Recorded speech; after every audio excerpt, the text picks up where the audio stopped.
Welcome into ProBox TV Championship Boxing here from our nation's capital in Washington, D.C. Tonight, it is the capital of the boxing universe. Lamont Roach Jr. making his homecoming, but first the undercard, Eric Hernandez taking on Jonathan Godoy. Eric Hernandez 10-1 as a pro. Godoy, 26-fight veteran from Argentina. They throw down at 135 pounds. And Trayvon Marshall, 9-1, 8 knockouts, but I have to tell you, offensively minded. Luis Miguel Sanchez, 9-1 at one point himself, went on a 4-fight skid, looking to break that tonight at the expense of the American. Derek Davis from here in Fort Washington, Maryland, 3-0, all wins by knockout. Big fan of Gervonta Davis. Wants to follow in his footsteps with a big knockout over the fighter from Argentina in his 18th pro fight.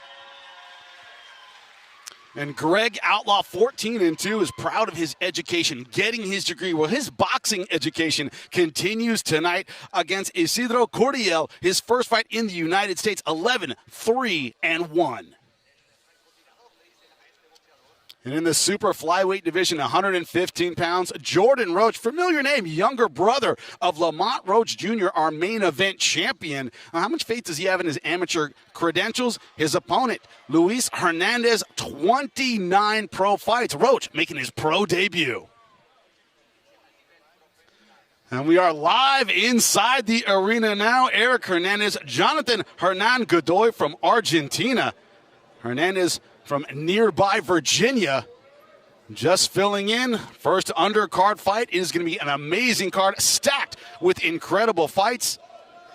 Of course, next to our own Chris Algieri. And welcome, Showtime, Sean Porter. Been a long time, brother. It has been a long time, man. I'm happy to be with you guys. Got a great team, great crew, ready to break it down. Let's start out with the tail of the tape. Let's look at the differences between these two fighters. 30 years old, Eric Hernandez, slight reach advantage for Godoy. Also, Godoy a little bit heavier at the weigh-in, similar height for both of these fighters. We start out with a throwdown in the lightweight division. Jim Sorensen, get us started. Good evening, ladies and gentlemen, damas y caballeros, bienvenidos and welcome to the entertainment and sports arena in our nation's capital, Washington, D.C. Are you ready for your Pro Box Championship fights? Ladies and gentlemen, you are in the right place. Tonight's bouts are presented under the auspices of the D.C. Combat Sports Commission, whose officials include Chairman Andrew Huff, Commissioner Kimberly Lockett, Commissioner Roger Mitchell, MD, Commissioner Chris Jenkins, Commissioner Sean Townsend, Deputy Commissioner S. Skip Brown, and Program Manager Nicole McClendon. And tonight's title bouts are sanctioned by the WBA with President Gilberto Jesus Mendoza in attendance. Your judges for this evening's fights, Wayne Smith, Paul Wallace, Tony Lundy, Joseph Cooper, Tanny Jenkins, and Stephen Rios.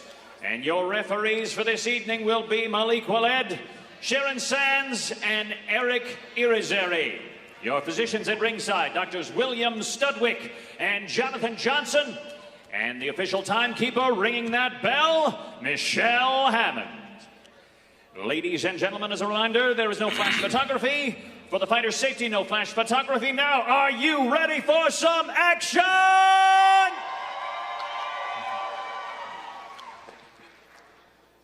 Let's get this first fight underway. Ladies and gentlemen, introducing to you first, he fights out of the blue corner.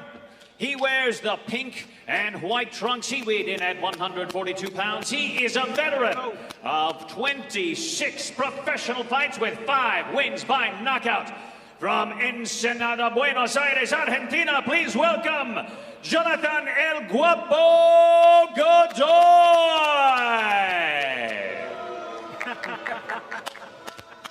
And before we introduce his opponent, let me tell you your judges for this bout: Tony Lundy, Joseph Cooper, and Paul Wallace.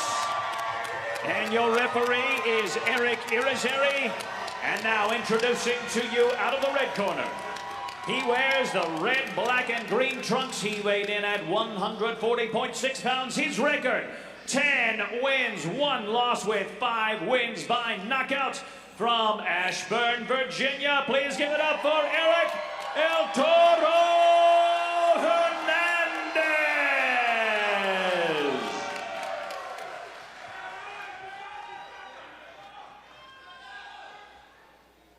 Okay, listen up.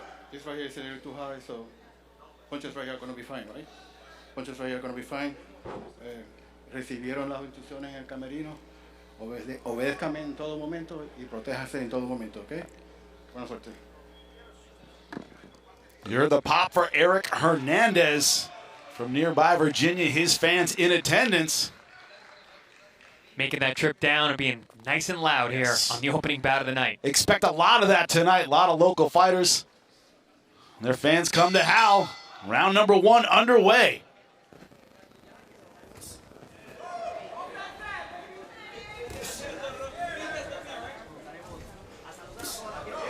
Eric Hernandez in the red, black, and green. Jonathan Godoy from Argentina in the pink and white. Starting off aggressively is Eric Hernandez. Yeah, I like how Hernandez is coming out, pumping that lead jab, that left hand, and then setting up his combinations and not forgetting about the body here early on.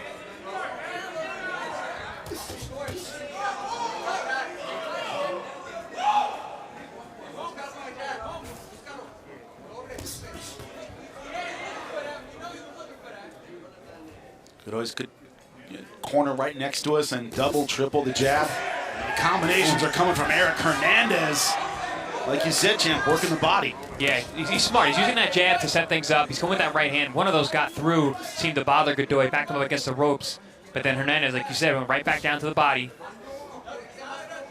You know what I like about Hernandez? No fill-out process. Right That's to what it. I like. Just get to it, you know? I know you love that Showtime. I love it in the Reminds fact me of you. But I always started with my jab as well. You know, seeing that Hernandez has an educated jab, the educated combinations, the head movement right there as well. I mean, he's doing everything he needs to do. Godoy to his part, doing what he can to answer back, but so far nothing to back up Eric Hernandez. Nothing to really disturb his offense. Yeah, Godoy looks like one of those guys who wants to close the distance, who wants to be in the inside just by looking at his body type and the kinds of punches he's throwing. But Hernandez is hitting him as he crosses that critical distance line right in front through that mid-distance. And it's like a taste of his own medicine, too. He's used to being the come-forward fighter, and he can't do that right now.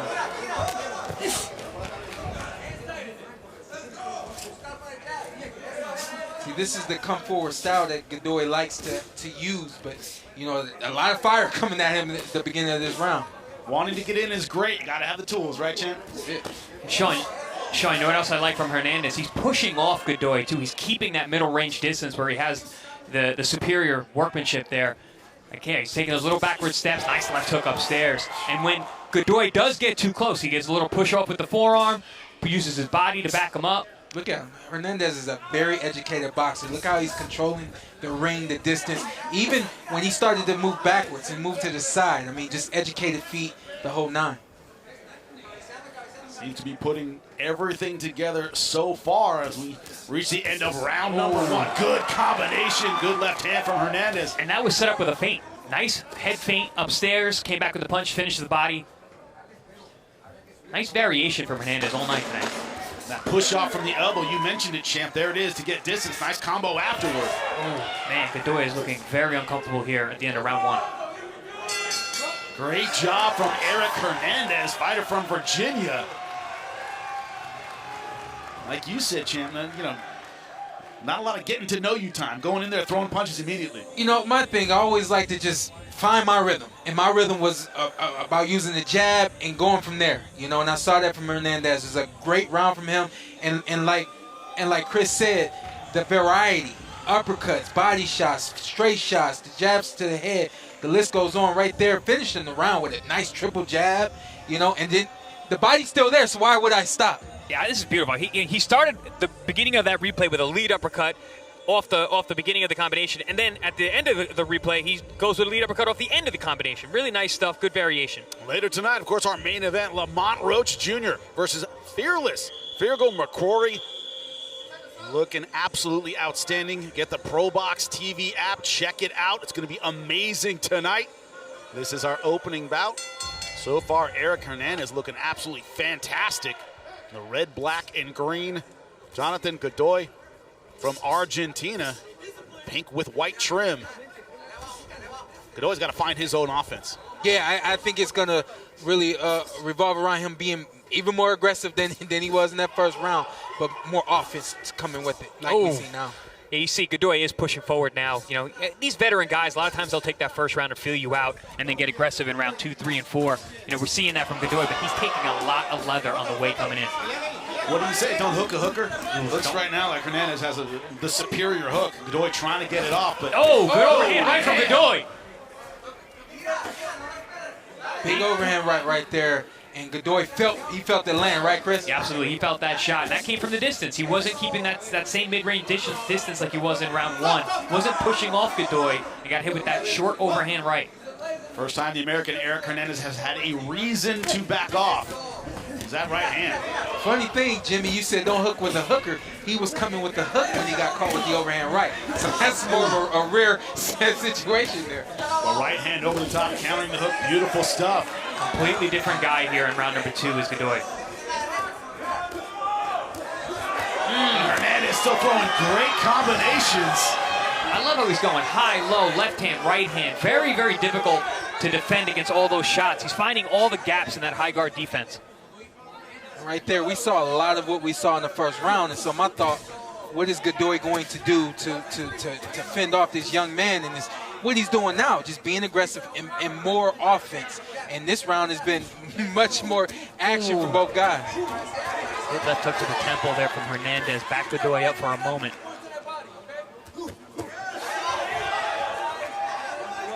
Guys like Godoy, they're very compact, and they can really eat the punches. The thing you have to do with someone like Godoy, catch him with the punch he doesn't expect, or allow him to be offensive and punch him between the gloves.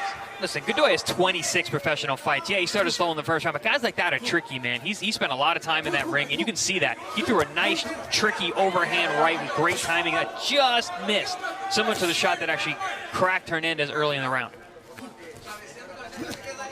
Godoy's controlling more real estate here in round number 2 than did in round number 1. Forcing Hernandez a bit to take the edge, but Manuel Stewart once said it. He said, beware of comparison rounds.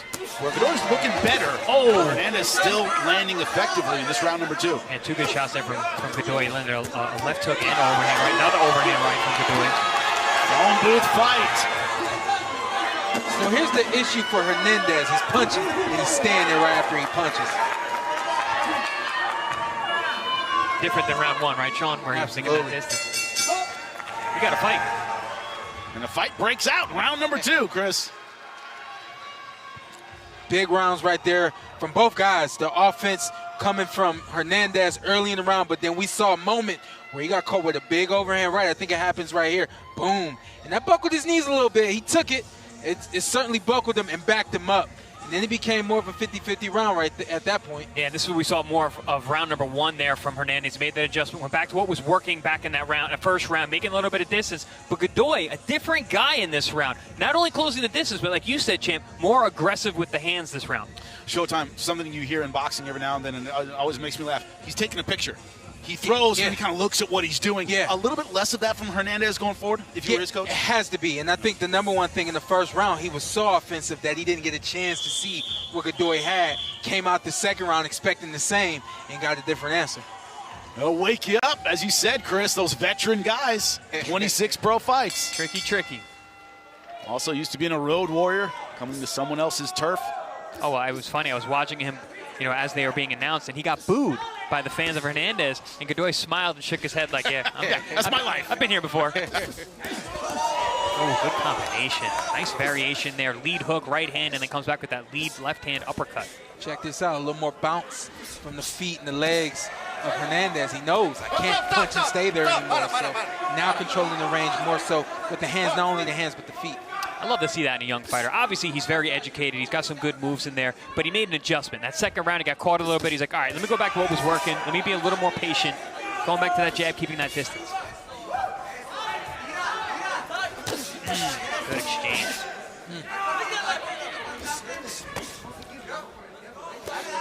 What do we say against veteran guys, Chris? Is that what works in round number 1 should not work in round number 2.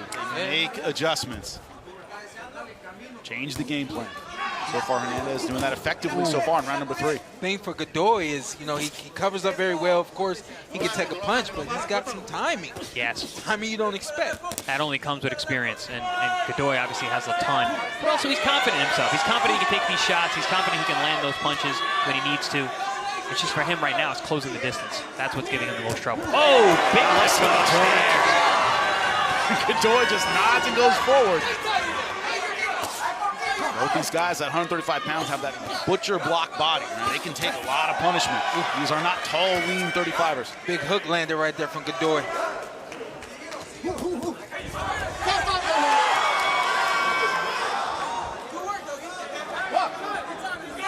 And this is only a 4-rounder, but this has been very fast-paced. These guys have been throwing since opening round, especially Hernandez. And because of the real estate battle that Godoy is constantly fighting, he's putting a lot of pressure on Hernandez.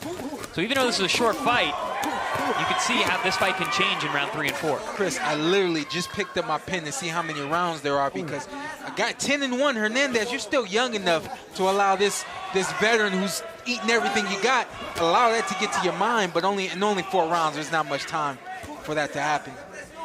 Now, Showtime, we always talk about in the studio the mental fatigue, right? Not just the physical fatigue, the mental fatigue, having somebody in your face that won't go away. Godoy has so far been that guy. Yeah, he's definitely been that guy. I think he'll continue to be that guy through the duration of this fight.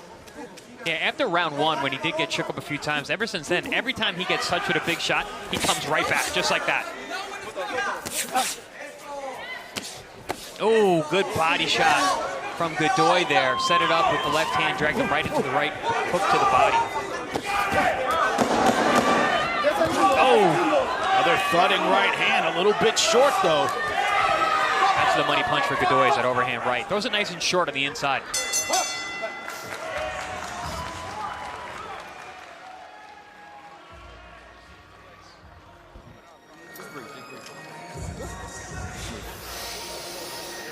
Take a big breath, big breath. Big breath. Hey, we're staying in there a little too long. That's the only time he has a chance, right? When we stay there and foot a little too long. Let your shots go, step around, right? Don't stop jabbing, right? Look for the jab to the chest a little bit, right? Look for the jab to the chest. Look to the feint a little bit. And he's coming to you sometimes, and he's walking right into the right hand. Remember that little right hand?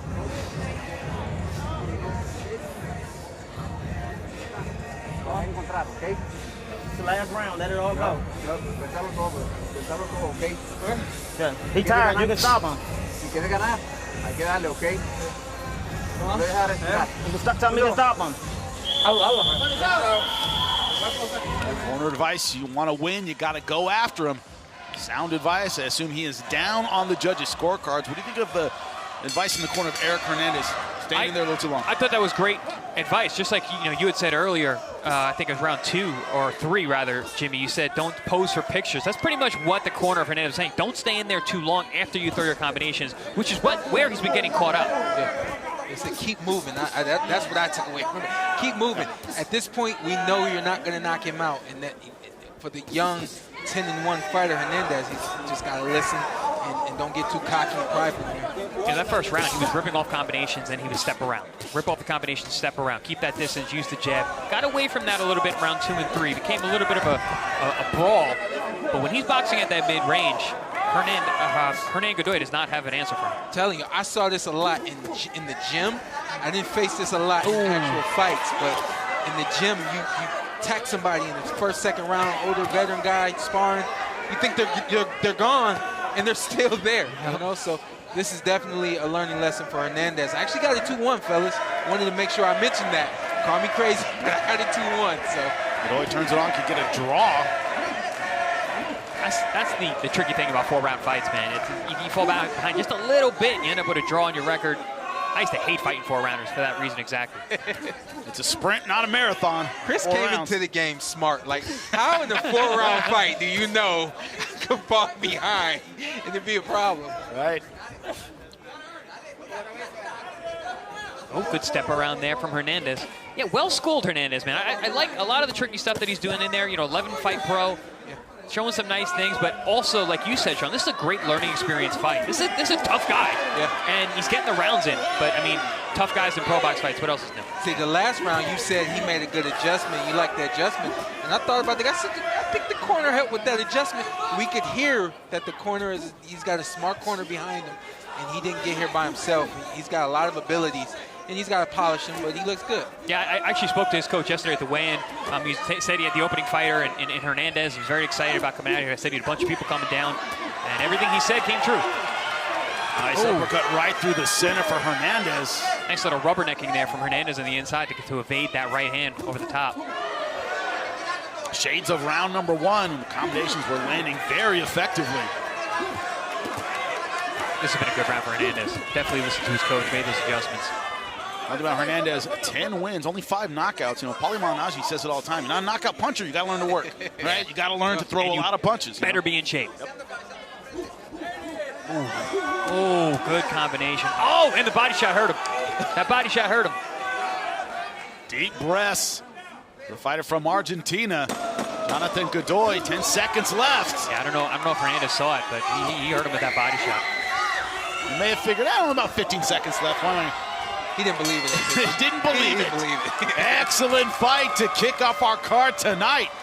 Great stuff from Eric Hernandez, the fighter from Virginia. Have we said at 4 rounds, only takes 2 to get a draw.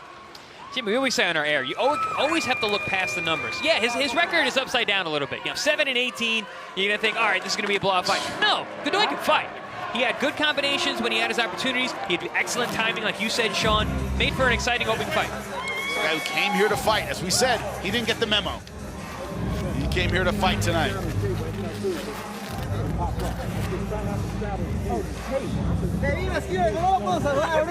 I love when the guys don't get the memo. Yeah, that's the best kind of fight. Yeah, because it made for a very exciting fight. And the thing that I'm going to go ahead and say this now, I know that we're on ProBox TV, and I'll make sure I say it on the Featherweight podcast. But the fact that these guys wouldn't normally be seen anywhere else. Yeah. They're clearly, both of them are clearly fun fighters that you would enjoy watching. If the room was filled up, everyone would have enjoyed that moment. Oh yeah, they would have been on their feet. And that's another guy like Godoy. You can see him again on our air. If you come and you fight, you get an invite back. Yeah. Great fight. All Hernandez in the first round. He was just letting it rip, boxing, the whole 9, a lot of aggression. And like I said before, I like the guys that don't come out and try to fill it out, but they find it right off the jump, and that's what he did. Yeah, and then round 2, Godoy made a little bit of adjustment. He found some timing, that beautiful overhand right. He saw the aggression of Hernandez. Like I said, a lot of these veteran guys, they'll come out, they'll feel you out in the first round, feel your power, see what you got, and then they start to unload their own offense. Godoy did that round 2, had a very good round there. I'm sure this is what Hernandez's management, what they wanted. They wanted someone that was going to push him in the 4-round fight, and it actually got a little dangerous in there for him at certain points. Yeah, and then round 4 was, again, all Hernandez. I thought the best round of the fight for him. You know, the first round he came out, didn't have a lot coming back at him, but he made those adjustments. He listened to his corner, landed some beautiful shots upstairs and downstairs. And for the first time, I think he actually hurt Godoy down to the body at the very end of the round. Not sure he saw it, but I think that was a shot right there. He went to high and low. Beautiful stuff in round 4. Great adjustments. Perfect learning fight for a 10-1 fighter like Hernandez. Absolutely. Is that the ceiling to you for a fighter, Chris, is how they make adjustments? I can see how far you're going to go. That's what makes a world champion, is the adjustments on the fly. So I think it's important to have that experience. Jim, make it official for our first fight of the night in D.C. Ladies and gentlemen, after 4 rounds of boxing action, we go to the judges' scorecards. In this case, all 3 judges, Tony Lundy, Joseph Cooper, and Paul Wallace, they all see it the same way. For a unanimous decision, 40-36, for your winner, Eric El Toro Hernandez! All 4 rounds for Eric Hernandez. Almost close. I think round number 2 could have gone to Godoy. I think at least 3 to Eric Hernandez. Not a surprise, this is a wipeout. Good stuff from this young man, 30 years old. A lot of people just getting in their physical prime at 30. Yeah, but like we kept saying, good learning fight. He had the deal. He had to actually listen to his corner, make adjustments, and even if he swept it on the scorecards, it was still a tough fight. Yeah, no, I'm not surprised to hear the 40-0. I did give Godoy the 3rd round, but that may have even been a friendly gift at that point. great fight, and I look forward to seeing Hernandez. Absolutely fantastic performance. As you said, he will go back to the gym. His coaches will find the things he did wrong and improve them. Wasn't a lot to improve tonight. It looked absolutely fantastic, but a tough performance from Godoy, the fighter from Argentina. He came to fight.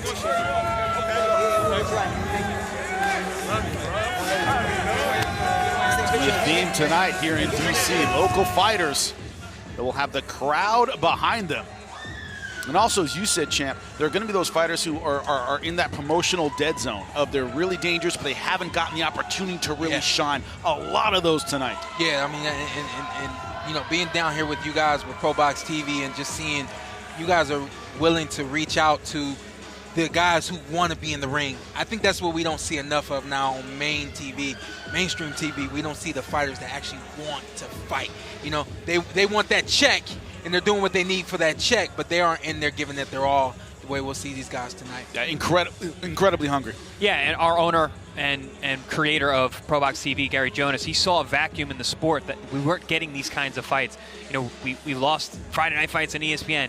There was an opportunity to get these kinds of fights, these sub-championship level fights, which people still want to see. We put on great fights. We match guys up because we want the best fights around. Now, speaking of, Trayvon Marshall, that's right, 9-1, 8 knockouts. He's going to be taking on Luis Sanchez, ProBox TV veteran, 9-5. It's going to be another great one.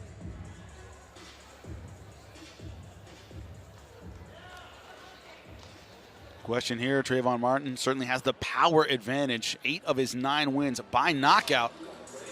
Only fight was a step-up performance. Luis Miguel Sanchez from Puerto Rico.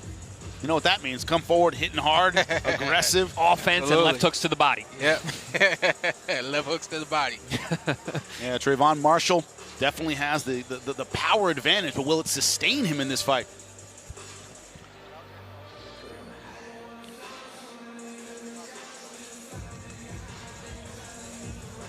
Now, welcome to ringside, Jimmy Smith, alongside a Showtime Sean Porter, Chris Algieri. Talking about the hunger of these fighters. DC, a lot of the fighters understand kind of the center right now of the boxing universe, right? Gervonta Davis, a lot of the fighters mention him, but the gym wars out here, right? Lamont Roach Jr. has talked about getting everybody ready at the same time. They all talked about the energy of all sparring one another for tonight's fight. What does that mean when you're getting ready? Yeah, and I've done a lot of sparring out here.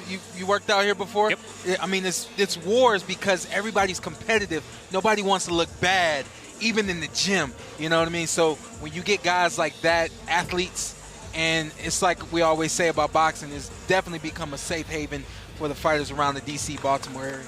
We got 3 or 4 guys on this card who train in the same gym, and they all spoke about that culture, that gym culture that's around, how it is when they're all getting ready for the same thing. Listen, you remember being in fight week, right? Oh yeah. Now, when other guys in the gym have fight week, you get to feel some of the energy too. When you got a bunch of guys who are all having fight week, that just elevates everyone. Let me tell you real quick the crazy part about being down here in D.C.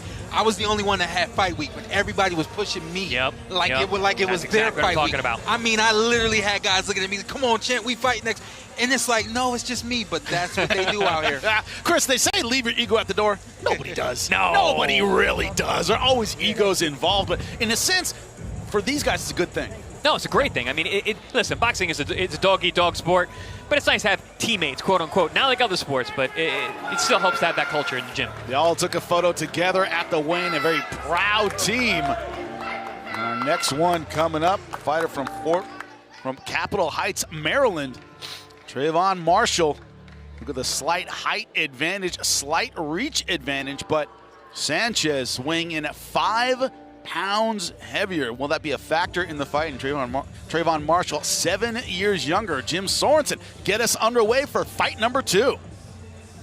And ladies and gentlemen, next up in your evening of ProBox Championship fights, we have a 6-round bout in the super welterweight division.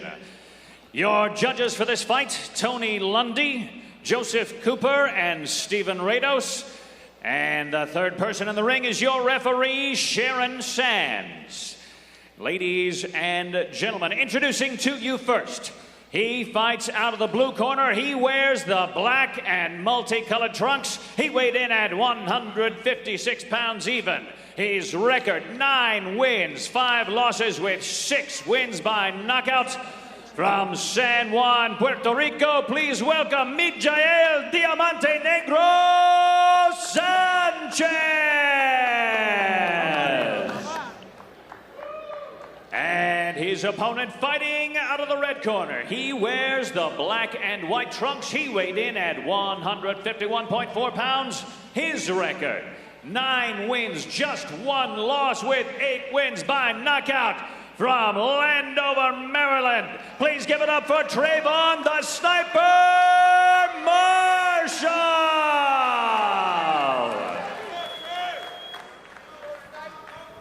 Trayvon,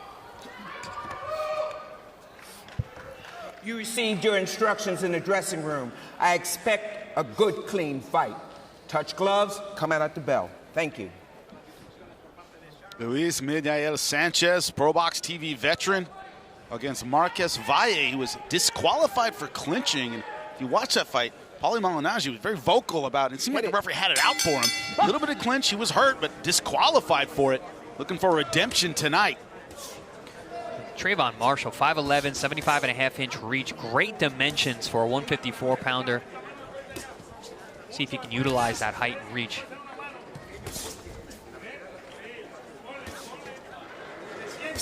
Only lost at Gabriel Mastre, which is a big step up in competition. Kind of lost that step up fight.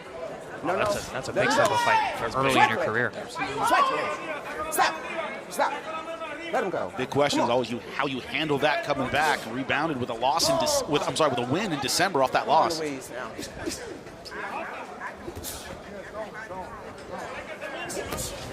Trayvon stepping around very well, but the thing he's not doing, he's not timing Sanchez on the way in. I mentioned his height and his reach, and he's going to the counter hook right off the bat instead of the jab. I would rather see him jab first, then throw that check hook, so he can find that range a little bit. That's why I got caught with that overhand right there. Hands are free. Gentlemen, you can say it all the time. Oh, nice overhand right by Sanchez.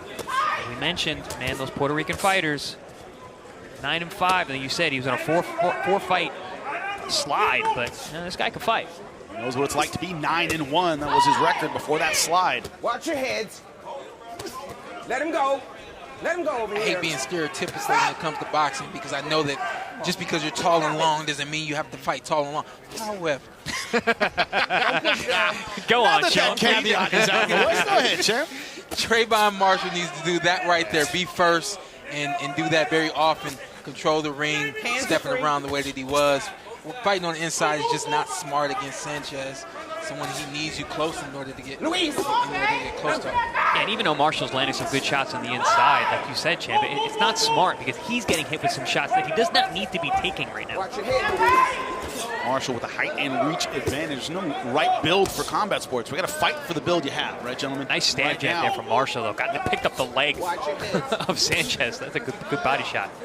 The thing we saw Hernandez do very well in the last fight was the bump off. You know, using the forearm, using the shoulders to bump off.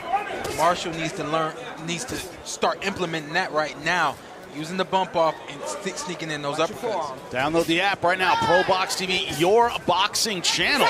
Make us part of your daily boxing routine. Now, Sean made me thinking of one of the best bump-offs I've ever seen, which is a borderline elbow. Felix Trinidad, Puerto Rican fighter. I know Marshall's obviously not the Puerto Rican fighter, but Trinidad had a great bump-off. He would bump with that lead hand, throw the right hand over the top. Mayweather's fantastic at distance, using that elbow all the time. And Trinidad was a guy who had a similar build to what Marshall has here. Tall, long, strong. Nice left hook. Good power punches for the fighter from Puerto Rico.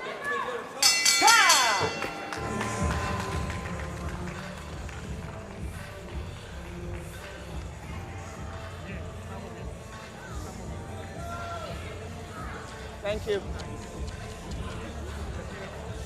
Thank you. Eso está muy bien. Cuando estés adentro, tienes que ir con la mano suelta. No trates de amarrarte, sino... Good round here from both guys. Very close competitive round, mostly because of this right here. Trayvon Marshall just standing in too close, and a big overhand right landed right there. Yeah, the lack of jabs, the lack of utilizing the distance, trying to fight too much. Marshall's getting hit with shots like that. That was probably the best punch landed thus far, and it was from Sanchez. Champ, more setups, more jabs in round number 2? More setups, more jabs. Another thing that I know about these guys down here in DC, everything's a fight.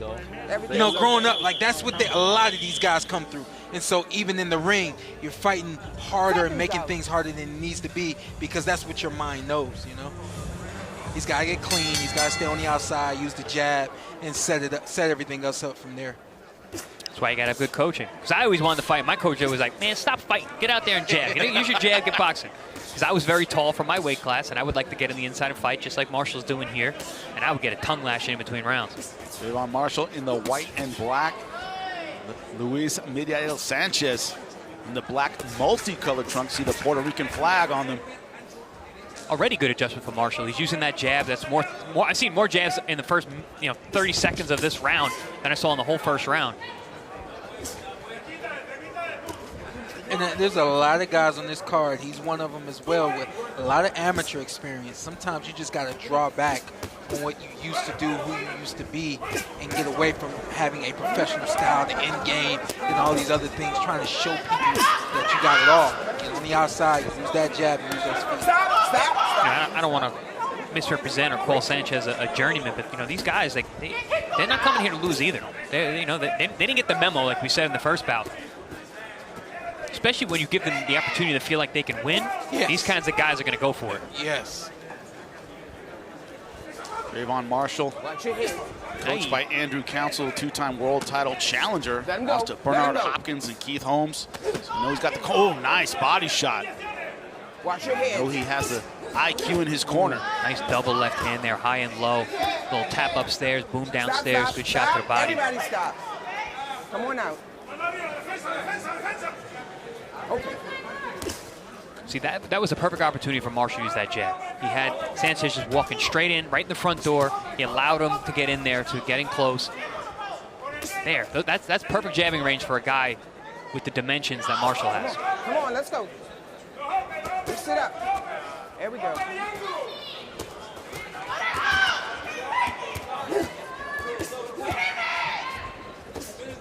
And looking at Trayvon Marshall's record, 9-1, 8 of those being knockouts.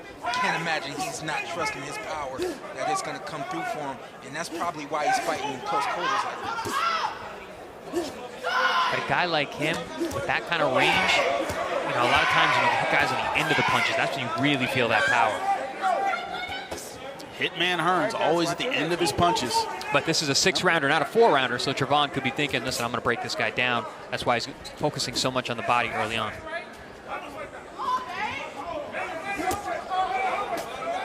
Trayvon Marshall so far not able to keep the range he suspected he would with the reach advantage. Funny thing about being 9-5, Sanchez, these guys got to always stay ready because they know a random call can come in any time. And that's why Sanchez looks the way that he does, strong and vibrant. Nice uppercut with that lead hand to punctuate the end of round number 2. End of round 2. Juan Cansadito. Agarra con ganas. Ok, eso mismo que estaba haciendo, eso mismo, pero los golpes por el medio. Y cuando haga open, haz ángulo con él. No te quedes de frente completo. Vamos, vamos.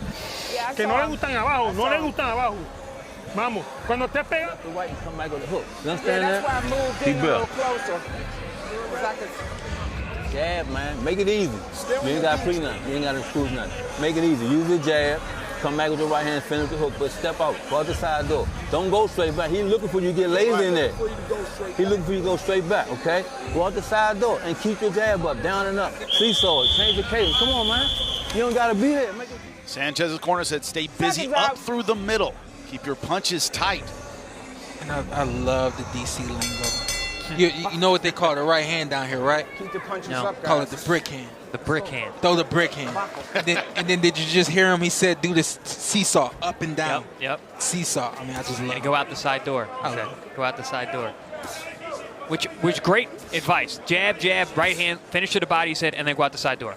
So don't stay in the front. And I know we're going to see Barry Hunter pretty soon, so I got one more. Hold the phone. You know Hold the phone. Right? Yeah, absolutely. All right. Absolutely. Every gym has its code, gentlemen. Keep your hands up. Basically how you fight Ryan Garcia. Hold the phone. Stop.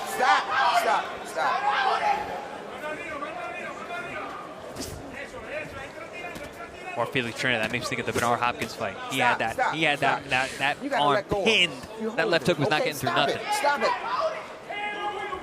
The most beautiful boxing Oh! you'll ever see. Good right hand. I like that. Little D-hop. little slip and rip there. Trying to ride that jab back. Yes, a nice counter. The only thing is he's got the long arms, and so it's like after that slip, that moment's gone. But he's staying in front. He's not creating that angle. He's not going out that side door. I don't care. I loved my height, okay, and I loved the length of my arms. I didn't have these issues. Didn't have these issues. He literally has to fight at a certain distance because it's just how he's built. You Showtime on the inside was a totally different animal. You know, I'm seeing a little tick from Marshall. He keeps rolling that lead arm. See, he did it again there. So I'm wondering if that's just like I said, a tick that he has, or if there's an injury. The third round. Yeah. You haven't seen it in the first two. Yeah. Almost like he's trying to shake it out a little bit. Yeah, exactly. And he's not using that left jab. Oh, nice. Good chopping right hand over the top. The difference there was, the difference there though, Sanchez, he threw the punch and stayed there. He didn't walk forward like he had been. There we go. Yeah, see, he's rolling that shoulder again. Could be the shoulder, could be the bicep.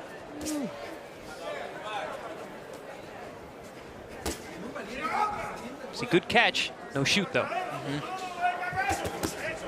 And you see he's pushing more with that left hand. He's not snapping that shot like he was earlier. Nice hook there upstairs. And the step off. Hassan busier with the left hook here in round number 3 of this 6-rounder. A little busy with the left hook, but still really reserved with it, like Chris said. And I think, the stepping around has really helped him as well. I know that was one of the other adjustments, taking the side door from the coach. Yeah, we've heard some good coaching tonight already. And the fighters are listening, which is nice. Hands are free. Not always the case. Stop. Definitely slowing down for Sanchez. He's not as effective as he was in rounds 1 and 2. Spending a lot of energy bullying in is Luis Midiael Sanchez. We finished round number 3, halfway through this 6-rounder. There's that overhand shot, and like you said, Sean, Sanchez came in, but he kind of stayed in that middle distance where Trayvon Marshall has all that advantage with that length. He's able to land that nice chopping right hand over the top. He landed 2 good ones in that round. There was that beautiful uppercut in the inside as well, which is a great weapon for a taller fighter because guys are always going to want to get on your inside. When you're there, having that uppercut to make them think twice is a great weapon to have. I'm not going to abandon what I say. I still think he should box from the outside, but we can see he can be effective from on the inside. The thing is, he's got to first work outside, and then once being on the inside. Now you get first dibs and you get last when it comes to judging the fight here. Get them coming and going. Excuse me. That's the best way. Get them coming and going.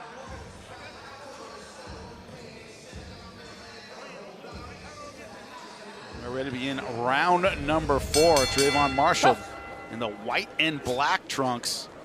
Luis Midiael Sanchez from Puerto Rico in the black and multicolored trunks. Hasn't been an easy fight to score, gentlemen. No, 3 close rounds. The thing that we see now, the dynamic that we see now, we still see Marshall kind of playing with that left arm, that lead hand. The other side of it, though, Sanchez slowed down in the last round, probably foreshadowing that he will continue in that way. A lot of body work from Marshall early on, and Sanchez did come out very strong in rounds 1 and 2, so the gas tank could be betraying him at this point, which is allowing Marshall to take over. I thought the 3rd round was a very good round for Marshall. Oh, back comes Sanchez. Thudding shots. They are loud here at ringside. In a few instances where Trayvon Marshall is able to fire some jabs, it's a completely different fight. Hands up. Punches up, Luis. As we point out, Luis. the last round is shaking out that left arm just a little bit. Seems like he's doing it more and more, though. That's what's concerning to me. He's literally on the inside now Let him doing go, it. So, Luis. You can't but he's hold still it. using the arm. I mean, he's using it to push off. He's throwing the hooks. No telling what's going on. Nice dig there. Good little setup with the right uppercut, comes down with a left hook to the liver. But Sanchez is tough, man. He's taking some big shots tonight from a guy who's a big puncher. 8 KOs and 9 wins is Trayvon Marshall, and Sanchez has been walking through these shots thus far. Right now just bullying forward. Don't forget, ProBox TV, your boxing channel. Download the app. Oh, great right hand. I spoke too soon. Good body work right there from Marshall. That was a beautiful switch up. Instead of doing the lead left hook, he did a lead left uppercut that split the guard of Sanchez. Good adjustment there. First time Sanchez has really been in trouble against the knockout puncher. As we've said over and over, 8 knockouts in 9 wins as a professional. A lot of good body work, too, from Trayvon Marshall. Oh. Nice uppercuts there from Sanchez. Every time you think Sanchez is out of it, he comes back. Yeah. That's the thing. The guy like him, you got to beat it out of him. And he's landed good enough punches tonight where he's like, you know, I'm in this fight. You heard his corner say, yo, you can win this fight. And he's acting like it. Oh, nice. I like that. I like that lead uppercut. Right through the center, splitting the guard of Sanchez. Oh, body shot. Good work again with the lead hand. Aye. Seems like Trayvon Marshall has the timing now on the inside. And Sanchez has slowed down just enough that Marshall's really starting to take over. Holding on. Could it be for dear life? Really wants a clinch. I think it's the body work that Marshall has put in. I think that's really those left hooks to the body. Ooh, both sides. First time an air of danger around the Puerto Rican fighter. At the bell, round number 4. Great round right there from Trayvon Marshall. Dipping in with the hooks and the uppercuts, and then the body work on the inside. I mean, I just thought, that hook right there was the one that set everything up, set the rest of that round up. Yeah, hooks like that, shots like that to the liver, usually puts a guy down. Sanchez is tough. That was a beautiful left hook to the liver, right on the money. Set up in combination as well. Trayvon Marshall really starting to, I think he really has been a change of momentum in round 3. And ever since then, he's been able to put a lot of leather on Sanchez, and it's starting to break him down. Y él también está cansado, ese hombre, mira cómo está sentado, chico. People mistake and confuse heart, gas, and pacing. Make no mistake, Luis Vidal Sanchez has heart. You said that was a tough liver shot. I got you. Backed him up a bit, did not take a knee. Still very much physically in this fight. We begin round number 5. I want everybody out. Everybody out, please.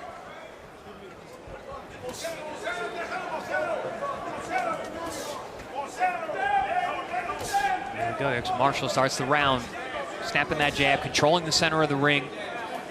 And he's here. He's dominant.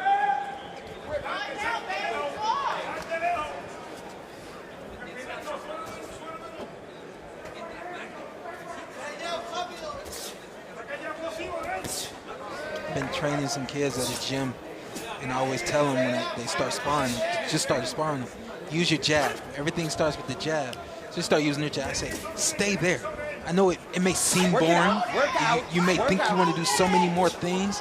Trayvon Marshall, the thing, it has to start with the jab and then work from there. 75.5-inch reach, man. That's a really long reach. Gives you such an advantage over your opponents. Hey, listen, how does every round start?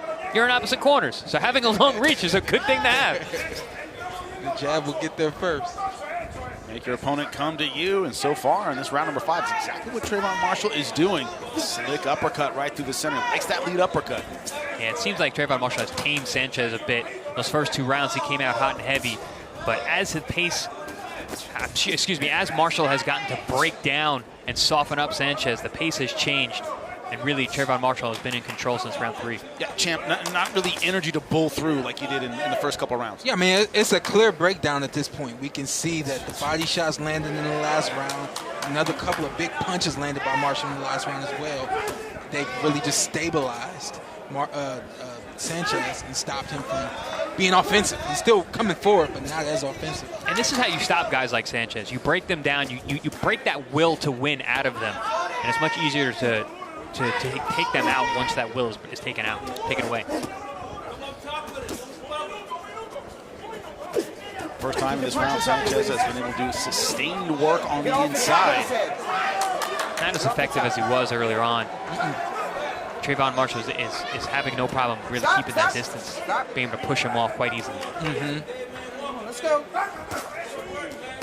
Yeah, we talked about the bump off early in the fight, and it's like it's almost simple now. Yeah, Sanchez is definitely softened up.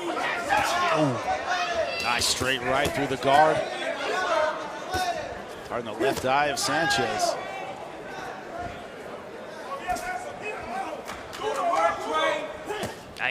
Good overhand shot there. Yeah, see now Marshall, he's just, he's starting to show why he has 8 knockouts and 9 wins. You can see these are heavy shots. Even when he hits you on the arms or the elbows, it's doing damage. Loading up more than he did early in the fight. Nice step around as well. Could be sensing he has a tired fighter in front of him at the end of the round.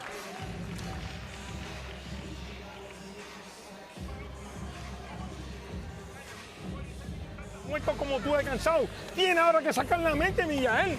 Estás pasivo, estás entregado. No, tienes que sacar de donde no hay. Oye, tienes para sacar. Si mientras estás tirando no puedes hacer nada. Vamos. Busca la toalla, la toalla. Vamos. You understand that? Come on, this is the last round, man. Don't get reckless in there. Make it easy, okay? Stop smothering your work, big dog. Stop smothering your work. Deep breath. How you feel? Good. Come on. Act like a man. Close the show. Stop pulling out with your hands down. All right, come on, man. Straight. Pull it together. All right, let's work. Sanchez's trainer, Luis Espada, exhorting his man to stay busy on the inside, the outside range. Controlled by Trayvon Marshall in that last round. Go back. I like Marshall's corner. They're asking him to close the show. They want a big statement right here. I love it. What I like about the instruction from Marshall's corner, champ, is it's very concise. Yes. 2, 3 things. Do it like that. Very, very calm. Last round, close the show. Don't be reckless. Boom. They're worried about the power of Sanchez. They're pulling straight out. Yes. This is what Coach told Marshall not to do, and he's doing it.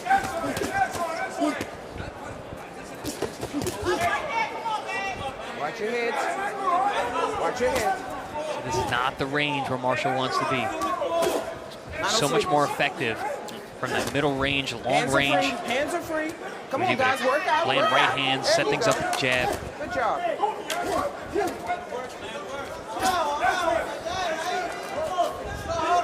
Marshall's corner told him to make it an easy round in this final round. Sanchez making sure that doesn't happen.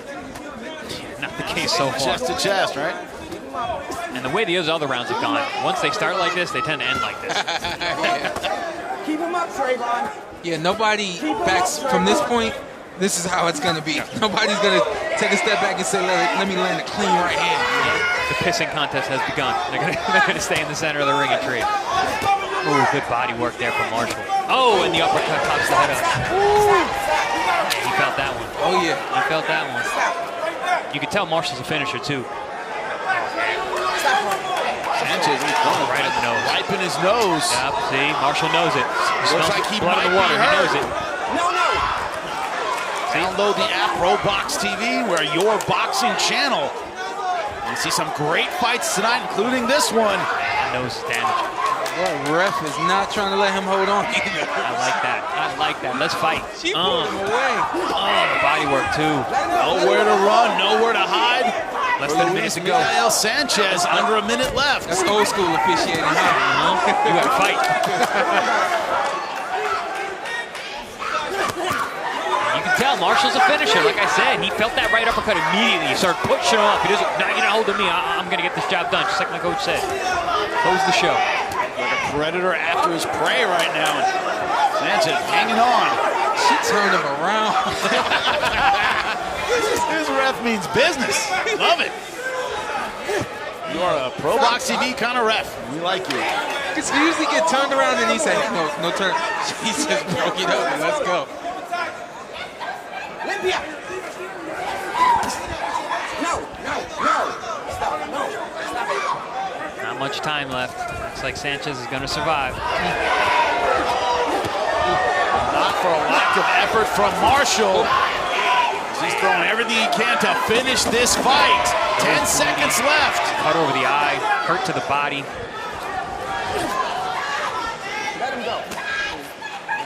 Rough night for Sanchez.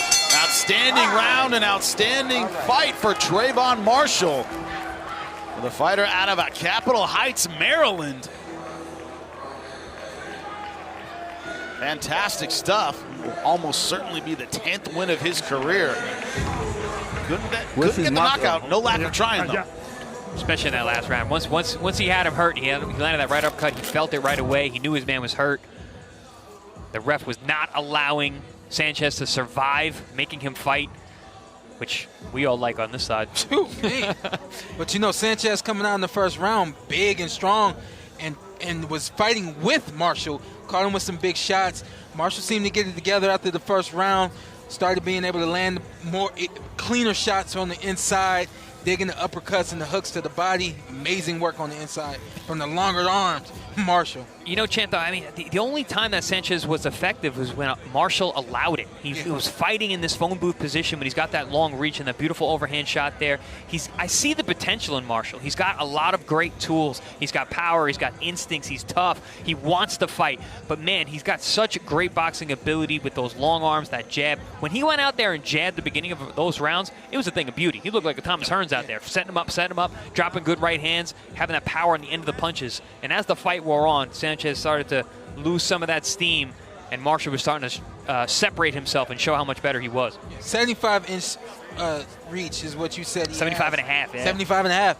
And my thing was he's got to use the jab from the outside, and he's got to work from the outside. Then on the inside, this is the thing. We saw that he can be effective from the inside, but the thing that he has to do moving forward, stay busy when you're on the inside. You can't stand in front of your opponent and just try to work at leisure. He's got to work continuously like he did as the fight progressed. His coach is right. He said, make it easy. You know what makes it easy? That jab, man. That jab makes it easy because he was doing everything right on the inside, letting those hands go. Need to step around a little bit, but definitely a work in progress. A little rough around the edges at times, but tons of potential. No decision yet. They're putting it together. Hopefully it doesn't mean any controversy on the scorecards here in D.C. because it looked like Trayvon Marshall did more than enough to win. Looks like we have the scorecards tallied to end the suspense. Here's Jim Sorensen. All right, ladies and gentlemen, after 6 rounds of action, we go to the judges' scorecards. We start with Judge Joseph Cooper and Stephen Rios. They both see it the same way. They score this bout 60-54. And Judge Tony Lundy sees it 59-55 in favor of your winner by unanimous decision, Trayvon the Sniper Marshall.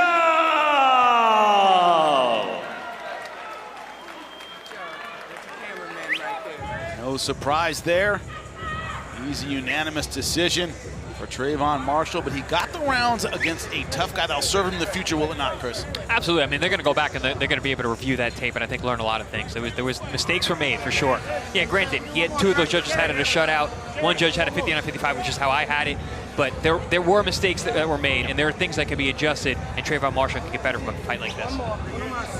Great coach finds defeat in victory. Yeah, you did everything right, except this, and this. Let's go work on that, right? So they never let you off the hook. Seems like he's got a great coach in his corner because the instructions that he was getting were right on the money. Outstanding adjustments. It's going to be a factor. It's going to be a theme we're going to continue with tonight. There's so many of these talented up-and-comers from the D.C. area fighting on our card here at ProBox TV. Coming up next, that's right, it is going to be Derek Davis from Fort Washington, Maryland, taking on Martinez Arriagada from Buenos Aires, Argentina. Just starting his career 3-0, all wins by knockout. Can you tell he's a fan of Gervonta Davis? Can you tell with that style? Goes in there for the knockout every single time. Derek Davis all smiles right now, making his way to the ring. You can also tell from his outfit. Yeah. absolutely ready to go. Arriagada just walking behind us here. 18th pro fight, incredibly experienced that we saw earlier tonight. Fighters with experience, they come in, they are tricky, they are hard to finish, can be hard to find. Let's see if the knockout specialist, Derek Davis, can do it yet again. No, he's gonna have the crowd support. That is Martinez, Arriagada. Another fighter out of Argentina, our second one tonight. Jonathan Godoy, good accounting of himself in the first fight of the night, also from Argentina. Fighting the lightweight division, 135 pounds. Derek, I've known this kid. I've known this kid easily 15 years, probably closer to 20. I've never known him to be Derek. What do they call him? Scooter. Scooter. Yeah, I've gotcha. never known. I never knew his name, but I will say this about Derek: big kid for the weight class. So you're now only 21 years old. I know you got hand wraps older than this kid. Yeah. I know you do. 21 years old, 5'9.5", 135 pounds, 70-inch reach advantages in pretty much every category over Arriagada from Argentina. He's a product of the gym wars here in DC. I'm sure if you were a little bit older, you would have sparred him in the amateurs. One of the few kids that I haven't sparred with, but only because he was much smaller when I was training at Headbangers Gym. Legendary Headbangers Gym. Yeah, I got a few DMs saying Scooter Davis on the card. I'm like, who? Scooter Davis, call him whatever you like. Jim Sorensen, give us the official names.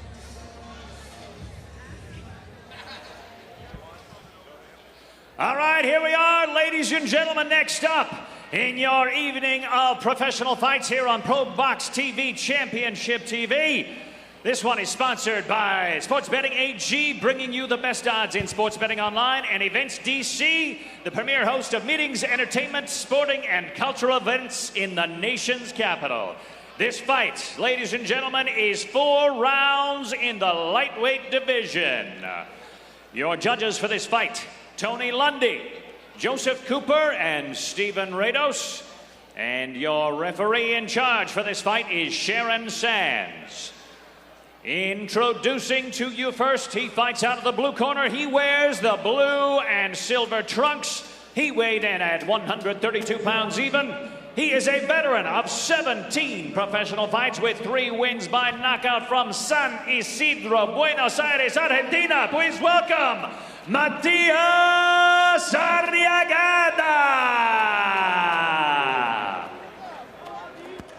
And now, ladies and gentlemen, fighting out of the red corner, his opponent, he wears the black and green trunks.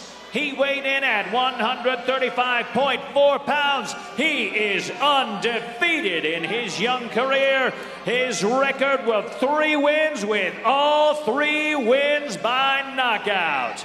Your hometown boy from Washington, D.C. Give it up for Derek Scooter Davis.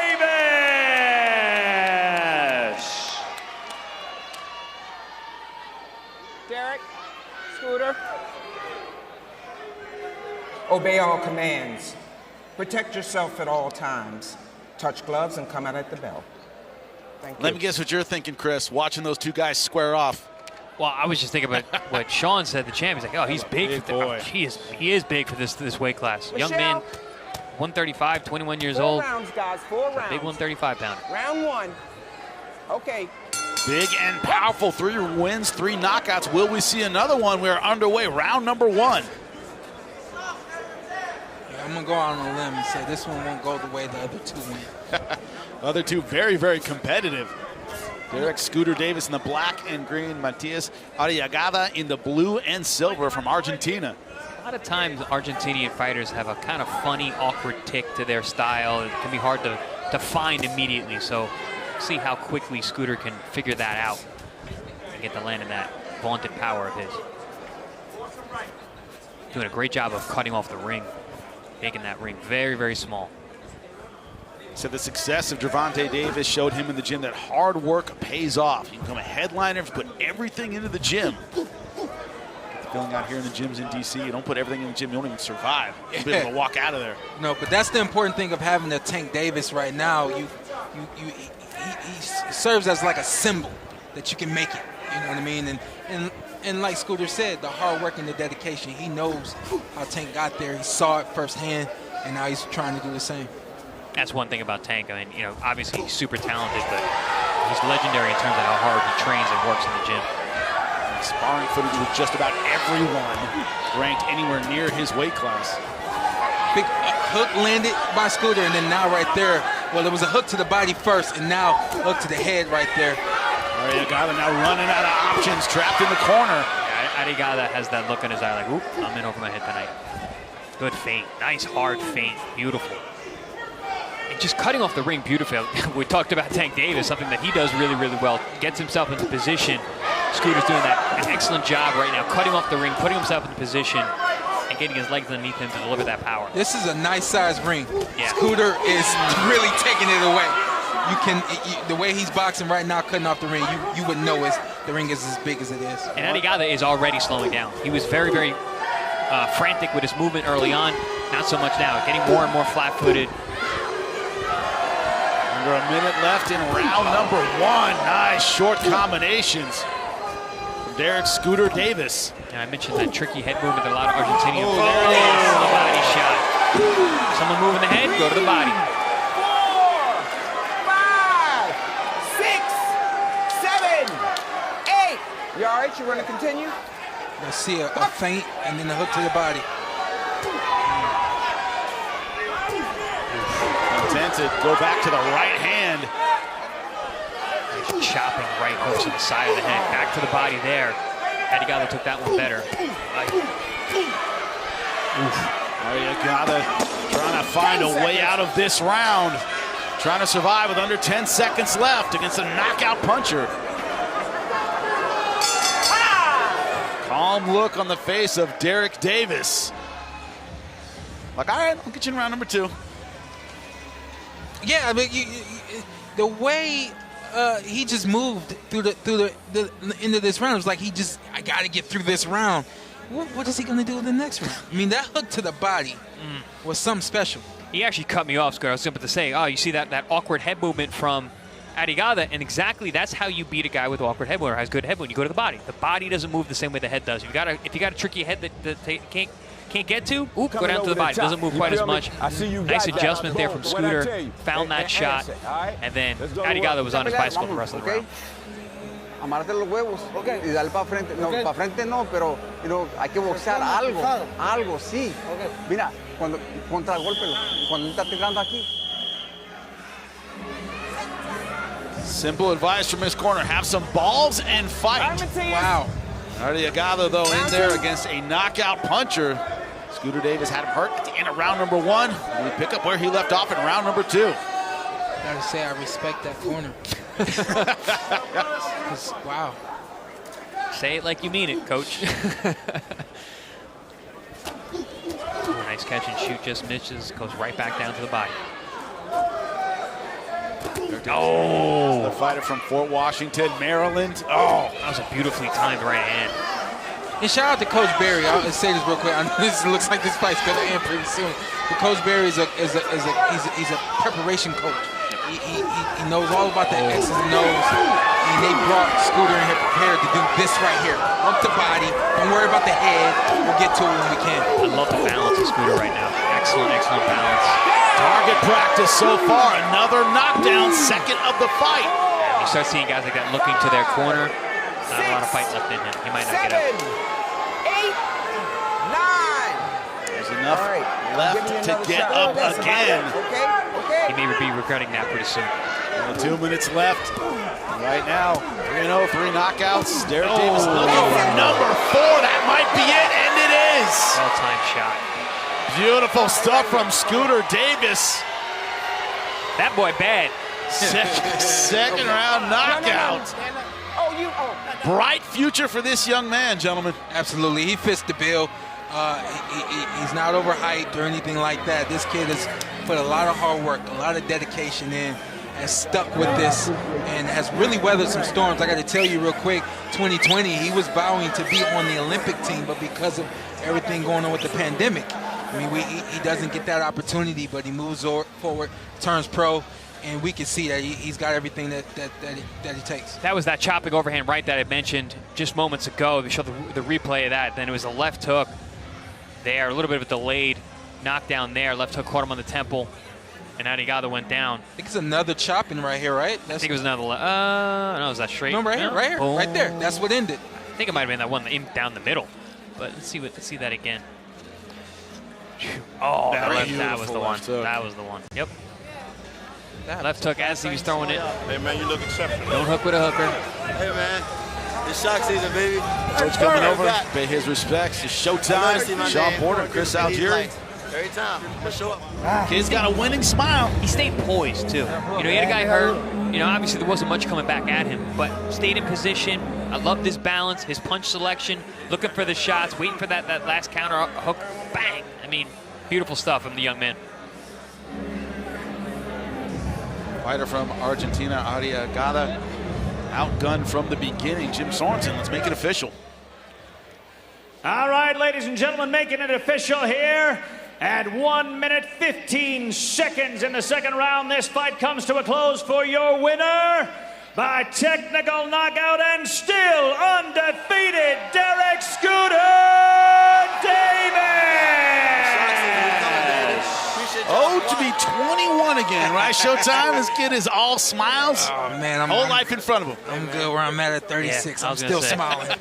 I'm 40. I don't want to be anywhere near 21. Yeah, you young kids. Yeah, I bet you don't. Anyway, well then. And another thing, Chris, we're going to talk about later on in the show, all these fighters from D.C.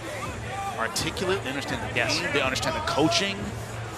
They were full of great insight into their camps. Smart guys. Yeah, very impressive. You know, we had fighter meetings with these young men yesterday, but here we see some impressive work inside the ring from Scooter Davis, man. Just beautiful punch selection. Had a guy in front of him who was tricky, a little awkward. I'd mentioned from the top, he may be that kind of fighter. Really just trying to survive. There was no surviving in the ring.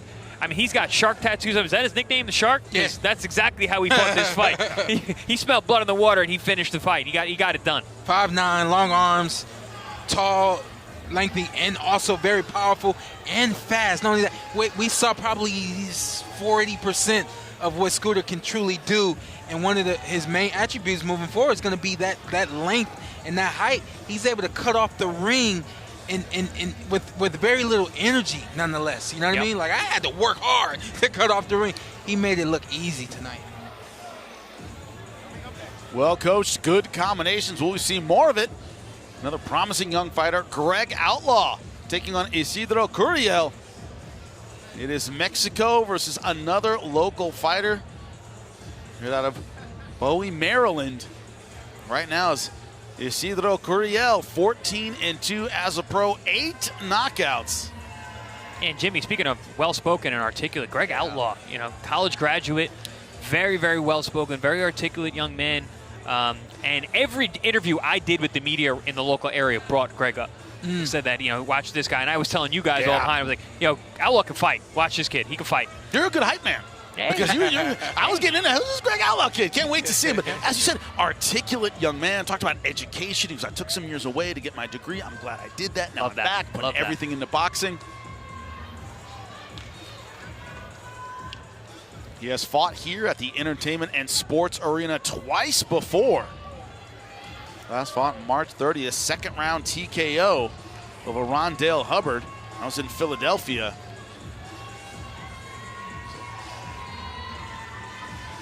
He's won 2 in a row.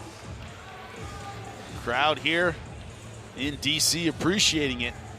And a lot of people around him at the weigh-in. A lot of people drawn to this kid.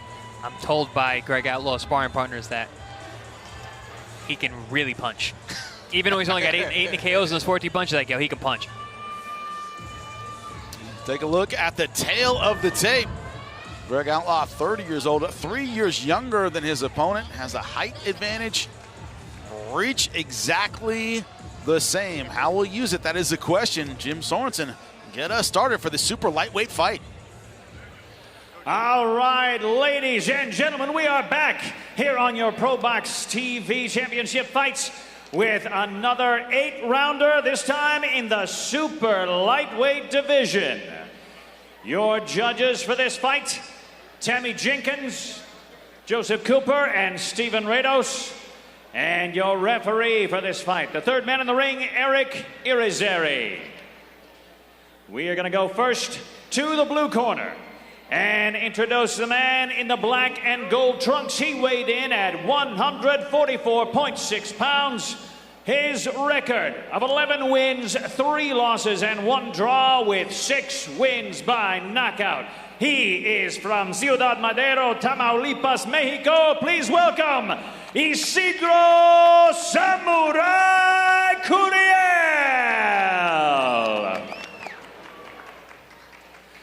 And his opponent, he fights out of the red corner. He wears the white and silver trunks. He weighed in at 144 pounds even. His record, 14 wins, just 2 losses with 8 big wins by knockout. He is from Bowie, Maryland. Give it up for Greg Sharpshooter Outlaw.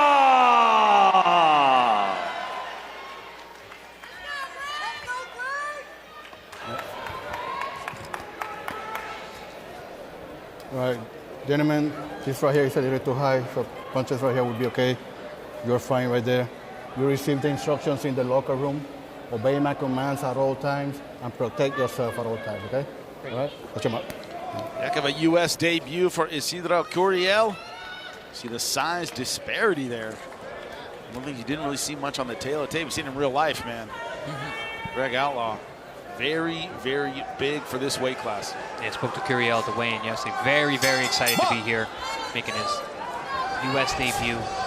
But he's got a long, strong guy in front of him, and Greg Outlaw coming out in that southpaw position. See Greg Outlaw in the white and silver. Isidro Curiel from Mexico in the black and gold. Outlaw came out with a right hook over the top immediately. Yeah, that size difference didn't seem so apparent at the weigh-in, but it's glaring here as they're in the ring together. This is where it matters. In the ring. I don't see it. Sean, I might need to get your glasses at the back. Watch your feet, watch your feet, watch your feet. I know you came here late notice, maybe left your glasses at home. That's cool. It's no problem. Oh, nice overhand hook there. Yep. Curiel took it well, surprisingly. Oh, there's another one. Likes that right hook from the southpaw stance. Short, tight, accurate. Tell you what I like about Outlaw, he uses speed to set up the power. He's not just holding back, waiting on power. You know, he's not afraid to, you know, look for the right punches and set them up to create the big punch. He's being patient. He's got 8 rounds in front of him. He's already landed some big shots here. Not even halfway through round number 1. Isidro Curiel has won 2 in a row. Before that, a 4-year layoff. Just getting back into boxing, trying to get his momentum again as a professional. Not an easy task in front of him tonight. Now we've got an orthodox versus southpaw position here. And you see Curiel does not know where to put his feet. He keeps stepping in between the feet of Greg Outlaw. You want to get your foot to the outside. There it is again, perfect example. You're stepping right down the middle instead of stepping to the outside, putting himself in poor position. And Outlaw taking advantage of that momentary trip. Beautiful left hand. Yeah, and always notice where Greg Outlaw's front foot, always on the outside of his opponent. That's exactly what you want.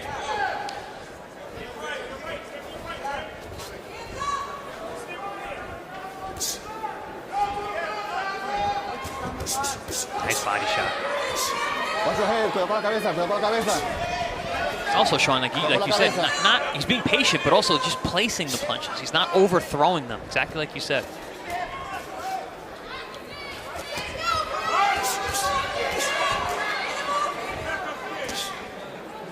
Curiel's going to have a chance to win. Gentlemen, you think it's going to be on the inside? Because right now, outside, looks like Outlaw having his way with that lead hand. Watch your feet.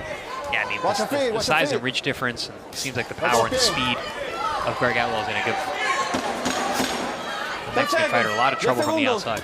Oh, another nice right hook over the top. Been the money punch so far for Greg Outlaw. He finished round number 1.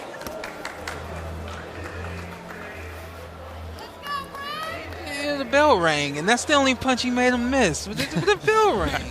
Come on. It's like, that's some shit here. Right away, you're going to see that lead hand of Greg Outlaw over the top.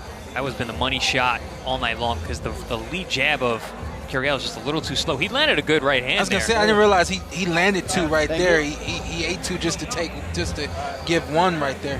He landed the bigger shot, but definitely took some punches from Curiel, and that's why Curiel didn't see the shot. Well, don't stay in the middle because he's gonna try to run in there. You need some more water. That was a good round, but stay on point. Come on, please. Sign of a lot of good coaching is keeping your fighter mentally stable. Hey, good round, don't go crazy. Go back to what you did. Don't get too excited. Keeping them switched on. Yeah. It's really important to make sure that they're staying in the game, especially when things get a little too heated. I don't want to get too excited in there. Unless you're Sean Porter, then you want it to be exciting. Immediate. And then it's showtime. Then it's showtime. Immediate. Don't let him think. Complaining about the shot to the back of the head. Defend yourself at all times. That's the second time now that he's looked to the ref, and Outlaw has just completely jumped on him in that moment. What do you say? Protect yourself at all times, right? Don't turn to the ref and put your hands down. Complaining about a shot to the back of the head. I think it's just that hook over the top, and he's a little bit turned away from it. Curiel just landed a really nice straight right hand, which is a beautiful weapon for an orthodox fighter versus southpaw. Very, very straight, pin straight down the middle. Landing really clean on Outlaw. It was like deceptive speed. Yes. Like he had some. Find that again, you know? Just got there. Yeah. I like to say there's no fat on that punch. As our broadcast partner, Teddy Atlas, is fond of saying, no fat on his punches. Clean right down the center. Well, we can see that Outlaw can be hit. You know, he's not. You know, he's a tall, long guy. Those guys generally don't go underneath punches. He doesn't have a lot of tick-tock, that side-to-side movement. And flat-footed, not really using his feet as well. He's trying to be a puncher, heavy on that front foot. So there's moments there. Gonna be moments there for Curiel. Oh, nice counter left hand. Jeez, Curiel's tough. He's taking some really clean shots and just walks right through them. Part of what his corner told him in between rounds. Catch this guy in the middle. Catch him on the way in. Greg Outlaw certainly looking to that advice. It's exactly what you have to do with a guy who's got that kind of length advantage on you. You've got to punch with him. Sean, you know all about that. Well, because I was going to say the other side of that is Curiel's using his feet this round. He's moving, he's staying on the outside. It keeps you safe, but also when your opponent opens up, then you have opportunities. But he's not fast enough, it doesn't seem, to take those opportunities. Now at the top, he mentioned how excited Curiel was to be fighting here in the States, and you can see that exuberance in him. He's very excited. You know, he's taking these big shots. It's allowed him to walk through them and say, hey, all right, come on. I got enough macho to do this. Let's go. So Outlaw hasn't given him a whole lot to hit. Very tight with the hands. Hasn't taken a whole lot of risks. Nice body shot. Straight left to the body. That's the first body shot I think he's landed. Going to unload with combinations. Is Greg Outlaw looking to get this one over with? 20 seconds left to go in round number 2. Curiel, for all his toughness, getting overwhelmed now. Mexicans are always known for being great body punchers, but listen, good body punchers don't like it to the body either. Nice short overhand chopping left. Curiel will stay in this fight into round number 2. Está bajando, está dando la espalda. Le está dando la espalda, por eso es. You turn your back. Here we see that nice chopping overhand left, and he goes body, head. Beautiful combination there from Outlaw. Good chopping shots with that left hand over and over again. That was... This is what is next after our undercard, our main event. Lamont Roach Jr. defending his title against Feargal McCrory. That's right, in the super featherweight division, 24-1-1, 9 knockouts versus the undefeated Irishman. We are in round number 3 of a fight that looks like it is starting to be taken over by Greg Outlaw. Fight from here in Bowie, Maryland. 14-2, 8 knockouts.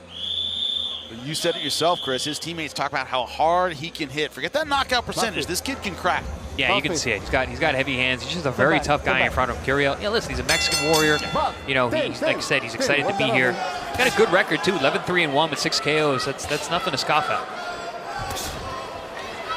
It's Greg Outlaw in the white and silver. Isidro Curiel in the black and gold from Mexico. I've been waiting to say, when you got a name like Greg Outlaw, you don't need a nickname. As a James Smith, I'm so jealous of people with names that just sound everywhere to make sure that was a real name. I looked everywhere. Greg Outlaw. I said, that's great. As a fighter, that right hook, as you said, Chris, money the whole time. It's just been money in the bank for him. I don't think it's missed yet. He just does a really good job of getting it over that lead jab. I mean, when you're tall and a southpaw, it's a great weapon. That's like the bread and butter for southpaws is that check hook. He's not really checking it, turning with it, but he's still able to find it whenever he wants it. Champ, you know, there's a lot of southpaws don't have a right hand. They're so left-hand dominant. Look out for the left hand. Look out for the left hand. When you fight a southpaw with a right hook, you're like, oh boy, it's gonna be a long night. It's almost like you fought Manny Pacquiao. Yeah. Which I wish I met him before he found his right hook.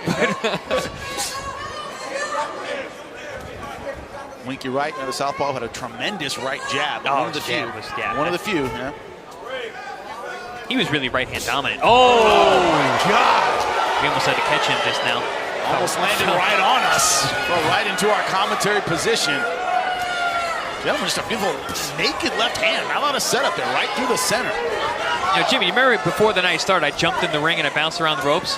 That's the reason I do that, is to make sure that people aren't going to fall through onto our desk. Nobody crushes our monitor here. The interesting thing, though, you got to wonder, was that a balance situation? Because Curiel looks like it didn't phase him, that punch. He's been walking through these big shots very impressively. It might have been a balance situation. He got caught kind of left square on his heels, and it pushed him back. And he's come right back, landed some good shots as well. Sneaky right hands when he wants to. Those are nice and straight.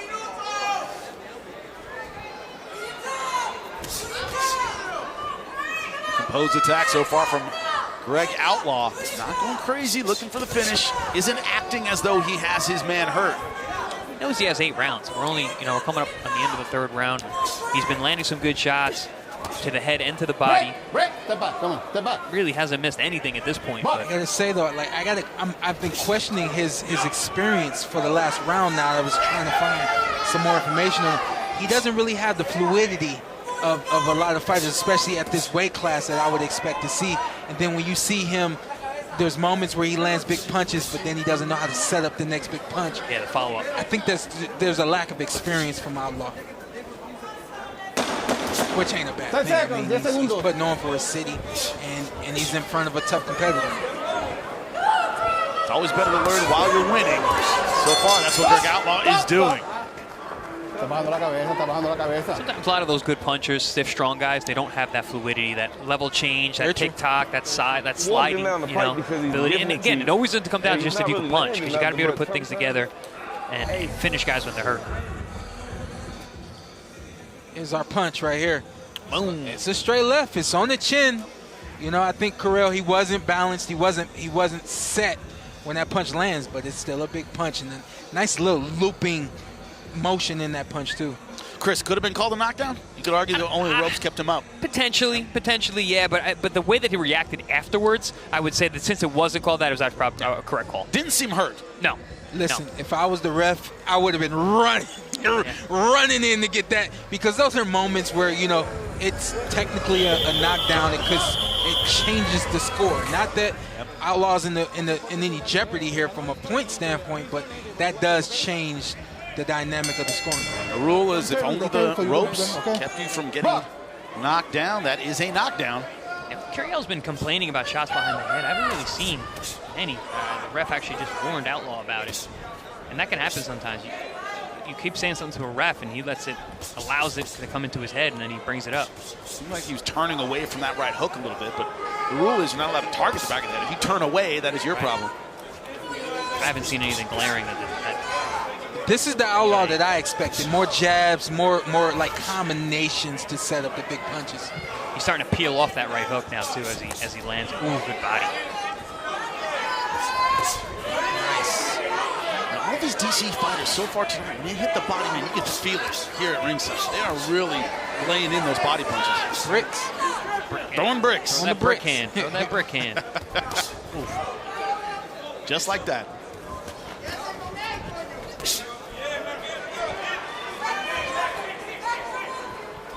Isidro Curiel from Mexico, his U.S. debut. Excited to be here tonight, but so far physically and tactically outgunned by the fighter from Bowie, Maryland, Greg Outlaw.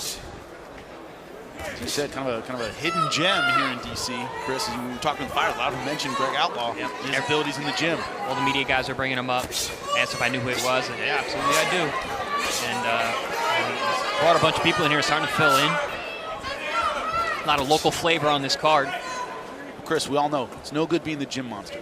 No. Right? Being the guy, oh man, he's really good in the gym. No, you want to go out there and be that consummate professional as well. That's what Doing Greg it under Outlaw the is trying to lights do, is I a think. different thing. Doing it under the lights is a different thing. And that's actually going to bring me to my next point, showtime.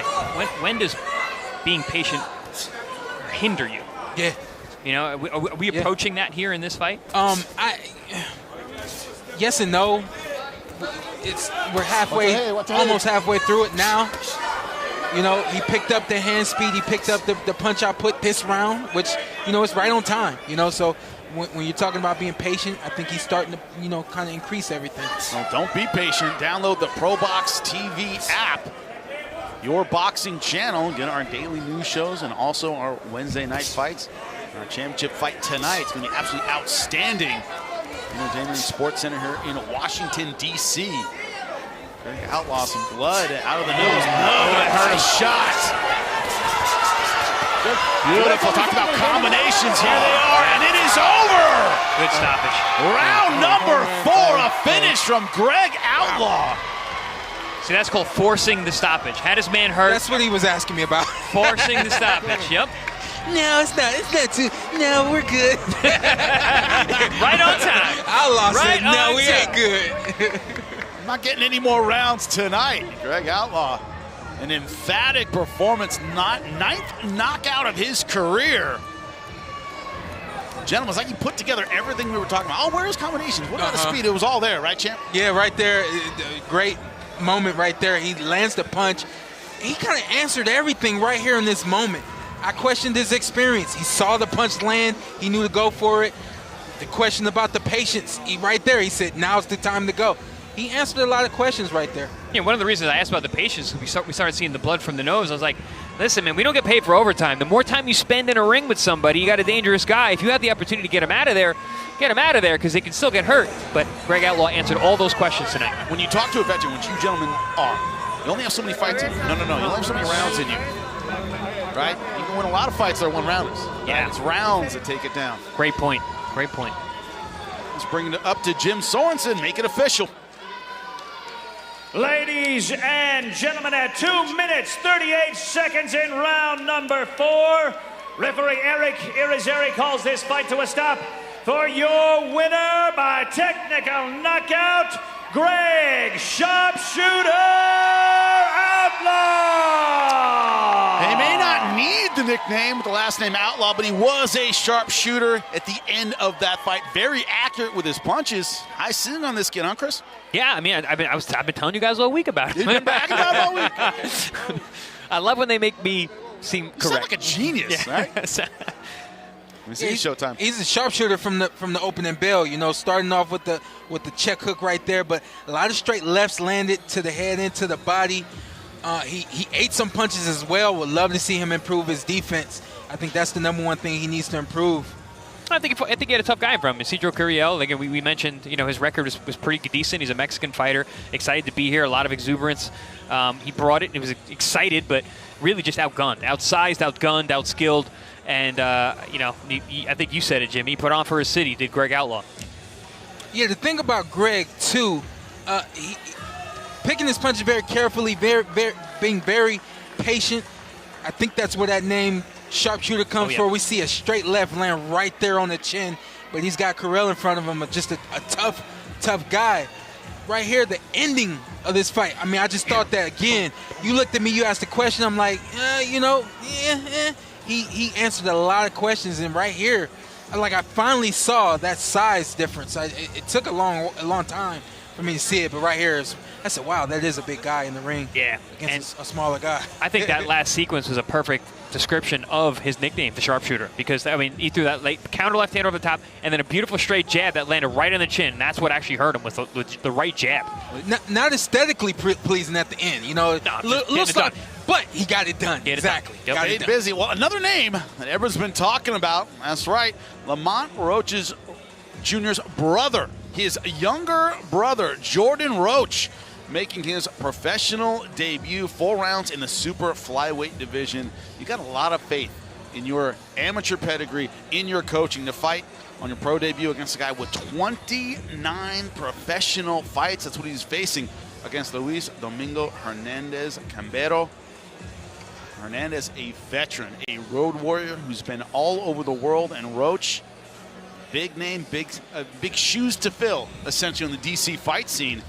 When we talked about pressure with him, Chris, when we sat him down and talked about it, he goes, I don't feel any pressure at all. Man, I'm inspired by my brother. Even though my brother talks me up every time, remember every time we talk about this card, he goes, hey, my little brother's on it too. My little brother's on it too. I mean, Jordan's cool, calm, and collected. His brother way more excited about him making his debut, like you said, Jimmy. It was very interesting to see. And it was funny. I watched Jordan weigh in, but as Jordan's weighing in, I'm watching Lamont. And, I mean, he was so proud. I came over to him. I was like, Chan, I mean, fighting on the same card as your brother in a professional fight, that's got to be amazing, right? Like, oh, man, I'm so excited for him. He's great. I'm like, all right, that's what's up. I love hearing stuff like that. This is his debut, but, you know, again, things people don't know. He was around the corner from making the Olympic team. Right there. Yep. You know, so just a decision away from being on the team, and then more than likely going and qualifying for the actual games, you know. So when he decides to turn pro, this isn't overnight processes for him. This is, I believe he's a 7-time national champion. Absolutely. Yeah. Another thing too, I don't want to say chip on his shoulder, but he was kept off that Olympic team. He thinks that wasn't particularly fair. There was some politics involved. He didn't like the way his amateur career ended. But here's how his pro career will begin. 21 years old, 5'7", younger and taller than his opponent. Also a 2-inch or 1.4-inch reach advantage. See right here, just about 1 inch. Slight weight discrepancy, nothing really. 115 pounds for Jordan Roach. So he cannot wait to get in there and make his professional debut. When he asked about changes in training, he said nothing. I've done elite work in the amateurs, same thing in the pros. Jim Sorensen, get us started. All right, ladies and gentlemen, before we begin this next bout, let's give a little love to our sponsors. Pritchard Industries, your trusted partner in facility services. Visit PritchardIndustries.com. Corona Premier. It's summertime, it's Corona season. Pop open a cold Corona Premier and taste the exceptional light beer. Blossom Beverages and Safe Seats, a top-tier, reliable transportation company serving the DMV area for all your needs. All right, ladies and gentlemen, this next bout is a 4-round fight in the super flyweight division. Your judges for this fight, Tammy Jenkins, Paul Wallace, and Wayne Smith. And your referee, the third man in the ring, Eric Irizarry. Introducing to you first, fighting out of the blue corner, wearing the yellow and black trunks, he weighed in at 113.6 pounds. He is a veteran of 29 professional fights with 10 wins by knockout from Santiago de los Caballeros, Dominican Republic, Luis El Cayman Hernandez. And his opponent, he fights out of the red corner. He weighed in at an even 115 pounds. After an astonishing amateur career tonight, he makes his professional boxing debut. He's fighting out of Upper Marlboro, Maryland. Give it up for Jordan Iceman Roach.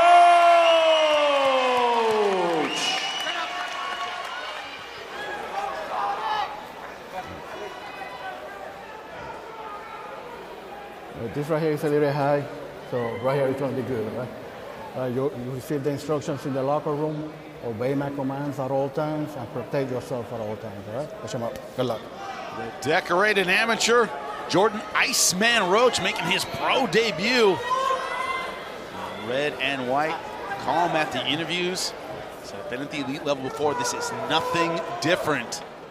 Making his pro debut on the undercard of his big brother, defending his world title. Doesn't get a whole lot more storybook than that, gentlemen. Cambero's 10 KOs. He's fighting a guy in his pro debut. I mean, again, that's faith. Yeah, like you said it, Jimmy. And we've had him on our air, Cambero, before. You know, he's an opponent, but still a lot of experience. It's you know, he's got his man strength. He's 30 years old. Yeah, that's my biggest thing when you're looking at 15 and 13. It's also men strength. Sneaky shot. That's very pro of Jordan Roach here, even in round number 1, going right to the body right away. Great body work. All these fighters from DC, very, very good at that.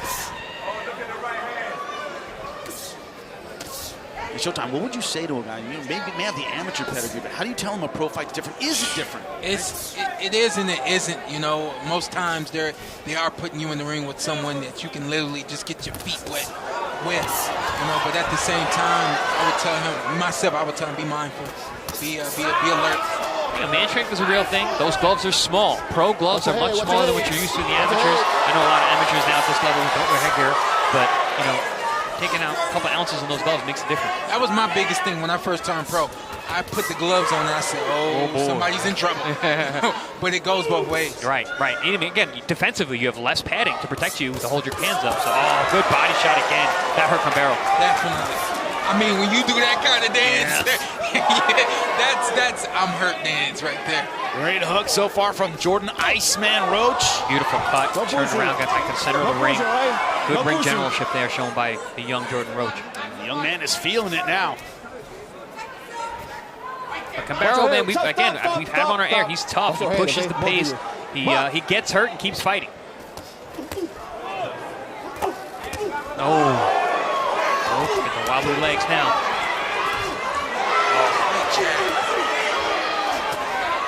Landed right in there, did the stop and go. That was nice. See the skill set of this young man, honed in the gym with his older brother. We talked about the sparring leading up to this. So many members of the same team on the same card. Sean, I mean, you can speak to this way better than me. I did not have an amateur background at all. And you fought really high-level guys in the amateurs, and then you turn pro, and you fight a guy like this, who's not anywhere near as good as the fighters that you're fighting as an amateur. So sometimes you get hit with some weird shots. Yeah, Scooter 3-0 is like wondering, why am I in the ring with someone of this caliber? And it's like, hey, we still got to take you through some steps. Right. You know, me as when I first turned pro, I couldn't wait to get in the ring with someone with the kind of experience that I have. But we need these moments just to feel it, just to experience it, and then, you know, grow. Beautiful right hand at the end of round number 1. Jordan Roach finishing his first pro round with emphasis. But you see why we bring Cambero back. Because when he gets hurt, he keeps throwing punches. That was amazing. I told you, don't go wild when you get hurt, okay? Deep breath. Take a good round. Deep breath. Let me see some Vaseline, too. It's Vaseline, that? Vaseline. Hey, relax, man. Right in the middle. Place your shots, man. Control your pace down. Settle in behind that jag. Keep touching that body, man. All right? They don't like that body. That's 7. That's 7. There's that overhand right to the temple. Got the legs of Cambero, betraying him. But what does he do? He comes right back, hits his gloves together, and throws punches. He came right back. But the thing I like was the timing of that right there. Yep. Nice 1-2 and more of an overhand right than just a straight right, and it led to a big clean shot for him. Yeah, he got his body weight behind it. Nice looping shot over the jab, the lazy jab of Cambero. Beautifully timed, like you said. Good distance control. Nice first round of his pro career for Jordan Iceman Roach. He's in the red and white. Luis Hernandez in the yellow and black. Hernandez from the Dominican Republic. I mean, there's a lot of things, just to expand a little bit, there's a lot of things you have to grow from, into, out of as a young fighter with a lot of amateur experience. I probably would have got super excited right there in that moment after landing a big shot like that. There's just you gotta mature, you know. So we see some maturity right here, even that from Jordan Roach. I think you get that from his personality too. I always say people often, fight exactly the way they act, and you see that with Jordan Roach. Very, very calm in the interviews, and every time I've met him, super, super calm. And when he's fighting, he's the same way, very, very poised in that, even for his first time out as a pro. We got a switch here from Jordan Roach. Yep, southpaw. And then he landed a nice right hook from the southpaw position. Very impressed with the balance of Roach so far. Even from switching stances, he's still always in position. Even if he misses a shot, he doesn't get overexcited, doesn't get over that front foot, stays defensively sound. Even here, his positioning when they're getting into the clinch. I was excited about my whole yeah, Sean, we know. We know, Sean. We watched it. We saw all of your fights. It didn't take much for me to. That's a nice jab right there from Roach, but it didn't take much for me. It's a part of the process. You see a jab right here. Oh, good uppercut on the inside. And he had to eat a right hand right there too, Jordan Roach. Listen, Cambero's this is no easy open debut fight. When you got a guy with that much experience, a guy who's as tough as he is, battle-tested as Cambero is, he's throwing even when he's hurt. Starting to wear down under the pressure. Oh, nice overhand right from Cambero. Landed side of the head there of Roach, but looked like just starting to accumulate. First knockdown of his pro career for Jordan Roach. You're turning your back. You're turning your back. Stop turning your back. Complaining about hitting the back of the head. The referee just said, you're turning your back. Turn your back. That is your problem. Jordan Roach going after him now. He's hurt. Yes, definitely. It's a nice 3-2 left hook, right hand combination. Landed very, very heavy on the side of the head. Right now, ragdolling the fighter from the Dominican Republic, Luis Hernandez. Even hurt, he's dangerous. Yes, absolutely. Very dangerous. Because I'm worried about these overhand rights that he's throwing, even though I see he's on shaky legs. Sean, he's got 10 KOs in his 15 wins. That's a high knockout percentage in your wins. Oh, and we mentioned the man strength. He's 30 years old. Looks like against all odds, he may see the end of round number 2, and he does. Hey, you gotta keep your head up. That's why you're getting on the back of the head. You're putting your head too low. I like that admonishment from the referee. Hey, you're turning your head away. You're the one putting your head down. Don't turn and complain to me about shots to the back of the head. I've seen a lot of two of the refs tonight. Very communicative with what's going on in the ring. And very assertive as well. There we see it was a left-hand, right-hand combination. And Sean, you mentioned that first shot that we saw around earlier. It was the overhand right. That choice, that punch selection from Roach. Very, very smart here, mixing things up. Leads with the left hook, comes with the overhand right. First knockdown of the fight. That overhand right landed, it looked like around the ear, the jaw, around that area. Maybe even could have caught some of the neck, but that's fair game. Absolutely. Barry Sanders just said, why do you hand the ball to the referee? You don't celebrate your touchdowns and act like you've been there. Yeah. Right. And you see this young man, Roach, he got the knockdown, didn't throw his hands up in the air. Yeah. Literally turned away like, okay, on to the next one. Very mature. Your head up, okay? That's why you'll get on the back of the head. Act like you've been there. Act like you've been there. Jordan Roach is acting like he's been here. Even though it's only his pro debut. So far looking absolutely fantastic. Round number 3. The jabs, the hard, stiff jabs have had the most effect other than the right hand that knocked him down throughout the fight. Oh, good body shot. Man, Cambero's tough. Harder than a coffin nail. Watch your head, watch your head. There's Luis Hernandez, young man from the Dominican Republic. And right now, Jordan Roach just pitching a technical shutout. Yeah, but Cambero's in there, man. He's throwing these shots. And shit, like Sean, you mentioned, you're worried about some of these shots landing. And, they're grazing here and there. He's catching some flack. Because I know as a young fighter, you becoming like autopilot, where you're so used to everything landing and everything going your way. You don't expect something like that, and that's why I said at the beginning of this fight, I tell him be alert, for moments like that. Big hook landing to the body. I like how he set that up. Run the hands upstairs and then look for that big body shot down low. Also, is part of it Showtime that elite amateurs, they throw tight, clean punches. A lot of pros throw loopy stuff you're just not used to seeing all the time. Yeah. You see, everything changes just a little bit when you turn pro, You catch guys that are throwing punches, unorthodox ways of throwing a shot, especially guys like Godoy. Something won't score in the Olympics, but put you on your butt in the pros and good combinations from Jordan Roach. Goodness. Right, he's still throwing.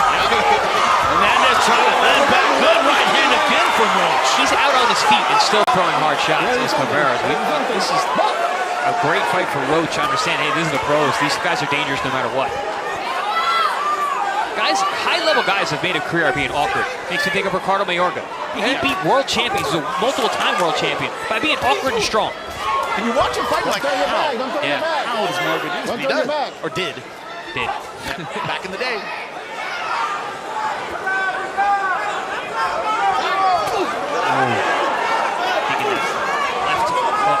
Solo plexus. I don't think we're gonna make it. If we make it out of this round, I don't think we'll see another round. Corner might be taking a close look at it because Hernandez right now blinking has a look of a man who is out on his feet, doesn't have a lot of balance. I don't know. I'm looking at the corner right now. They look like they're used to this. This happens every time. I took a peek over because I thought he was gonna say somebody's got a towel in their hand. Nope. This is a normal Luis Hernandez fight. Overhand right. That's another knockdown. That's a knockdown.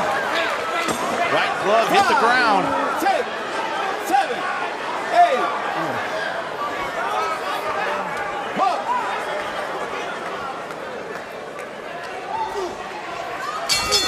We will see a final round of Jordan Roach's pro debut. Can we get the doctor to go take a look at him? Got the doctor looking in, though. That's a whole nother story. If the corner's not going to do it, the doctor has the opportunity to stop the fight as well. I gotta make sure he's good to go. Are you good? Here we see some of that work from Jordan Roach in that second round. That nice overhand right seems to be the punch that's having the most effect thus far.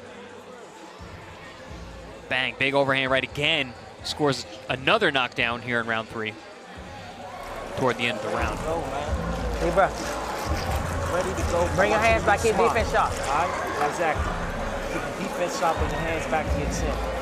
Place that 7-3 one more time for me. Keep going back over the 2 of them. That's the shot, all right?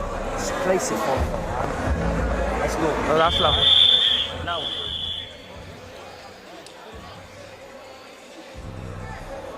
A lot of back and forth between the ringside physician and the referee. The ringside physicians seem to be giving some instructions. Hey, listen, if he gets in trouble, don't be afraid to step in. Final round of Jordan Roach's pro debut. In the red and white, he has looked absolutely spectacular so far. Luis Hernandez, can't question this man's heart, his guts.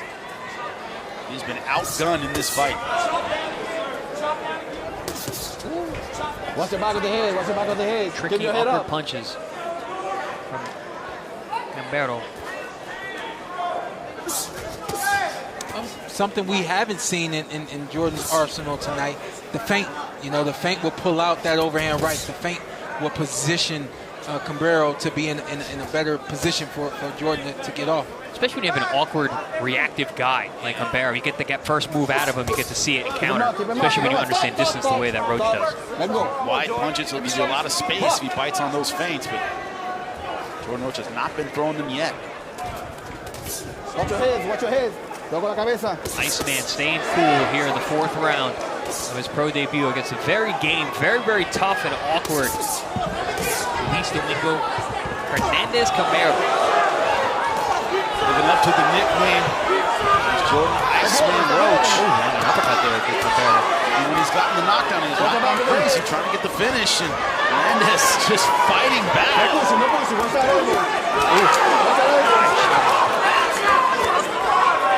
Throughout this fight, Jordan Roach's excellent body work. Cambero's one of those guys, he's like a rubber band. You hit him, he bends over, but he slings right back. We might see the stoppage. He's going for it. Doctor may have told the referee not to let this guy take a lot more. Out comes the mouthpiece. Mouthpiece is out for Gambero. But he holds on. You know, as a ref, it's like, I know you haven't won a round, and you're not winning. But you keep coming. There's no justifiable way except for this right here. Are you okay? See, he's got a towel on his arm. I thought he was doing it, but he's not doing it. Washing off the mouthpiece. Cabrera was opening his mouth to have the ref put the mouthpiece back in while tied up. He wanted to get right back to it. And here he is. Watch your head. Break, step back. Buck.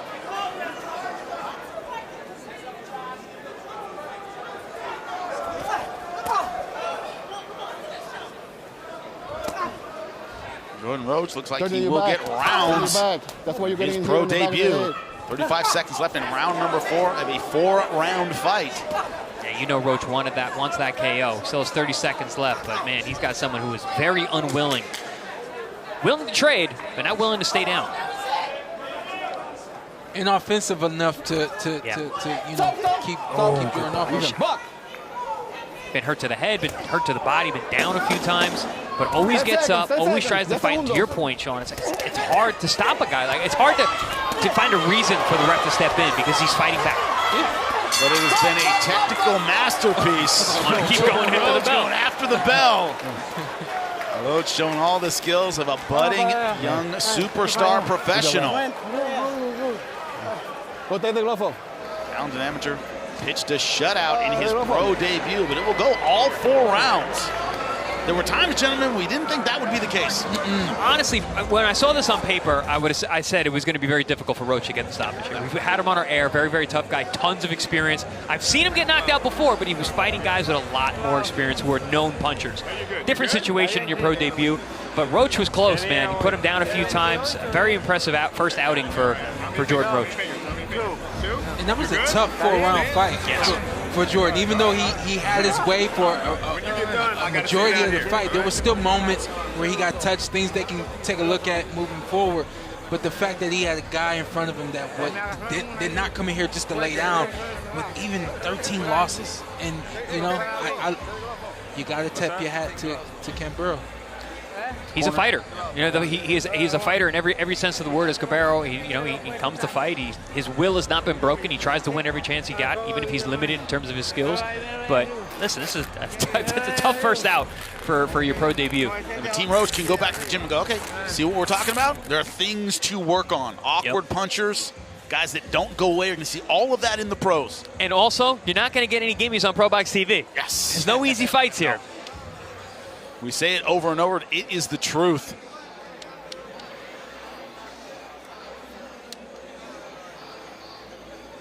I assume we're going to get some very lopsided scorecards here. Should be. They're adding it up now, taking into account the multiple knockdowns, of course. Luis Hernandez had to pick himself off the canvas more than once, but Jim Sorensen now has the scorecards. He will end the suspense on a pro debut. Let's hear it, Jim. And here we are, ladies and gentlemen, after 4 rounds of boxing action, we will go to the judges' scorecards.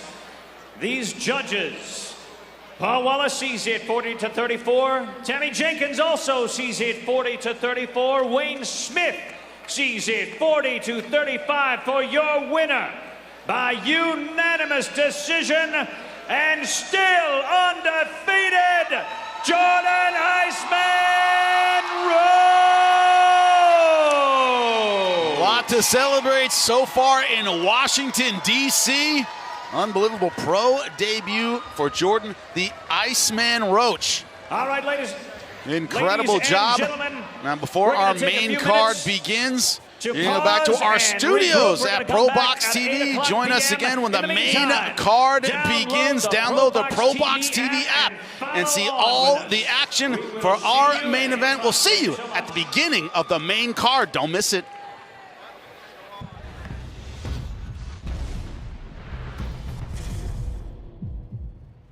ProBox TV Championship Boxing, some fantastic action in the preliminaries. By the way, all 5 fighters from the DMV winning their fights in the prelims, setting up a tasty appetizer for the main course, the main event coming up, the main card at the top of the hour with the main event featuring Lamont Roach, hometown kid in D.C. against Feargal McCrory, the undefeated Northern Irishman. Here is the card coming up in just a few minutes' time. Benjamin Johnson making his pro debut against Michael the Rare Breed Williams.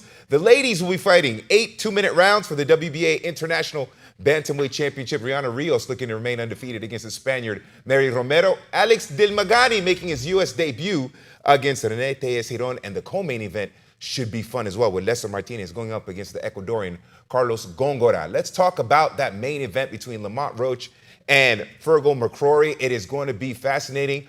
McCrory, the road warrior, the Northern Irishman, taking on Lamont Roach Jr. at home in D.C. And earlier this week, Jimmy Smith, Paulie Malignaggi, and Chris Algieri spoke to both fighters that will be featured in the main event. Tell us, again, from both sides, how exciting that is for you guys, because we appreciate being able to have you this title fight on our network and sort of starting out this new endeavor for ProBox TV as well. Well, like I said plenty of times on all the interviews and all the times we got to speak, I'm just grateful for ProBox, man.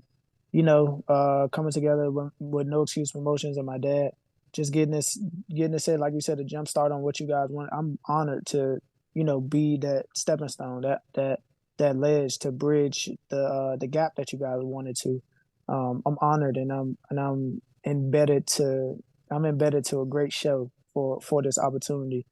Once again, this opportunity provides not just an opportunity for me, but for my stablemates, aka my little brother, my blood brother, who's making his pro debut, Benjamin Johnson, who's making his pro debut, and Rios, who's making her first appearance for a title, a regional title. So, man, we're gonna be loaded. We're gonna be loaded. It's gonna be a great night of boxing. All thanks to ProBox. This is going to be one of the better cards that's happening in my city in a long time.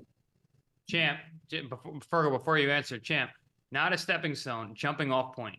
I don't like that word. I don't know. That hit me in my head. I don't like that word, stepping stone. I like jumping off point. Sorry, Feargal, go ahead. Yeah, it's great. Feargal, what does it mean to you to be on ProBox TV fighting in a championship bout, which is the second of many that we're looking to put on in the coming future? It means a lot to me to be on ProBox TV. I've watched many of your events before. They're always of great quality. The commentators all these guys are legends. You know your boxing. It brings a quality channel to the people back home in Ireland. Thousands of people will be tuning in Ireland. It'll be insane. I honestly believe that your numbers will blow you away. So yeah, I'm very excited that my people back home get the proper streaming channel. ProBox TV, thank you so much, and it's a pleasure to be able to fight on your channel. Yeah, that's one of the blessings of having a channel that goes across national borders. When your friends are back at home in a different country, you get the chance to see as well. So we've had a couple of guys on our shows from different parts of the world, and they've let us know the same thing. So it's cool that we're opening things up to other parts of the world, man. And we're really looking forward to having you guys. Every show we have. Like, listen, we look at our bout sheets and we have flags from all over the world, like every single show. Mm-hmm. And Paulie does something that I don't do. He actually looks at comments and he sees all the commentary from all the other countries across the world at the time when it's happening. We truly are a global platform. Feargal, you talk about your fans in Ireland. We do see the certain numbers for are a little higher or lower than when we have certain guys on the network. So we look forward to seeing the numbers from Ireland jumping. Obviously, Lamont, you're going to have a lot of people there live because you're in your hometown, but. We look forward to really getting people excited about ProBox TV, bringing in this caliber of fight. Because you guys, we feel like we do a lot of good as far as in boxing, bringing a pretty good level of boxing. Lamont, you were at our last fight, right? We bring a pretty good level of boxing, but you guys here are bringing a world championship level. So we're excited about that, and we're excited to watch you guys do your work. And, of course, the guys on the undercard as well. Hey, we appreciate you, gentlemen. You're going to have a great championship fight. Feargal McCrory and, of course, the champ, Lamont Roach Jr. Thank you so much for joining us. We'll let you guys go. We know you're in the middle of camp. But, Paulie, Chris, not just a main event to talk about. Paul, you just talked about it. We've got a co-main event. Talk about international fights. Guatemala, of course, on display. Number 14 ranked WBC contender in this fight. Lester Martinez versus Ecuador's Carlos Gongora. Gongora, the one word you always hear when people talk about Gongora is rugged. The guy can go through hell. Lester Martinez, 17 wins, 15 knockouts, a great knockout puncher. Is this a show-stealing fight for you guys? Chris, what do you think about this co-main event? Listen, I love this fight. I've called Lester Martinez on our air on ProBox. I've called Carlos Gongora on other networks. He came in and he upset a guy, Carlos Gongora did, and I was very, very impressed with him. So we got an interesting clash of styles here. Martinez is obviously, he's the two-fisted puncher who comes forward, the big knockout guy. And just Gongora is just incredible experience, just super tough, figures out a way to win. A real wild card when he's in there. Even though he's super, super talented and skilled, you never know exactly what you're going to get because he can figure things out on the fly. Ooh, that is going to be a great fight between Lester Martinez and Carlos Gongora. And the main event, well, is at 130, and both fighters making weight for the WBA super featherweight title fight, as Lamont Roach coming in at 130 pounds even, and Feargal McCrory, his Irish opponent, 129.6. And Lamont Roach Jr. just winning the WBA super featherweight title last November, and he is coming in for his first title defense. McCrory undefeated, 3 knockouts in his last 4 fights. This is going to be a great one. And, well, ladies and gentlemen, if you're looking to make some dollars, or if you're in Ireland, some euros on this fight, I think you want to listen to Jim Rodriguez here on The Better Side.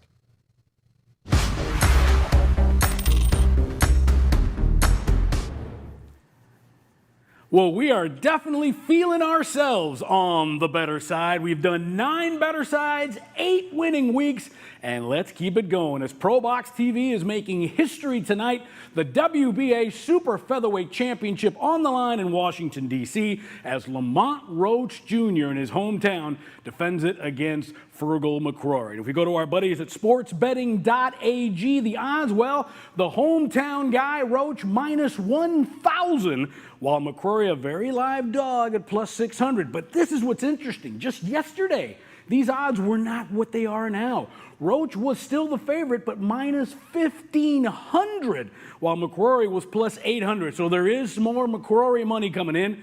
Interesting developments there. So what is the better side of this? Minus 1,000? No, thank you. What about the rounds? Listen, for Lamont Roach Jr., we've talked about it. He loves rounds, right? He loves getting those minutes in the ring. He's gone the distance 3 straight times, and 6 of his last 8 fights have gone the distance. Meanwhile, for McCrory, well, the most he's ever gone is 9 rounds, and that was 5 years ago. This is a 12-rounder for the WBA Super Featherweight Championship. So what's the bet? What is the better side? How about under 9.5 rounds at minus 105? Now, if you shop around, you can get Roach by decision at plus money. You can even get the fight will go the distance at plus money. But for me, the better side of this fight will go under 9.5 rounds, almost even money, not a lot of juice, at minus 105.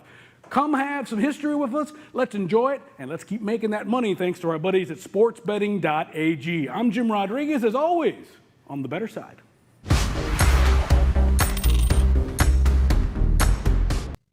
Fight fans, let me give you some advice. Follow the advice of the better side. I know people have won some good money following Jim's advice on the better side, and it is going to be a fantastic fight to bet on between Lamont Roach Jr. at home in D.C. against Feargal McCrory, the undefeated Irishman with a major belt on the line.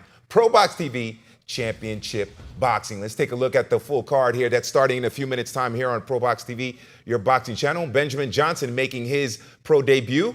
Rios going up against the Spaniard Mary Romero. Alex Dilmaghani making his U.S. debut against Hernandez Giron.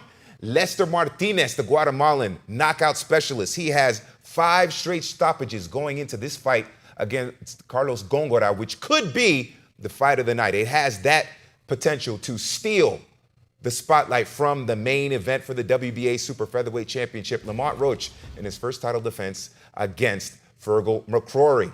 Ladies and gentlemen, it is time for the main card here on ProBox TV, your boxing channel. Enjoy the fights, everyone. June 28th, live from the Entertainment and Sports Arena in Washington, D.C., WBA Super Featherweight World Champion Lamont Roach Jr. will defend his title against undefeated challenger, fearless Feargal McCrory of Ireland. Catch all the action live in Washington, D.C. on ProBox TV, or even better, download the ProBox TV app.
Welcome to ProBox TV Championship Boxing, coming to you from our nation's capital, Washington, D.C., which is tonight the capital of the boxing universe, who is the president at 130 pounds, Lamont Roach Jr. or Feargal McCrory. And I'm telling you, it is going to be a very, very tight race. We begin, of course, in Ben Johnson versus Michael Williams. That's going to be in the welterweight division. Benjamin Johnson, 12-time amateur national champion. Michael Williams, a ProBox veteran. Can Johnson impress in his pro debut? And it is now the ladies' 8 rounds for the WBA female international title. Renata Rios, undefeated and aggressive southpaw, taking on the road warrior, Mary Romero from Spain. Both of these fighters in great shape. And 10 rounds in the lightweight division, Alex Dilmaghani, the phone booth fighter, always aggressive, always in your face, taking on Renee Giron, the action, awkward fighter with knockout power.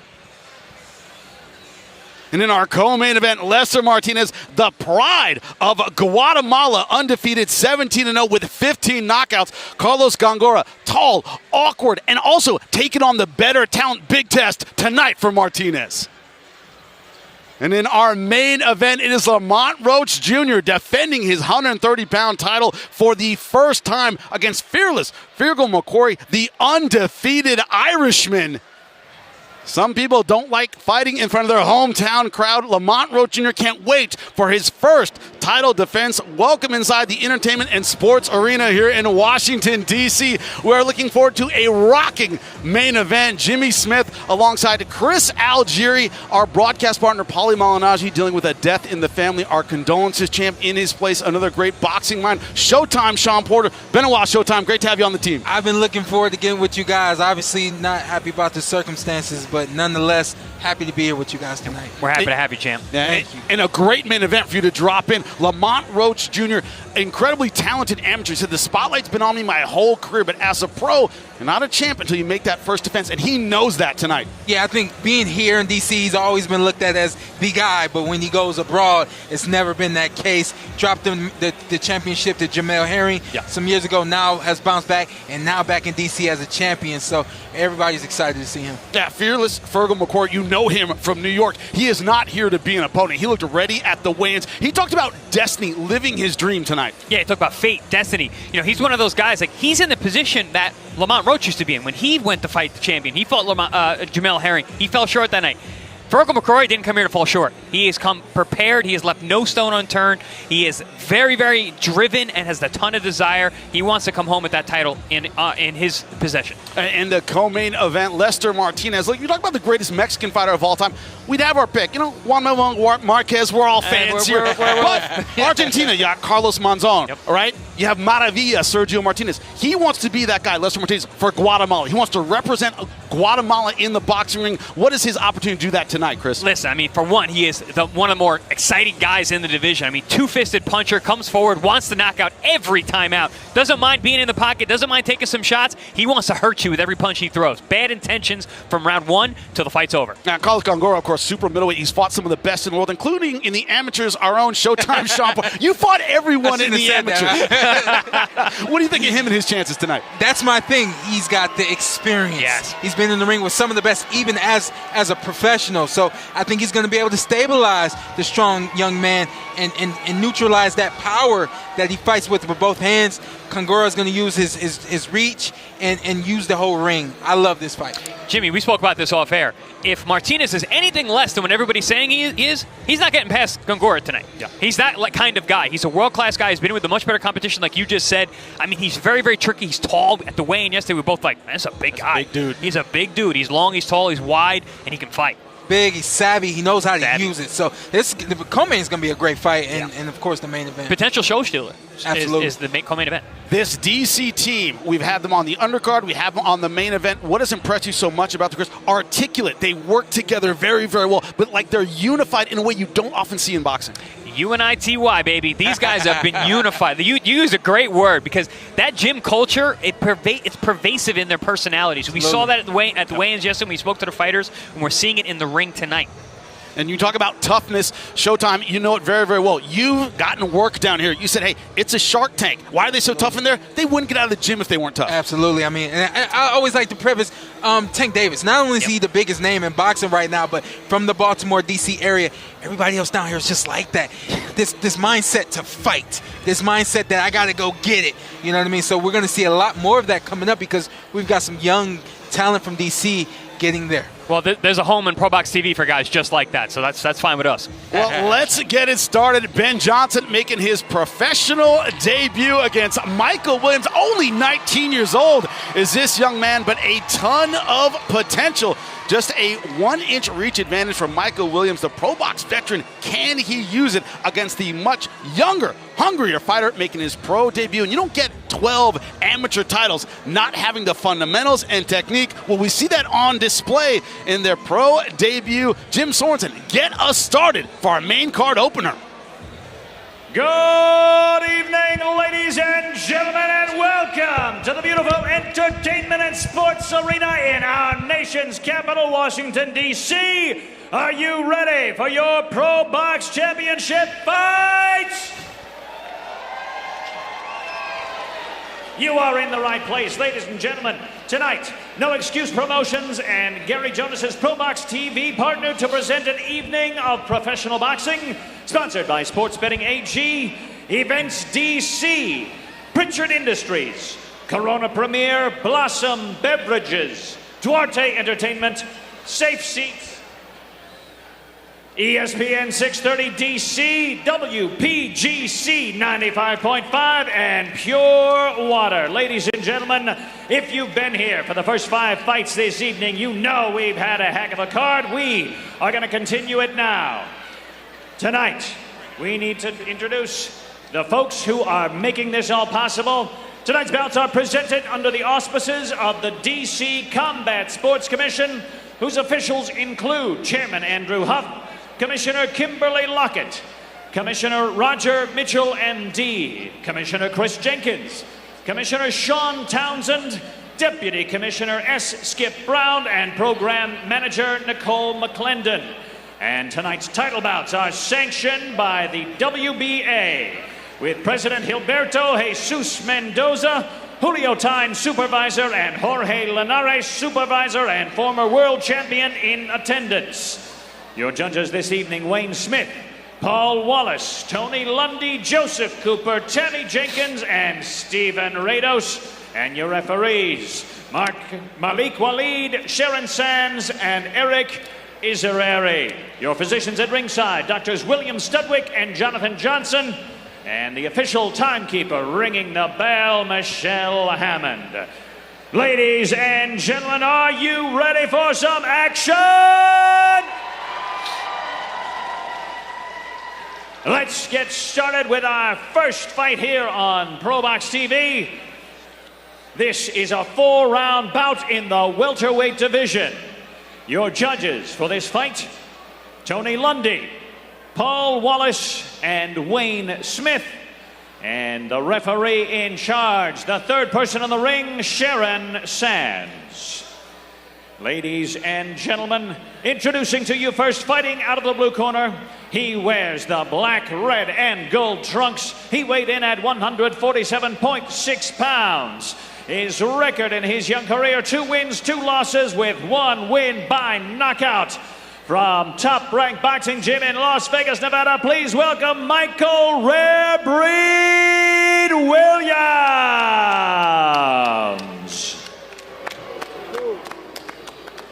And his opponent, fighting out of the red corner, he wears the white and red trunks. He weighed in at 147.4 pounds. Tonight, after an amazing amateur career, he makes his professional ring debut. From Washington, D.C., please welcome Ben Johnson.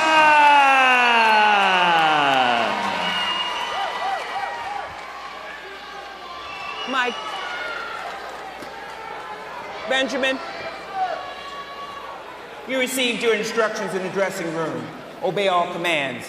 Protect yourself at all times. Touch gloves, come out at the bell. Thank you. When we spoke to this young man at the weigh-ins, Showtime, Chris and I said if he can fight, he's going to be a star. Because he's articulate, he knows how to talk, he understands the game, just got to prove he can fight at the professional level.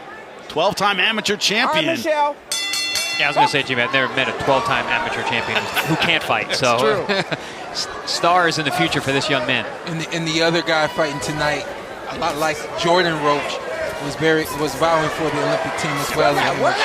Jordan Roach on our undercard made his professional debut. Looked absolutely outstanding in a 4-round unanimous decision. Same team as Ben Johnson. They all talked about sparring together for tonight. The Roach brothers, Jim going to war every single night. Something I always say when I see these high-level amateurs turning pro, it's the eyes. Their vision, their ability to see the punches coming, change the angles, keep the distance at just the right pace. I'm seeing that already here in Ben Johnson. He throws a right hand down low, he looks down, throws the right hand up high. Using little eye feints early on here in round 1. Still got to be mindful, though, especially at welterweight. Yeah. With the age difference. You know, Johnson being 42 years old. Oh, beautiful combination. Early knockdown. Never mind. Well, yeah, never mind. And I said the wrong name, too. So left hook behind the ear. Put myself in time. Caught Williams there. Now we need you, buddy. That's a knockout. You all right? And is able to get up in time. A knockout punch, certainly from Ben Johnson. And I said another thing I said about Ben Johnson yesterday. I saw him, I was like, wow, that's a big welterweight, man. I mean, for a pro debut, that's impressive. Another good right hand, knockdown number 2, halfway through round number 1. Michael Williams complaining about the back of the head, but he was turning his head to avoid the shots. It's been the theme tonight. Everybody's complaining about the punches not landing flush. The refs aren't buying it, though. And not where they're supposed to land, but again, what we know about DC Baltimore fighters, they have precision. Yeah. And apparently we know about DC Baltimore refs. They don't care about your complaints. You're not taking that. I got to tell you, like, outside of the boxing, I've been impressed with the commission over here. The refs. Absolutely. Very good. Yeah. Very professional. Yeah, don't take it like I'm saying that they're doing the wrong thing. I think they're doing the right thing. Yeah. to making the fighters fight. Look, she said get up. Yeah. She's like, now you good. Oh, Wouldn't let it continue. Off of what looked like a slip. I think she saw the way this fight was going. Ben Johnson pitching a technical shutout. It's an impressive pro debut. Look at that smile, gentlemen. no complaint from Williams either. So I'm wondering if he was saying something to the referee. Here we're going to see a nice left hook that lands right around the ear. Boom, there. That puts Williams down for the first time. He's complaining about shots behind the head, but he's ducking his head over as well. You got to always spell that out. You know, while, you know, we were saying, hey, you know, he's probably not hitting him behind the head. Well, on the other side of that was you are ducking and making it land the way that it's landing, you know? And what's the most important rule in boxing? Protect yourself at all times. If you put your eyes down, put your head in a position where you're going to get hit behind the head, you're not protecting yourself. I think the referee called that last one a slip, but he ate some serious punches before he went down. I think you're right, Chris. Talking to the referee, he said something that made her wave off the fight. That was one-way traffic throughout that short first round for a man, Benjamin Johnson, making his pro debut. This kid's got a bright future. And shout out to my boy Ocho Cinco. Remember when he had that boxing match down there in Florida? That kind of looked like it, and he looks a little bit like Chad from the profile. I'm like, I'm getting sentiments of Chad Ocho Cinco being in the ring right now. The young man, 12-time national amateur champion. I pressed the camera twice. Proud to represent DC, and he gets his first win as a professional. That was a walk in the park, tactically speaking. Don't know if he ate a significant punch. And here's Jim Sorensen to make it official. Ladies and gentlemen, in the first round of his professional career at 2 minutes 23 seconds, Ben Johnson wins by technical knockout. Little beautiful job from Ben Johnson to open up our main card. Dominant performance for the young man. We saw a lot to like, Showtime. Oh yeah, a whole lot to like, and obviously, you know, just 2 minutes and some change and around where there's so much more to show us too. There are some guys out there that will give him some work. Hopefully he gets one soon. That was a wipeout. Great job for Ben Johnson in his professional debut.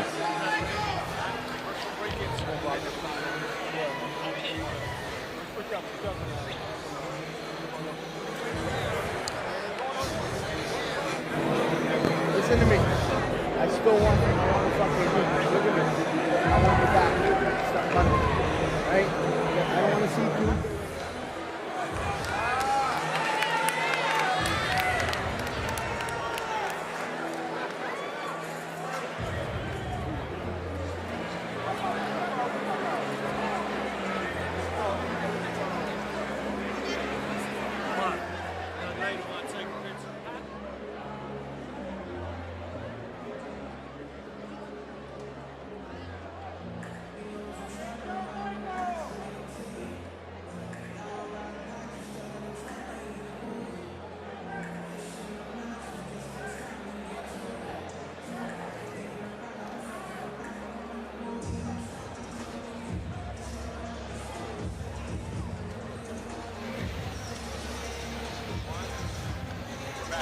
Welcome inside the entertainment and sports arena here in Washington, D.C. A lot of Washington, D.C. fighters so far looking absolutely fantastic. Jimmy Smith alongside Showtime, Sean Porter, Chris Algieri. Showtime, a theme tonight is going to be how these local fighters handle the spotlight, how they handle the moment. So far, they're doing all right. No, they're doing all right. They're all young, so not much to really fight through. When you get, like Lamont, for instance. Yeah. He's probably the one on the card who's been called multiple times, even tonight, for tickets and things like that. And in the moment, finally getting in front of your fans and family, it adds to the dynamic of what's going to happen tonight. They seem to, so far, these young fighters absorb the energy of being here rather than being intimidated by it. It seems like they're really enjoying being able to make your pro debut or one of your early pro fights in a venue like this. It's special to them. Well, Jimmy, they're home.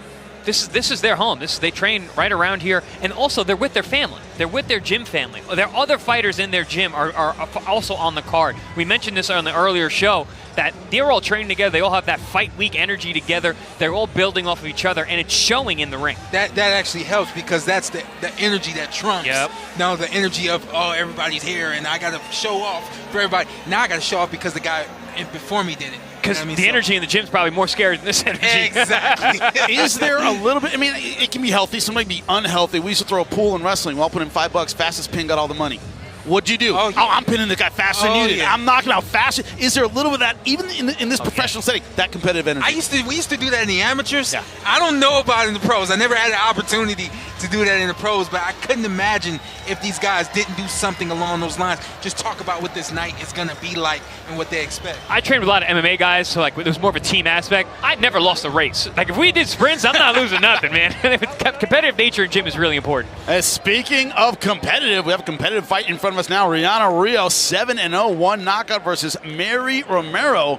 Looking at her now from Spain.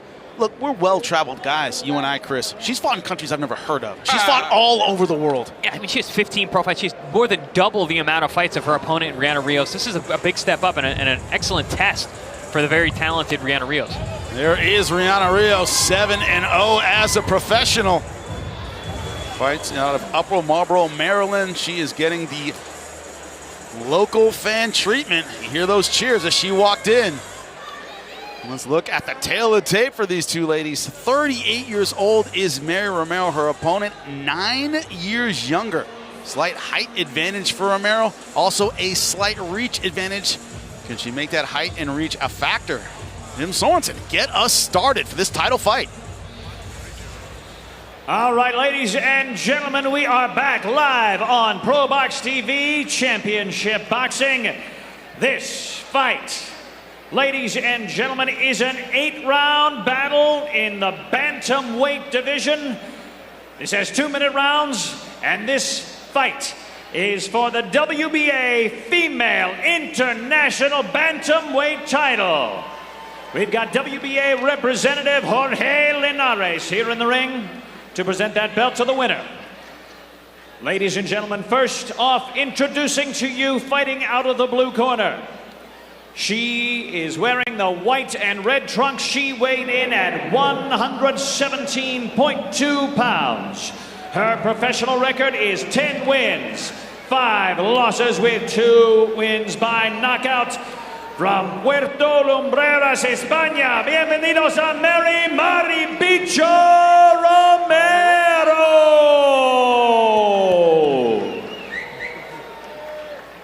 And her opponent fighting out of the red corner, she is wearing the red, black, and gold trunks.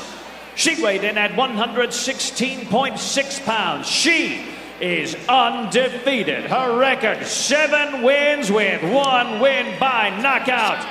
She is fighting out of the Upper Marlboro, Maryland. Ladies and gentlemen, give a DMV welcome to Rihanna Rios.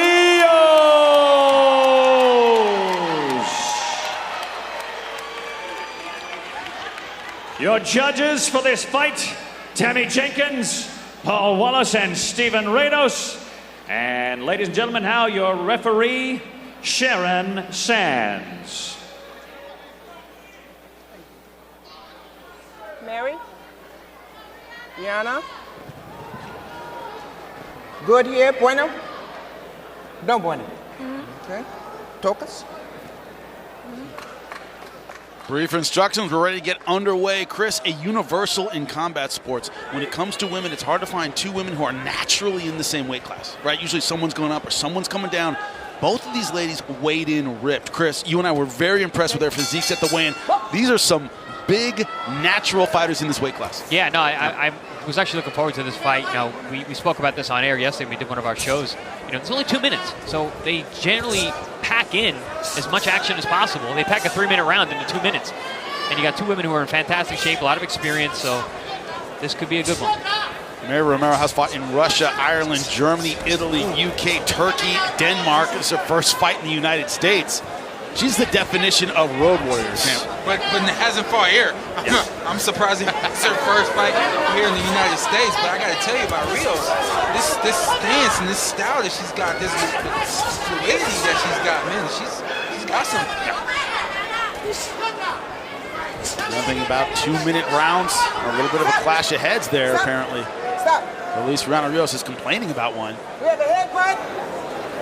Got the Southpaw Orthodox. A lot of times head clashes, especially with some being so aggressive the way that Mary Romero is, putting her head in there, forehead to forehead, trying to land those right hands. But I think that's a smart move on her part. You know, you mentioned that she's fought over the world. There's not much she hasn't seen. She knows how to fight a southpaw, and someone who has more technical skill than her, she just has to outwork. Also, 8 2-minute rounds, as you pointed out, Chris. Hey, work hard for 2 minutes. Throw everything you got. Rios just landed a good hook, left hook to the body, and this pace that she has for 2 minutes is pretty slow. Maybe taking her time, feeling her opponent out. Usually very, very aggressive is Rihanna Rios. Got to be careful on those 2-minute rounds. It's easy to fall behind. Again, complaining about the head clash. Nice red mark on the forehead of Rios. Ooh, again. Stop. Awkward fight so far in round number 1. All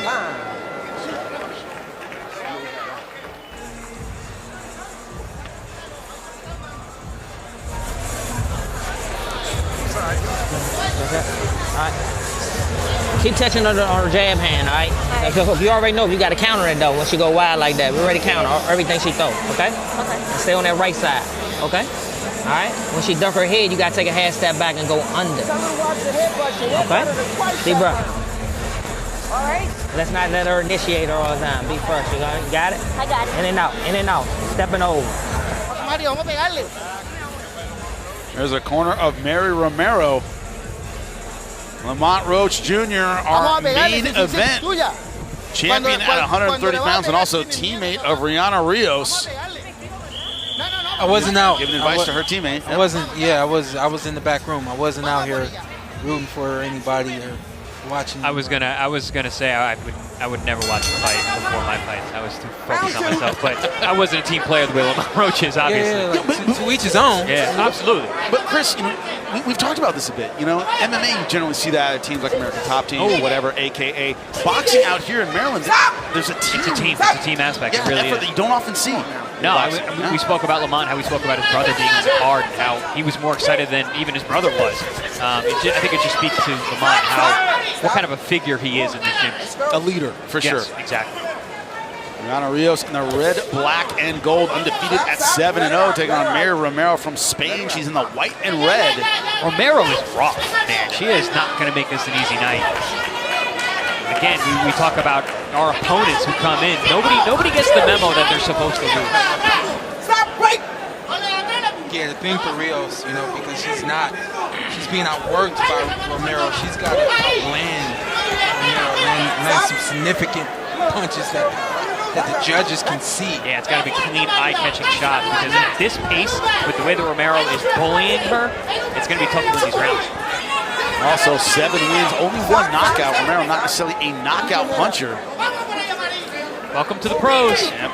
Stuff gets rough. Seems a little frustrated by the style of Mary Romero. Watching Romero's left foot, she steps outside of Rios' front foot every time she steps in. And it's very smart. Her feet aren't going to get twisted up, but then, of course, Chris, we already know that she's going to be able to create that angle for the offhand. Yeah, she's coming with those wide overhand shots, whether the left or the right, but like you said, she gets her foot in the right position. So even if she does fall forward, she's going to be safe.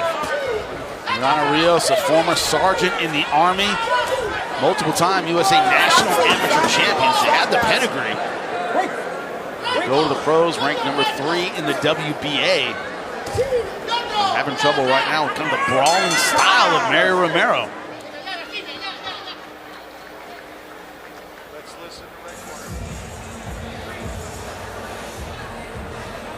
You gotta get a bit. Don't let her be a bully in the inside, all right? You gotta get real physical with her, okay? All right? When you step back, step over when she lunge in like that. You're gonna hit her with the up, roll out, and then come at an angle, okay? right? I'm good. You good? Oh. No, I'm good. Y no te metas, no te metas. Que te van a quitar un punto. ¿Lo entiendes o no? Vamos a ganar por tu hijo. No te pesa nada.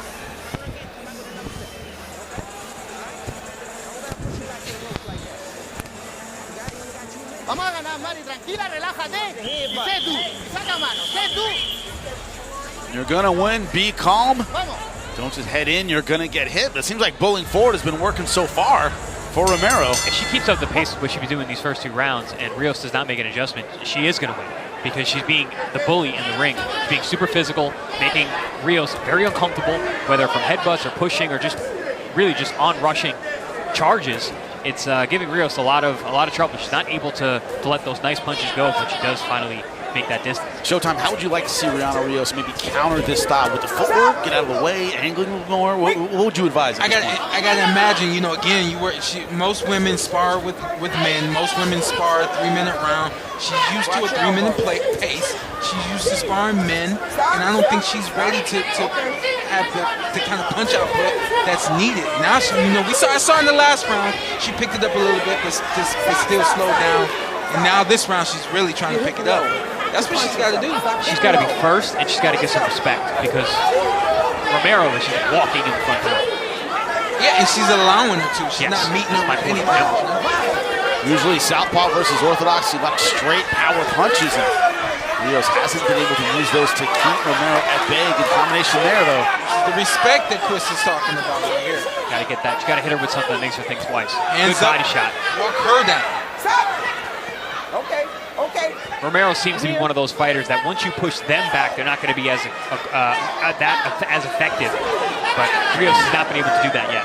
Today, Rios can't afford to look good, look pretty. No. I just saw the shoulder roll, arms in the shoulder roll position. It's like, you're not going to use that, so why are you even doing that, you know? That's why me and GB said yesterday, we watched him at the weigh, we're like, this is going to be a rough fight. these women are in shape. Sure enough, here we go. Romero, I mean, she looked strong on the scale yesterday, and she looked strong in here tonight. We got 10 seconds. So far, that respect lacking, as you said, Chris, needs to get it. That can help. Romero. Rios being physical as well.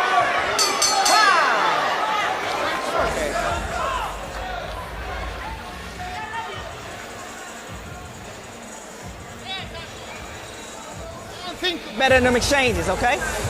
Check her out with the hook when you're in there, all right? The straight brick is landing. Got it?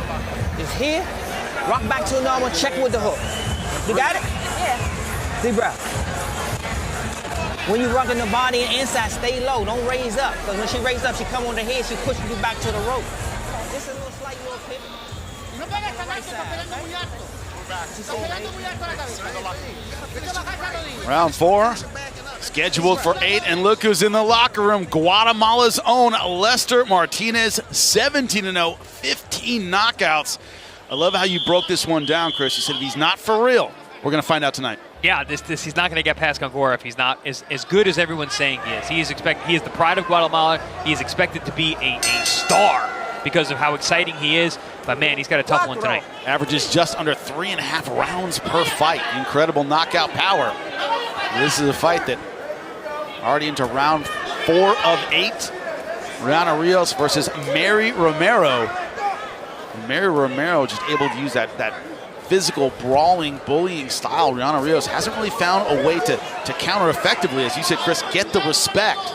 But Showtime, do you think it was a better last round for Rihanna Rios? Yeah, I had her win that round. I think it's 2 rounds to 1 right now for Romero. But the thing I'm seeing now from Rios doesn't seem like she has an identity. She doesn't know whether or not she wants to fight from the outside, the inside. She doesn't have fast counters like that right there. There's not a lot coming from her right now. And Romero is showing a different aspect of her game. She was on rushing for the first 3 rounds, had a little bit of trouble in the third, now has come out. She's actually boxing from the outside and landing good punches from this distance as well. It's not the prettiest stuff in the world, but it's effective. And it's landing on top of that. Yeah. And the stuff that doesn't land like that big overhand right, what does that do? That alerts Rios. And also she does a very good job of smothering the offensive Rios when she does fire back. Let it go. Stop. It ain't pretty, but it's effective. Don't get paid for style points in boxing. You get paid to win. That's exactly what Mary Romero attempted to do tonight. As the hometown fighter. There were some good power punches. That's the thing with the female fighters. You know, not many of them have knockout power. So getting respect, it usually becomes a contest of will and conditioning. And you got someone like Romero who's physically strong, is coming forward, has a good conditioning in an 8-round, two-minute round fight. It's tough. Oh, nice uppercut on the inside from Rios. And we are halfway through this 8-round fight. What am I going to do? And if the undefeated Rihanna Rios thought she was going to have an easy time in front of her hometown crowd, she is very much mistaken. Deep breath. No, estamos so strong. I want all these rounds, you understand? I want you to fight. Better round from Rios. She's able to land some clean punches from the outside. Sneaky uppercut, left uppercut landed right there. And she followed up with the hook immediately. I mean, that's textbook right there. Beautiful timing. When she does have space, you see the fluidity, the beautiful punches, the timing, the range. But she just hasn't had many moments like that so far. Is she finally kind of getting the timing for the way Romero is coming at her? Is she finding a little bit of space to land her punches, Chris? Is she making the right adjustments to you? She's starting to. The last 2 rounds have been better. The first 2 rounds were tough because Romero was all over her. But these last 2 rounds, she's created a little bit of distance. We're starting to see some of those eye-catching punches that Sean and I were talking about earlier. Right. And it's going to happen on Romero's way in. Right, exactly. That's being first, getting hit her on the way in, but also being able to take advantage on her way out. It's for the WBA Female International title. Rihanna Rios in the red, black, and gold, undefeated at 7-0. Her opponent, Mary Romero, in the red and white from Spain. She has brawled the boxer throughout this fight, just like that, bowling forward. This is the fight that's going to be decided in the second half. Watch your head, Mary. Mary. As we get to that second half, Showtime, you have it even on your scorecard? It's even right now, and here's the thing. You know, again, we always, as boxing fans and us being analysts, we always want to analyze what are you doing right, what are you doing wrong, what can you do better. Romero doesn't look good. Aesthetically, she doesn't look like the better fighter, but she's performing good. Like, this isn't how you teach it, but she's winning. Exactly. Making it work.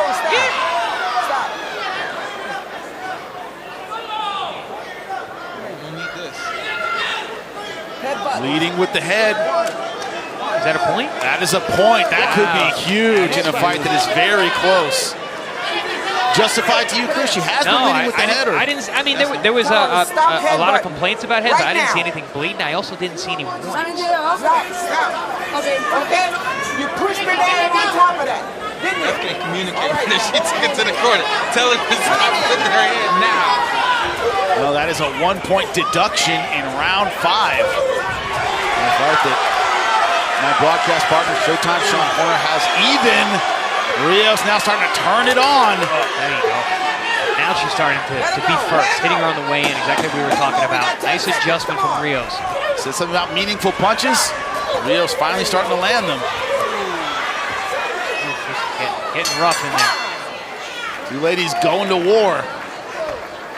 That point deduction absolutely critical in a fight like this that, Chris, as you say, a lot of female fighters, it goes the distance, right? Not a lot of knockout power on either side here. I mean, 3 knockouts between the 2 of them. Yes. You know, and a lot of experience in there. So you got 23 fights between the 2 of them, only 3 KOs. I'm sure this has to be the moment where she was called for headbutting. I think that's pushing the head down. I think that was, from the hand signaling, it seemed like pushing the head down, which then I'm really perplexed because I haven't seen any warnings for that. Listen, Jimmy, don't be looking at my scorecards, all right? It's just right here. Well, listen, I don't know how to score points being taken away. So now, like, my thing it won't make sense. I just don't know how to score points taken away. Sean Porter wears many hats. Boxing judges in one. He's a boxing analyst, Jimmy. Come on. I will not even look over at your scorecard. I promise you, tell everybody what's on my scorecard now. There's a freaking circle because I don't know how to score. He just gave up midway through round number 6 of an 8-round fight. That's how long Showtime Sean Porter decided to do math. He's like, screw it, 5 rounds. Sean scored round 5, question mark. But Chris, to your point, a lot of the judges right now, I don't know what the scorecard is. I have no idea. It's going to be a really hard fight to score. Some question marks in my own mind. What do you like? Do you like the aggression? Do you like the crisp, clean punching of Rios? We got a point deduction. It's tough. And I tell you what, like I've seen Rios complain a little bit. So me as a judge, now I'm looking at you like, oh, you're a complainer. I don't like you anymore. I mean, Sean's like, if I'm going to be a judge, I'm going to be judging. I feel like you have to judge it all. But listen, right there, we got a nice little step back pull counter from Rios right there, and that's where the space is for her. A small step back and let him rip. Yeah, when she has that little bit of distance, you really see her pedigree. Man, does Romero load up those punches or what on that right side? But she lets those hands go nice. I can easily see after the 4th round, 3 rounds going to Romero, but it seems like the momentum is more in Rios' corner now. She's finding her range. She's letting those hands go. She seems much more comfortable these last few rounds. Nice check hook spin off. Also, nothing about Romero's style. It takes a lot of energy to brawl like this, to be this active for 6 rounds. Yep. That's what I was saying. This fight was going to be decided in the second half. If Romero was going to keep up that pace.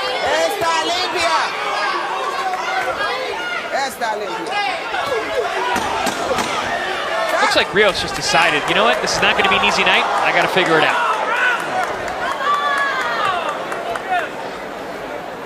Count down, Sanchez.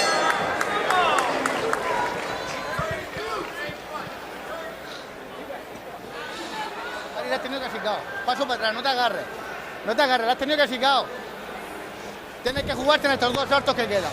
Tienes que jugártela, Mari. ¿Me entiendes? Tienes que jugártela. She's tired.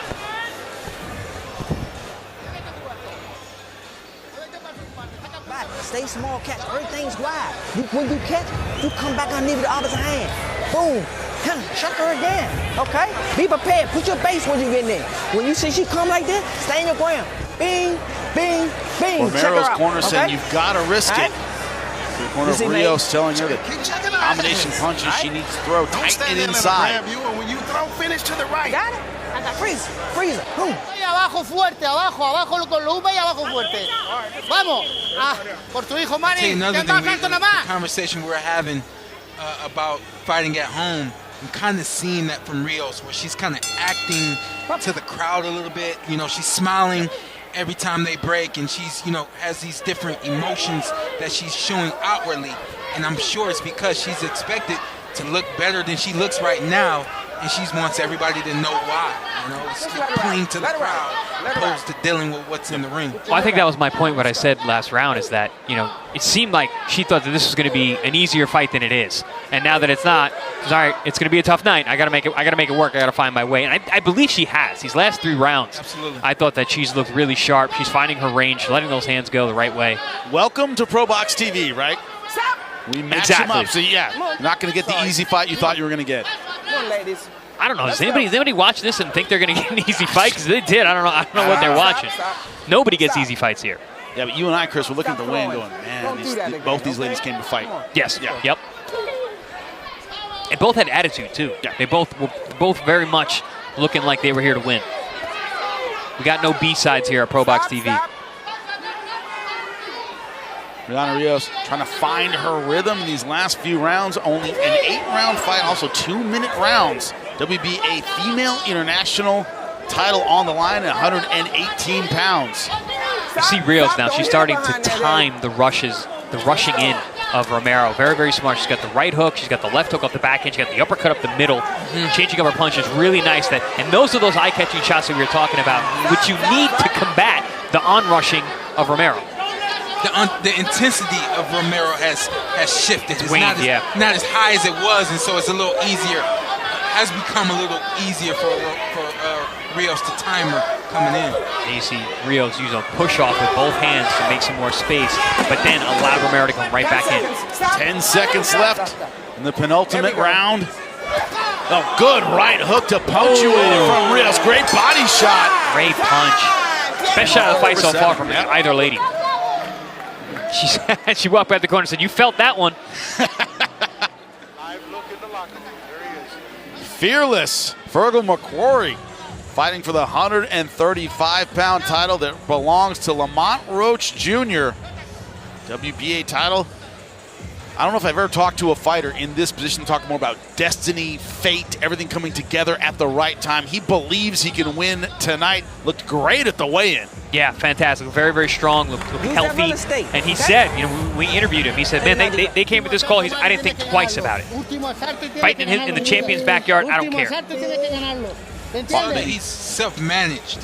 So to get when you're self-managed to get a call like that, and now you don't have to ask for permission. Yeah. You know what I mean? Like, to me, I like everything about this fight top to bottom, even from a business standpoint. Come on, Mary. Final round. This WBA Female International 118-pound title. It is Rihanna Rios in the red and gold. Her opponent, Mary Romero, in the red and white. Romero from Spain, Rios from here in Maryland. Undefeated at 7-0.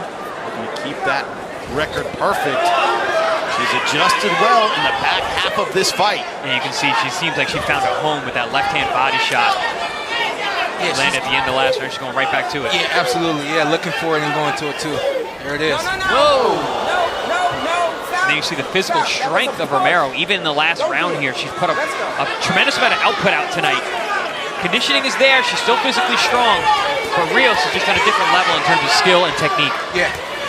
Kind of been able to maneuver Romero into certain positions and again land the cleaner, more aesthetically pleasing blows from the outside. Like that right there. I'm impressed with Rios. I like the adjustments. I like her punch selection. I like her doggedness, finding home for these shots against a very, very rough customer in Romero. And mentally, she never got frustrated. I was gonna say, I think it took her some rounds though to get past. I was gonna say, she got a little frustrated. It took her some rounds to get past everything that was going on. And she found her stride right around the 5th round, and she's really taken over. I feel like she's run away with it. I mean, I had Romero winning the first 3 rounds, but ever since then, it's been real. Well, I know better than to look at Showtime scorecard, so I'm not to ask. His looks like. You can ask. We don't get paid to judge, ladies and gentlemen. No, we do not. Nice left hand from Rios. Like we thought at the weigh-in, these ladies came to fight. Exactly what they did tonight. 8 rounds. It will go to the judges' scorecards. And I'll say it again, it hasn't been the prettiest fight, but it's been fun. It's a fun fight. Respect shown at the end. Rihanna Rios and Mary Romero, who will walk away champion. It's in the hands of the judges now.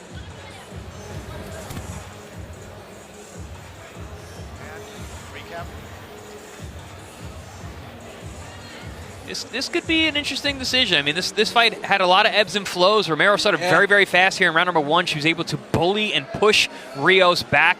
Pretty dominant position, controlling the center of the ring.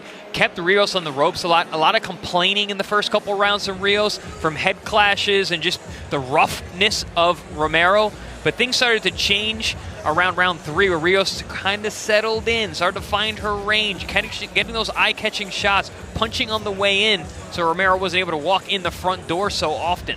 Yeah, you know, the other side of Rios, too, is she calmed down. Yes. I think she was able to really just stay poised and find certain moments where she's able to time Romero coming in. I thought top to bottom this was a really good boxing match. It was, again, wasn't, you know, the most eye-catching fight, but to see 2 women go out there and just give it their all the way that these women did, 8 rounds, 2 minutes, and neither one of them really slowed down. I think Romero may have slowed down a tad bit, but hardly noticeable. Yeah, she still showed physical strength late in the fight, but it was really the skill of Rios. I mean, her ability to judge range, to counter with shots like that, as Romero was coming in that front door, Rios made that adjustment. All right, I'm going to hit you on the way in. And she's able to do that pretty consistently as the fight wore on. That was the difference for me on my scorecard, was Rios' ability to stay consistent with those counters. And then she found the home for the left hand to the body. And Romero became less and less effective as rounds wore on. Second half, a little easier to score, but still hard to score. Yeah, it's going to be an interesting official scorecard. In the freaking circle on my paper, I don't know what happens there, so hopefully they get it right. Well, the judges don't give up halfway when it comes to making their cards, unlike my broadcast partner, Showtime Sean Porter. Jim Sorensen has the scores now. He will make it official in this title fight. It was a war for 8 rounds. Jim Sorensen let us know who won. End the suspense. All right, ladies and gentlemen, after 8 blistering rounds, we go to the judges' scorecards. Judge Tammy Jenkins and Judge Paul Wallace both see this fight the same way. They scored it 78-73. Judge Steve Rios scores this bout 79-72 in favor of the winner and the new WBA Female International Bantamweight Champion, still undefeated, Rios.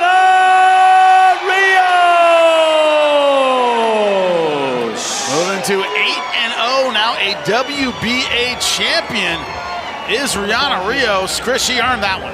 Yeah, oh, no, absolutely. And you saw the adjustments. That's what I love to see in these young fighters. She got tested tonight. She easily could have let the frustration early on bother her and break, but she didn't. She found a way to dig in, find her shots, find her home, and I thought she ran away with the end of the fight. I had a very similar scorecard of 78-73 with the point deduction. 78-74, that's 2 rounds to Romero. Could have been 3 rounds, but Rios ran away with it after round 4. 4, 5, 6, 7, 8. She was very dominant. It was easier to see, like you said, Sean, second half of the fight, who was winning which rounds. Something funny, Jimmy. I had my headphones off, and he started talking. I forgot we were working for a second. I'm so, like, and he's the same way, where it's like we work, but this is just conversation. Yeah.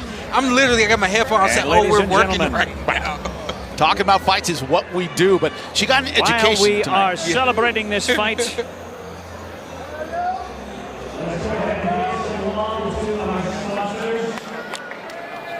but when you look at this, Rios got a little bit of education tonight, right? She had to learn. She had to maybe dig deep. Had to be uncomfortable for a minute, Showtime. Perfect word. She had to get comfortable with being uncomfortable, and I think moving forward now, 8 fights in, she knows that this is something that I'm going to have to deal with. They don't do it like this in the gym, but I'm going to have to deal with it like this on fight night. Oh, she proved to herself that she can. And she'll be better for it. She'll be prepared for when that world title fight happens. I mean, they're never easy. So 10-round fights with solid fighters, you got to be able to deal with and overcome these kind of situations. And more to come later tonight.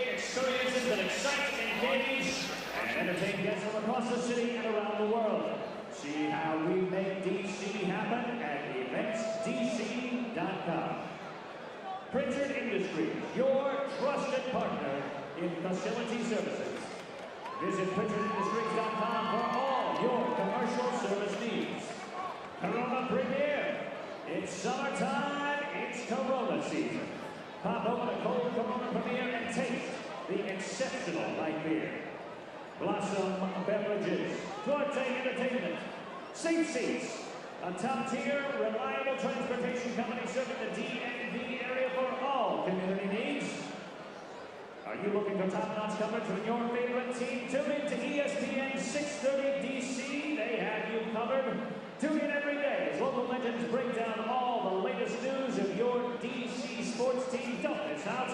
Get the ultimate sports experiences with ESPN 630 DC, the sports capital. And WBGC 95.5, the DNA. Welcome back inside the entertainment and sports arena here in Washington, D.C. There have been some outstanding fights. More to come in our main and co-main. Jimmy Smith alongside Showtime Sean Porter, Chris Algieri. Chris, we've said it over and over about knockout punchers, Lester Martinez being one of them. There comes a point where, okay, can you knock out everybody? Can you knock out guys at the elite level? Can your power translate against fighters who have been there before? And Carlos Gongora has been there before. Yeah, this is a huge step up for Lester Martinez. You know, we've seen him deal with a certain level of guys. He goes out there, he breaks them down, he busts them up. We've had him on our air, and he scored a very impressive knockout against a guy who's normally very, very tough. But this is a different level. Gongora is one of those guys. He's been to the championship level. Has some wins there, has some losses, especially lately, but he's still there. He's still a world-class guy. Lester Martinez has not been in a ring with someone this good yet. Can he do to Gongora what he's been doing to the guys at a lower level? That is the question tonight. Now, you know about the awkwardness of Gongora. You fought him as an amateur, but he's big and tall, but he leans down and kind of gives up that high a little bit. He's not always on balance all the time. Does have power punches. Is it hard to adjust to that game on the fly as we see Lester Martinez warming up in the locker room? It can be, and for someone like Lester, he has to be able to have his way. He has to be able to, when he punches, to touch something. As long as he's able to punch and touch, he'll keep going. But the frustration and even fatigue will set in with the awkwardness of someone like Gongora. I mean, this is a perfect style matchup because you got someone who's going to be able to make you miss, use the long arm, and make you second-guess yourself at certain moments of this fight. I mean, top to bottom, it's a really good boxing match. My apologies. That was Renee Tellez Giron warming up our next fight. Of course, when you look at the stakes at 168 pounds, this could be, if Martinez finishes it like he normally does, he averages just under 3.5 rounds per fight. If he's this impressive against Gongora, you start thinking about next level guys. Listen, 68 is stacked. Yeah. Obviously, we got Canelo, the pound-for-pound king. We used to, or depending on who you talk to. You've got David Morrell, who's fantastic. You got David Benavidez, who's now at 75, but looking for his way back down. You've got Mbili, who Carlos Gongora has actually fought. And if Lester Martinez is able to score a knockout, in which Christian Mbili was not able to do, that's a massive statement. That's like, I can jump over you now at this point. Because Mbili's one of those guys. He's right outside those top 4 guys. He's right outside those big money fights with Canelo. I said pound for pound. I meant money guy. Money not pound for pound. But former pound for pound king. So you have an opportunity now with a win here, especially an impressive one, to jump to the head of the line. Fighting a guy like Lester Martinez is not a crazy thought for Canelo in terms of the guys he's been fighting lately. And no surprise here. Look at the tail of the tape. Lester Martinez, 7 years younger than his opponent. But here's the height difference. Here it says 1 inch. I was at the weigh-in. It was a lot more than 1 inch. Weight roughly the same. The 0.6 over from Carlos Gongora had some travel issues. Some flights were delayed. He had to get in the day of weigh-in. That's why the 0.6 over. But the reach advantage for Carlos Gongora, it says 5 inches here. But, man, seeing these guys next to one another, Lester Martinez looks like a thick middleweight.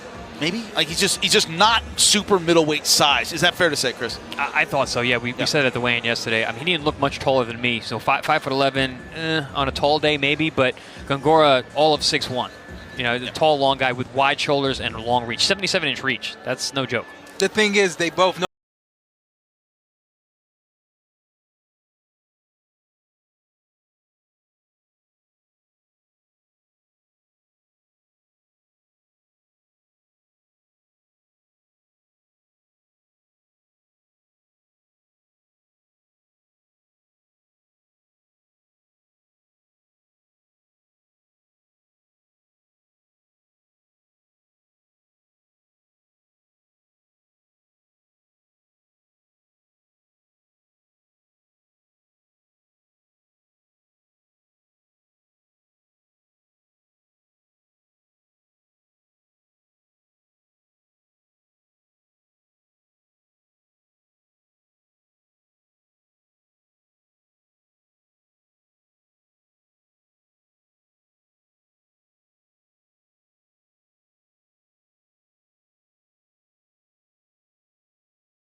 welcome back to the Entertainment and Sports Arena here in Washington, D.C., leading, of course, to our main event, 12 rounds in the super featherweight division. The champ, Lamont Roach Jr., looking to defend his WBA World Championship against Fearless Feargal McCrory. This is a man in Feargal McCrory. We already talked about his sense of destiny, that this is lining up exactly the way he wants it. Also, and we talk a lot about the weigh-ins, Chris, on the scale, he looked shredded, he looked big, he looked ready to go. I mean, both guys looked in fantastic shape. I mean, Lamont Roach looked ripped, lean, ready to go. Feargal McCrory looked lean and healthy. He looked like he made the weight right, and we asked him about that. He said that. He's like, I made the weight right. I've been at weight.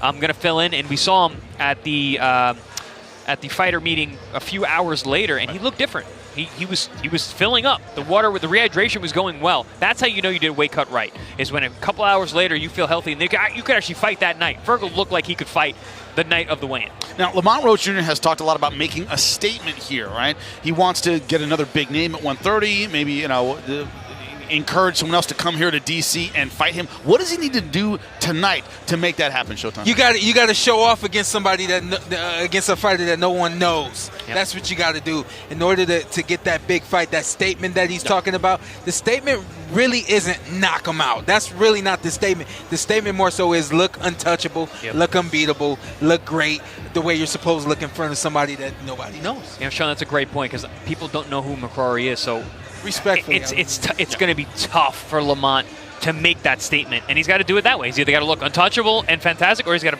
put on a big knockout. But it's a tough proposition, because you got a guy in front of you that's going to be ready. Yeah, well, speaking of being ready, Alex Dilmaghani, one of those guys, loves fighting in a phone booth. Very, very aggressive. Doesn't like to give his opponents a lot of space. But his opponent's tonight, Hernandez, Giron, looking at him right there. Awkward style, real power. It's tough to adjust to a guy like that, is it not, Chris? Very, very dangerous fight for Dilmaghani. Yeah, I mean, Giron is one of those guys, man. He is awkward and powerful. That awkward strong is the most dangerous one around. So he hits you with those shots you don't see. But Dilmaghani, man, he's a little bit of a your turn, my turn fighter, but as soon as you touch him, he lets his hands go, and he throws a combination. Not a big puncher, but a volume puncher. He sees this as a restart in his career, courtesy of ProBoxTV. Telez Giron, 7 years younger than his opponent. The height advantage going to Dilmaghani. You see Telez Giron weighing in just a little bit heavier, 4.2 pounds, and a slight reach advantage for Dilmaghani. It's going to be a great fight in the lightweight division. Jim Sorensen, get us started. Ladies and gentlemen, we are back with your ProBoxTV professional boxing. Ladies and gentlemen, this next bout is scheduled for 10 rounds in the lightweight division. Your judges for this fight, Tammy Jenkins, Paul Wallace, and Stephen Rios. And your referee, the third man in the ring, Eric Irizarry. Introducing to you first, fighting out of the blue corner, he wears the red and gold trunks. He weighed in at 136.2 pounds. His record, 19 wins, just 3 losses and 12 wins by knockout. From Querétaro, Mexico, please welcome René El Bravo Tellez Giron.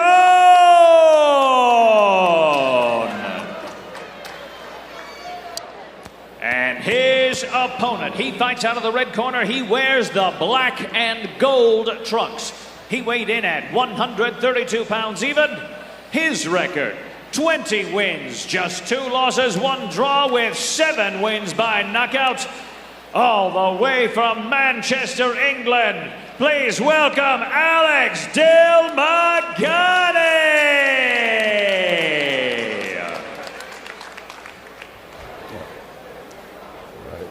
Gentlemen, you received the instructions in the locker room. Obey my commands at all times and protect yourself at all times. Good luck. Touch him up. Alex Dilmaghani had a TKO loss to Samir Ziani in 2020 for a European title. If you haven't seen that fight, it was a fight of the year candidate. Unbelievable action. And I asked him at the weigh-ins, why have you been so inactive? Only 2 fights since, and he goes, I became that guy who's too dangerous, don't want to fight me. He's the anti-sweet spot of boxing. And he says, this is a new start in my career. Thank you, ProBoxTV. This is a huge opportunity. He knows it. Yeah, a lot of risks, not a lot of reward taking on a guy like Dilmaghani. He's not very well known, doesn't have a promoter that can build him, you know, so he has to step in and take tough fights. Hey, welcome to ProBox TV. This is a home for you, for guys like that. Dilmaghani in the black and gold. Hernandez Giron in the red and gold. I'm looking at it because I know people at home like, well, why are people afraid to fight this guy? Well, he's a southpaw. Keeps his hands at home. He's a grinder. He looks responsible as heck, both offensively and defensively. And tough, Sean. Very, very tough. Gets hit with big punches, comes right back, answers everything. That's exactly the range at which he likes to fight. His opponent weighed in 4 pounds heavier than he did. I said, does it change your strategy at all? You know, the guy's a knockout punch. He said, nope, I'm going to walk him down, push him around, stay right in his face. Nice. And Giron is a true puncher. Like he can punch. He scored a big knockout upset victory over Carlos Balderas and on an undercard top rank. Balderas was really, really highly touted. This kid came in, gave him his first loss, and knocked him out. We talked about that awkward style, Chris. He tends to drop his hands and then come over the top with something funky right when you start to unload. Yeah, he'll change levels and then punch over. He doesn't need to see the punch land. Makes for a dangerous guy. You know, the awkward strong. Those are often the most dangerous guys to fight. I've seen that from him in previous fights, and I actually laugh because it's kind of wild and crazy, but fun and exciting at the same time. And effective. I mean, he lands power, even though it looks awkward and off balance. It's not. He's got heavy hands. He puts the punches together, and the punch you don't see is the one that hurts you the most. I remember watching him on ESPN. I said, "Come look at this guy." Yeah. You know? It's real. Like he's really doing that. They exchanged hooks. And thought Dilmaghani getting pushed back by the hook he ate from Giron. Yeah, Dilmaghani landed a nice little check hook on the inside. Again, not a big puncher. I think he's only got 7 KOs in his 20 wins. But he does let his hands go in combination. Refuses to just stand there and bull up. Does a little your turn, my turn, but lets his hands go in combination quite often. Nice slide. You see so much thicker, right? So much more broad than Dilmaghani. That translates into the punching power.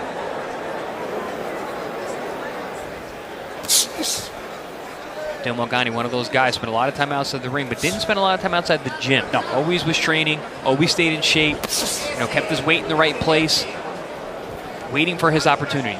Won a 6-rounder and an 8-rounder, respectively, since his fight good left hand in 2020. Yeah, super sharp. This will be his first 10-rounder since that big one, the European title.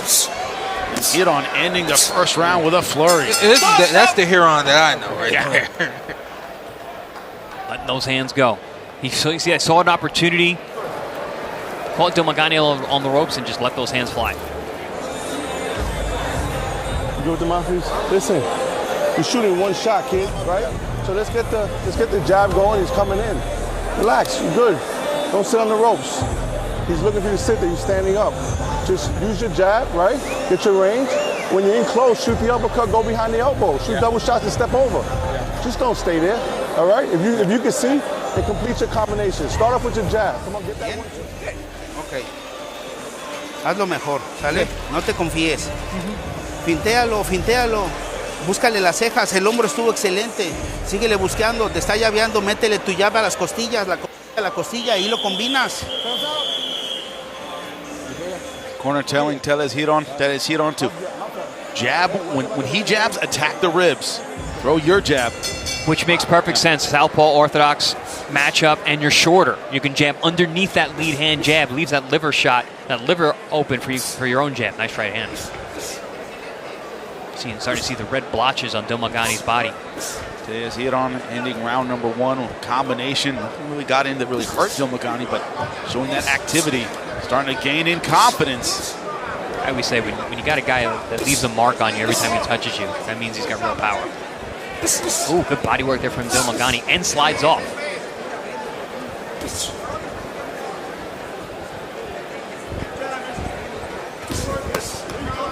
Dilmaghani also known for his gas tank. The guy just works the entire time. Very true. Very true. And just a note, Jimmy, you mentioned that the weigh-in, that Giron came over 4 pounds over, had some travel problems, wasn't able to cut that last few pounds. The day of, they came to an agreement that he couldn't be over 142 pounds today. So we had to make another weigh-in earlier today. See if that plays a factor down the line. And not able to completely rehydrate. Rule of thumb is you only get about 85% back anyway.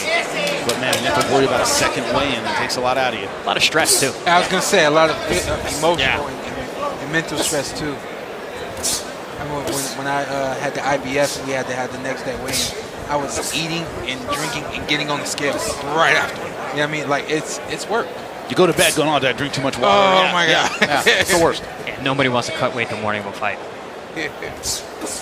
So it's smart that Dilmaghani is going to the body early on here. If you got a guy who's maybe not 100% rehydrated, touch him downstairs, touch him in that breadbasket, see if he's hydrated or not. Even better is that Dilmaghani, he doesn't have to force it. He's not doing something that, you know, oh, he may not have rehydrated, let me go to the body. Like, he knows how to get down there and dig in and find it. And he's very fluid. Very fluid in the way he executes these punches, and he has a game plan for sure. He got some good instruction in the corner not to stand in front. In this round, he hasn't done that. Hasn't he's been cutting stopped angles. at all. Nope. Yeah. Tejas Giron has fought in Mexico, Colombia, Ukraine, the United States, Panama, Argentina. No fear going anywhere to win a fight. Dilmaghani, of course, from the UK. Sees a huge opportunity fighting here in the U.S. for ProBox TV. Dilmaghani did something very smart there. He threw a little feint, and it threw Giron off. We talk about the awkwardness. Feints can turn guys like this off, especially when they're very reactive the way that Giron is. You get that first move out of them, and then you can counter. Tejas Giron starting to walk down the smaller Dilmaghani. Much better round for Dilmaghani.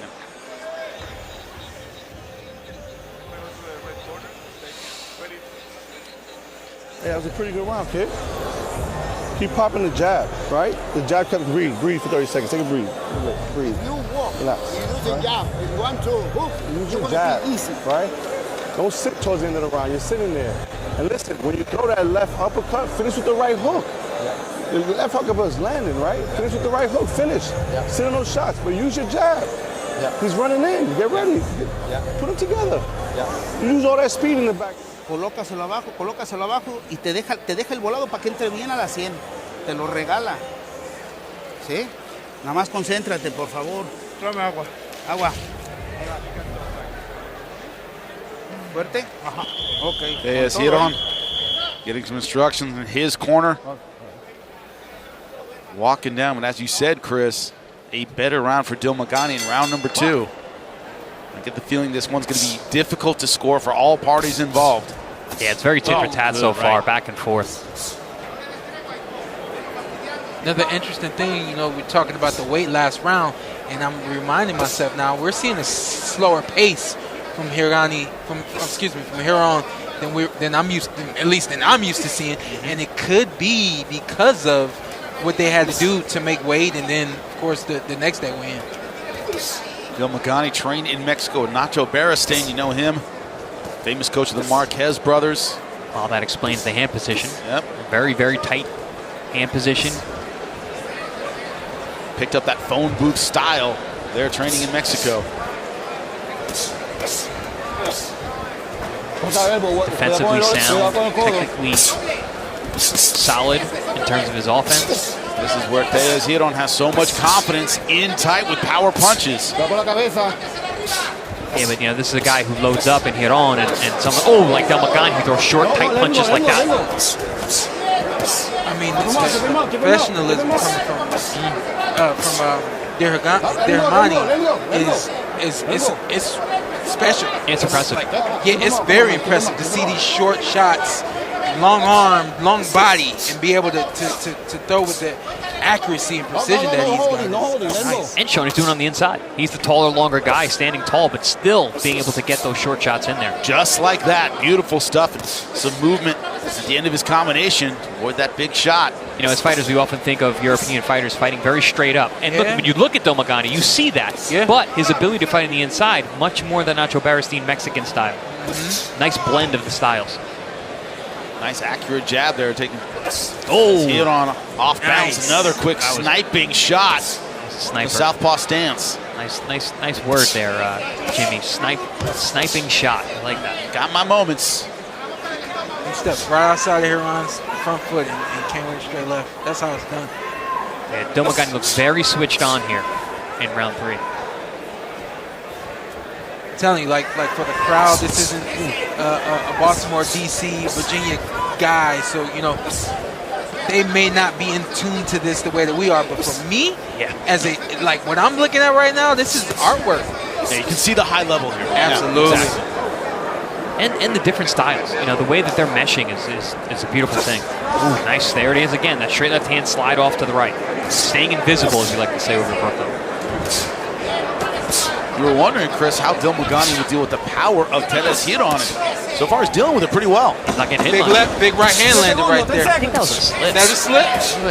It's very wet in there. Well, maybe not. I mean, don't Giron is right on cue, Jimmy. You asked we talk about the power. Good job, guys.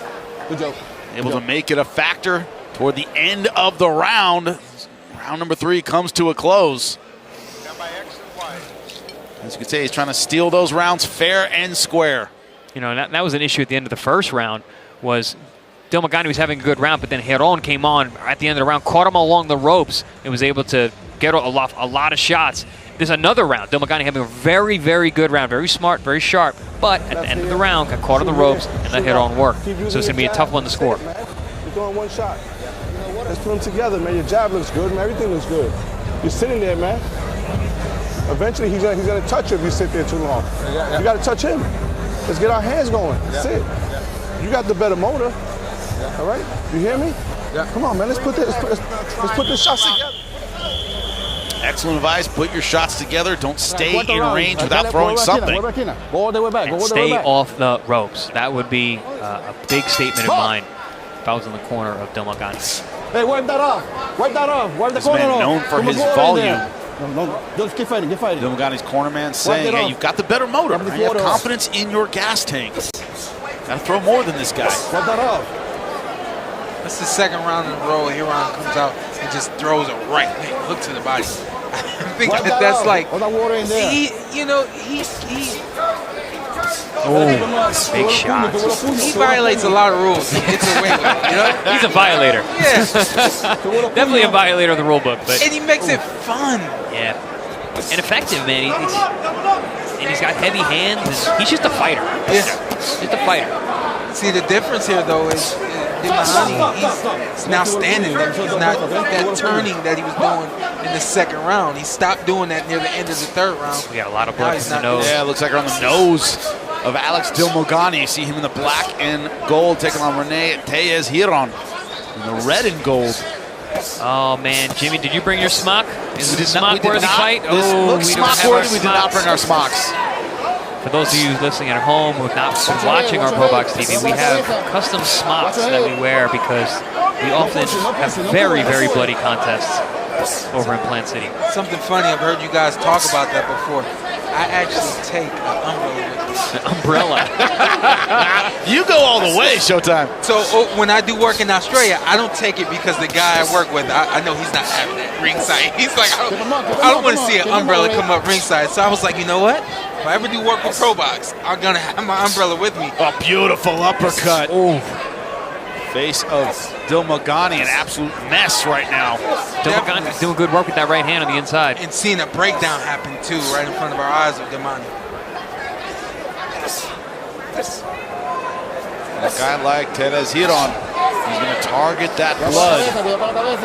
That's one thing about taller men fighting on the inside. They often have to bend over at the waist, opening themselves up to those uppercuts.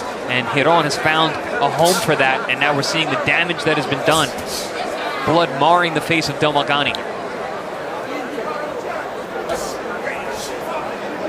Nose is swollen as well. Not just bleeding, very, very swollen. What's that mean when it's swollen?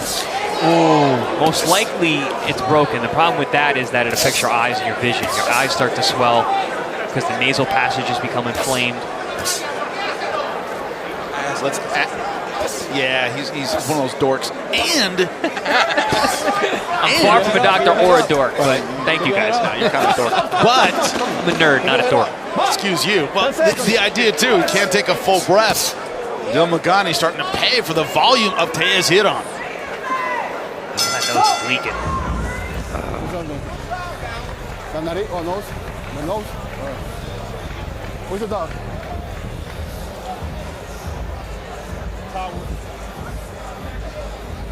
Where's the dog?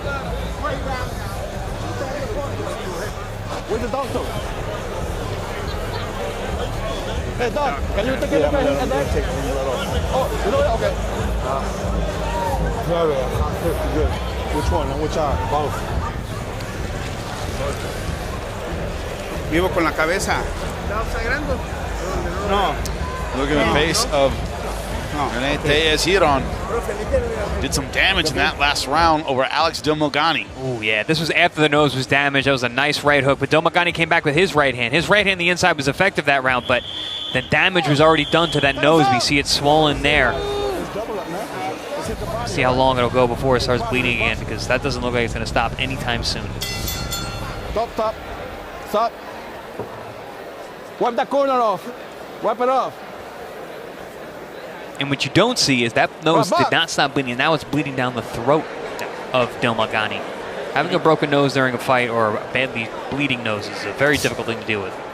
Round number 5 scheduled for 10. Alex Dilmaghani from the UK in the black and gold. Tejas Giron from Mexico in the red and gold. We knew Giron would have the punching advantage. It really showed that. Last round, blooding up the face of Alex Dilmaghani. The volume puncher, not known for his one-shot power. And unfortunately for Dilmaghani, he is one of those guys. He's a bit of a static defensive fighter where he puts his hands up. That high guard defense, a lot of times the flack of those punches going through can damage or injure that damaged nose already. Nice uppercut at the inside. Ooh, good right hand from Giron. Yeah, he's not a guy with a ton of head movement. He's going to take some flack throughout, and that nose is already damaged. Good body shot on the inside there from Dilmaghani. Tell us more about the broken nose, Chris. Dr. Algieri? Well, Sean, you ever broke your nose? No. I didn't think so. This guy. But when is Showtime? That's why he wants to know. He's asking because fun of he's like, I don't know. But I broke my nose enough times to know a lot about it. I have a 4-year-old and 6-year-old at home, and I told my wife just the other day, my worst nightmare. One of them, they're going to bust my nose because we wrestle all the time. I've never had a leaky nose. That's crazy. Your lengthy amateur and professional career. It never happened. Hundreds of I'm sure your kid is going to do it. Yeah. Absolutely sure. I have no doubt it's going to happen. I'm going to be Right now, Tejas Giron trying to do his impression of Showtime's kid, trying to go after that nose. But listen, this is what I tell young fighters. Holding your hands up in front of your face is not enough defense. I mean, this is the definition of holding the phone. But when you got a guy who's powerful enough, the punches will sneak through, and the ones that don't, punching your arm is going to make you, punching your fist is going to make you punch yourself. You still end up with a busted nose. Right, there's 3 levels of defense. It's your feet and your distance, and then your head movement, make the punches miss completely. And your last line of defense is your blocking, because you still take damage. People at home don't understand that. You block a punch, yeah, but you still absorb some damage. This is why I love working with guys. I've never heard 3 levels of defense before. I mean, you learn every time. I like to break things down and organize. I didn't play hard to get when they called me to come out. I just had to make sure it was okay with my wife. But I didn't play hard to get. I knew what I was coming into, man. This has been great. For the people at home, Sean came in literally at the 11th hour. He's the hero of ProBox this week. And he's being rewarded with some outstanding fights. Tejas Giron blooding up the face of Alex Dilmaghani. Where does this come from? His nose. Let me see the bucket. Is a bucket?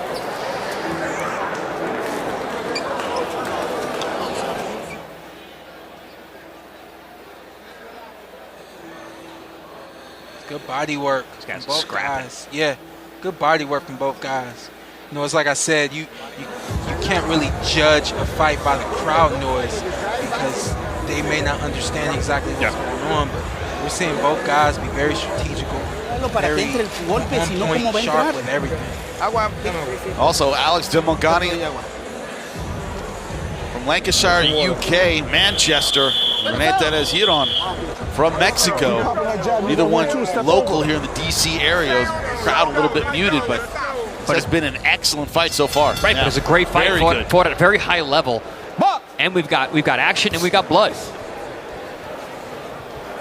I've reached the halfway point, round 6. Wipe off the water Alex there. Dilmaghani, Hernandez Giron.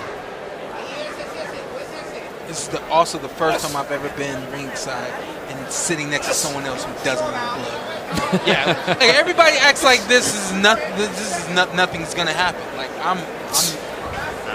I got a lot of nice suits. I don't like doing dry cleaning. ProBox TV, we get sprayed plenty. And that's gonna happen if they get near us. Alex Dilmaghani in the black and gold, Hernandez Giron in the red and gold. Showdown in the lightweight division. As Giron weighing in heavy for this fight. Has some travel issues. Dilmaghani still taking the fight. So I'm going to back him up just like I would if he had made weight. The fact that he's bigger, he's a hard puncher. That doesn't intimidate me, but Giron doing a great job with those power punches last few rounds. Dilmaghani's done better when he's actually moving, when he's being lateral. And walking Giron down hasn't been the best of ideas, and definitely staying on the ropes has not been a good idea, because that's where he's taking most of his damage. Giron done a ton of damage in this exact position. And that's the thing when you fight punchers. When you got a guy in front of you who's dangerous and can hurt you, every punch matters. You cannot sit still in front of a puncher because they can do damage. We talked about the versatility of Dilmaghani, but the thing he just has to resort to now is speed and moving his feet and boxing from the outside. Keep him more, Red. Getting caught up between trying to fight back and, keep it and being defensive as well. Yeah, I mentioned at the open, he has a bit of a tendency to be a your turn, my turn fighter. Yeah, and we're seeing that. He's putting himself on the ropes. He's absorbing and then responding. But when he's already damaged and he's fighting a much bigger puncher, it's not really the right game plan. Nice hard stiff jab there, but it's not slowing Giron down. Has yet to throw that punch to get the respect of Giron.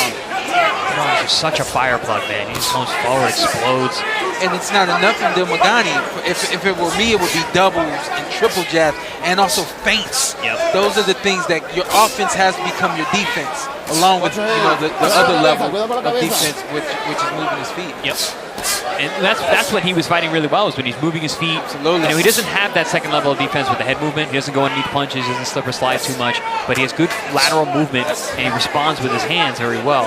But ever since that nose got damaged, it's been an entirely different fight. I think two things happened. I think one, body shot. Giron started to step it up, but then I think the other thing too is those lows and your turn, my turn, and he got caught up. Oh, that body shot hurt. That right hook to the body around the elbow has frozen Dilmaghani there along the ropes.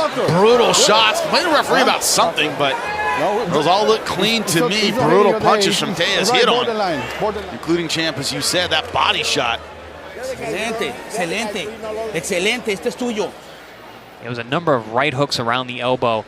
There's the left hook over the top, right hook over the top, and then the uppercut, man, right to that damaged nose. Right here, this is where he started to just find shot. it. It was a straight stabbing right hand, and then that hook right there is the one that you saw. Yep, he was already hurt. Yeah. Good eye. Wow.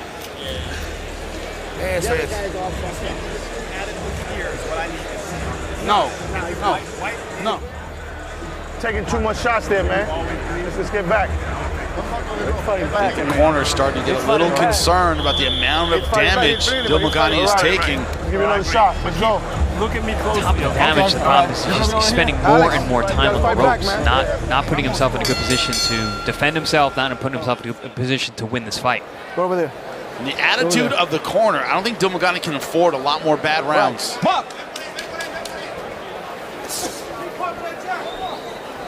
Doctor's looking very concerned. Alex Dilmaghani in the black and gold has to show something. He's been falling to the power punches of Hernandez Giron in the red and gold. No knockdowns yet, but a lot of damage on the face of Dilmaghani.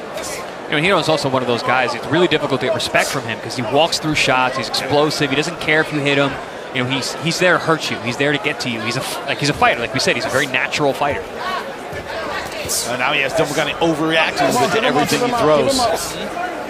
But also, see where he put himself. He's back on the ropes, and he's putting himself there. It's not like Giron is walking him into the corner. It's muscle memory. Yep. Yeah. He's like kind of falling back into, I guess for the sake of who he is, or what he prefers, what he's comfortable with. Look, he throws a jab and takes 3 steps back, putting himself into that corner. This made me think of the jab. Dodgeball. When he says nobody makes me bleed my own blood. Exactly. Because he's got his own blood is on his leg. I'm like. Hernandez Giron covered in the blood of Alex Dilmaghani. I thought you were going to say if you could dodge a wrench, you could dodge a dodgeball. I'm thinking of Ben Stiller because he's got all his blood on him. Like, nobody makes me bleed my own blood. All over him. Hernandez Giron, the power puncher of this fight. Dilmaghani able to get him to back off, to your point, Chris. Early on, Giron looked very uncomfortable. Dilmaghani's movement, his short punches on the inside were giving him a lot of trouble. And then he just, like you said, Champ, he picked up another gear and just started stepping on the gas. And that's when it's turned all bad for Dilmaghani. Watch the back of the head. Watch the back of the head. A little too much waiting here. Watch your feet. Watch your leg. And that's the thing. When you're not the puncher, it's making me. I hate bringing up my own fights in these kind of situations. It's making me think of my fight with Ruslan. Again, I'm not a puncher. He is. I had to be first at all times. If I backed up into the ropes, I was going to get hurt because every punch he threw and landed hurt me. So I had to make sure I wasn't getting getting hit rather. So you got to be first. Dilmaghani's not doing that. He's waiting for his turn. Yeah, it's like we see his makeup. You know what I mean? We see that he's versatile. He has the ability to punch and move, but we also see that a part of his makeup is standing, waiting, trading, taking turns, waiting.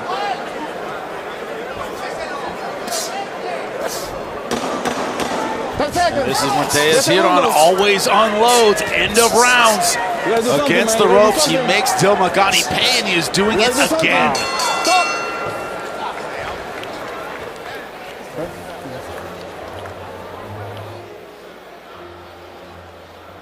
Waving it off. I think that's it.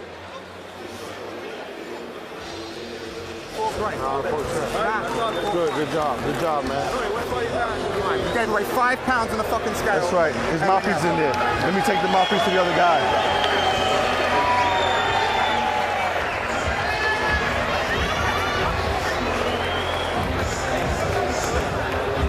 Tell him more. TKO, retirement. He won. Blue won. Referee has called the fight. Stopped right before the 8th round. In a merciful decision by the corner. You'll see it here. Hernandez Giron landing huge punches at the end of the round. Look at this. That's what he did. That's what he had done at the end of just about every round. Landed power punches against the ropes. Yeah, as soon as he heard that 10-second clapper, he would let those hands go. He did it round 1. He did it round 3. But we had spoke about this fight, and you said merciful, Jimmy, and yeah, he was taking a lot of damage, sure, but more and more it was him digging a hole in terms of the scorecard and getting hit over and over again, and putting himself in bad positions. He wasn't putting himself in positions to win. Again, I brought up the Ruslan Pavanica fight. I had a very damaged eye. The ref and the doctors kept coming over, but I wasn't getting hit anymore. I was finding a way to win. I was winning the rounds. This was very different. Dilmaghani was falling behind the scorecards as well as taking more and more damage. Excellent job. All smiles. Hernandez Giron, and here's why. Well, when Dilmaghani looked good, and that's how the first round, the fight started with these guys both trading, and then Dilmaghani, he makes an adjustment, and he starts to use his feet. Starts to step around, use the jab while he's stepping around. Still found moments where he was in front of Giron, but it became more of a boxing match for Dilmaghani. And then after that, it just kind of, I think this was probably the best round that Dilmaghani had, was the 3rd round. He was in control, body shots, head shots, the hooks. I was impressed with the fact that he's tall and rangy and could dig the way that he was. Yeah, the first 4 rounds, actually, I thought he looked great. He looked very technical, very sharp. He had a good game plan. He was firing her shots. He was spinning. He was turning. Wasn't staying in front of Giron. But then it was that 4th round. He got hit with an uppercut along the ropes where Dilmaghani was consistently putting himself on the ropes. There we saw the damage that happened in that round. And then from here, it was all Giron. I mean, he was able to just put that pressure on, use that awkward power, finding home for those shots. And you see more and more of this position right here. Yeah. Dilmaghani's back against the ropes, covered up, and Giron throwing those shots, finding those holes, finding those gaps, and the nose just leaking and leaking and leaking. He paced himself well, Giron. Yes. You know, he paced himself well. I even questioned, hey, is it going to be an issue because of him having to, you know, rehydrate a little differently and things of that nature? But he turned it on a little bit round after round, especially after seeing that blood. I think that's another thing that kind of woke him up, you know, seeing that blood, the leaking of the nose, and then his body, his head, and he's turning the shots and finding it everywhere. He started to look like he was having fun in there. Yeah. He was in a bloodbath and having fun with it. Yeah. You know, and that speaks to what Giron is, and we've seen that in past fights. I mean, you mentioned that you saw him on ESPN, and he's a really fun fighter to watch, but man, he's a fighter. Excellent power punches from Giron. He gets the stoppage. Let's make it official. Jim Sorensen. Ladies and gentlemen, after 7 hard-fought rounds of boxing action, referee Eric Irizarry stops this fight in favor of your winner by technical knockout, Rene El Bravo Tellez Giron. Fun to watch. Tellez Giron, entertaining fighter, having an entertaining fight, Chris. His power punching, which you thought might be the difference, certainly was tonight. Yeah, I mean, 20th win, 13th KO. You know, he's got real power, man, and he showed it tonight. And he delivers it in a certain way. Hasn't been in easy either. So, you know, he had a tough, tricky guy in front of him, still found a way to do the damage and get the job done. It was almost like once he opened up the nose, once he had a target, it was all over Showtime. Yeah, I mean, sometimes you need to see your success. I think prior to the leaky nose, he didn't feel comfortable. And I think seeing the leaky nose kind of gave him a sense that he was having some success, and that's what encouraged him to kind of continue to push on. And we've seen him be more awkward in previous fights. This was a bit more of a phone booth affair. Great stuff from Tellez Giron in this fight, adding another knockout to his resume. But don't go anywhere. So much more to come, including our co-main event.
Welcome back ringside at the Entertainment and Sports Arena here in Washington, D.C. It has been a great night of fights so far. Our co-main event and main event still to come. But first, Jim Sorensen, our ring announcer, with a very special announcement.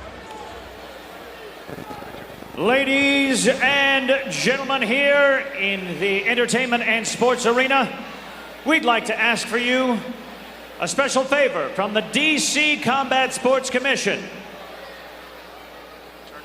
We would like to honor one of the longest serving members of the DC Combat Sports Commission, Mr. Paul McGarvey. Paul McGarvey recently passed, and we'd like to offer him a standing 10 count. So we'd like to ask, ladies and gentlemen in the audience, please stand up so we can offer this honor. to a faithful and dedicated servant of the DC Combat Sports Commission. Ladies and gentlemen, a 10 count.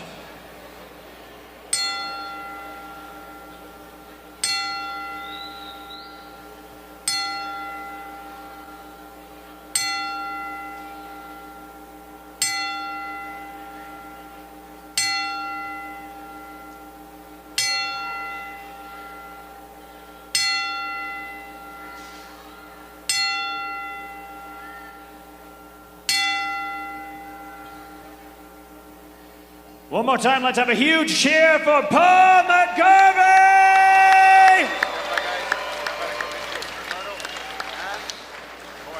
Thank you very much. Once again, ringside here at the Entertainment and Sports Arena here in Washington, D.C., our co-main event and main event still to come. Super middleweight WBA Continental USA title on the line. Lester Martinez versus Carlos Gongora. We've said it before, that might be the show stealer of the night. But about our main event, Lamont Roach Jr., Feargal McCrory, our own J-Rod, as you know, for the better side, always has the right bets to make. Still time to make your bet. What is it? Let J-Rod tell you. Here he is.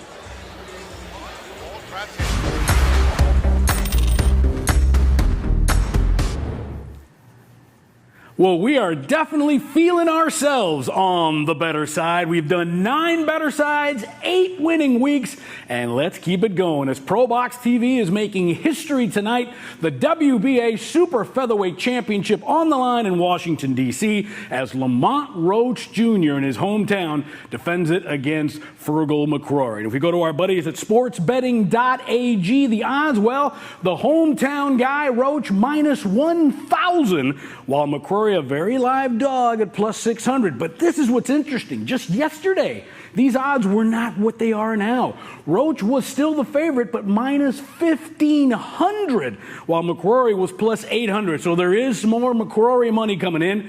Interesting developments there. So what is the better side of this? Minus 1,000? No, thank you. What about the rounds? Listen, for Lamont Roach Jr., we've talked about it. He loves rounds, right? He loves getting those minutes in the ring. He's gone the distance 3 straight times, and 6 of his last 8 fights have gone the distance. Meanwhile, for McCrory, well, the most he's ever gone is 9 rounds, and that was 5 years ago. This is a 12-rounder for the WBA Super Featherweight Championship. So what's the bet? What is the better side? How about under 9.5 rounds at minus 105? Now, if you shop around, you can get Roach by decision at plus money. You can even get the fight will go the distance at plus money. But for me, the better side of this fight will go under 9.5 rounds, almost even money, not a lot of juice, at minus 105. Come have some history with us. Let's enjoy it, and let's keep making that money thanks to our buddies at sportsbetting.ag. I'm Jim Rodriguez, as always, on the better side. Showtime, you may not know this. The better his picks get, the worse his jackets get. Oh, no. It's just like, I don't know how it's related, but Chris, am I wrong? They just get uglier and uglier. There does seem to be an inverse correlation between the suit style and his accuracy. Sean, maybe you can help him out. You got a nice suit. You're a style guy. Absolutely. It sounds like he gets excited, but the more he gets excited, like the worse decisions he makes. But as soon as he gets as fly as you, he'll never get a pick right again. So we'll keep it. Right now, you're looking at Carlos Gongora. That's right, 22-2, 17 knockouts. Taking on some of the best in the world at 168 pounds. Tall, rangy, athletic, a huge test for Lester Martinez, looking to be the pride of Guatemala when it comes to boxing. This is a guy who's fought all over the world. Christian Mbili, of course, at 168 pounds. Very tough fight. Carlos Gongora. There, right there, is Lester Martinez. Shorter, stockier for the weight class. Carlos Gongora, a much more natural 168-pounder, Chris. We saw that immediately at the weigh-in. Yeah, tall, long, rangy, wide shoulders. Looked fit. He said he had a proper training camp. when I called his fight against Akhmedov, he took that fight on 2 weeks' notice. Said he'd lose 30 pounds in 14 days to make the weight for that fight. Went out there and won the fight. Very, very confident fighter as well. So not only is he capable, he's also very confident. Yeah, 0.6 pounds over because of travel problems, obviously. Sitting on a plane, unable to make the weight. Look at the sports betting AG odds. Lester Martinez minus 325. Carlos Gongora plus 250. I see you pulling out your phone right now, Chris. You think that's worth a bet? I told you that people are really, really rating Lester Martinez high, and if he is as good as what they're saying, yeah, he's gonna be that kind of fight. But if not, I don't know, might not be the worst bet. Carlos Gongora is a guy who will test you for sure, and we'll see on the tape why. Look at the height advantage of Carlos Gongora. I think it's more than 1 inch. Weight, once again, 0.6 over was Carlos Gongora because of travel restrictions and a 5-inch reach advantage. It wouldn't surprise me if the reach and the height were actually more dramatic than we're seeing on the tail of the tape, because in person, he looked much, much taller than Martinez. But it's going to be a great showdown in the super middleweight division. Jim Sorensen, get our co-main event started. And now, ladies and gentlemen, our co-main event of the evening. This fight is scheduled for 10 rounds in the super middleweight division, and the winner will be crowned the new WBA Continental Latin America Super Middleweight Champion. Presenting the belt tonight, Mr. Julio Time, supervisor for the WBA. Ladies and gentlemen, your judges for this evening's fight: Steve Rios, Wayne Smith, and Shevden Lundy, and your referee for this bout, Sharon Sands. Introducing to you first, fighting out of the blue corner, wearing the white and blue trunks, he weighed in at 168.6 pounds. His record, 22 wins, 2 losses, with 17 wins by knockout. From Coachella, California, by way of Napo, Ecuador, please welcome the former IBO Super Middleweight Champion of the world, Carlitos Gongora.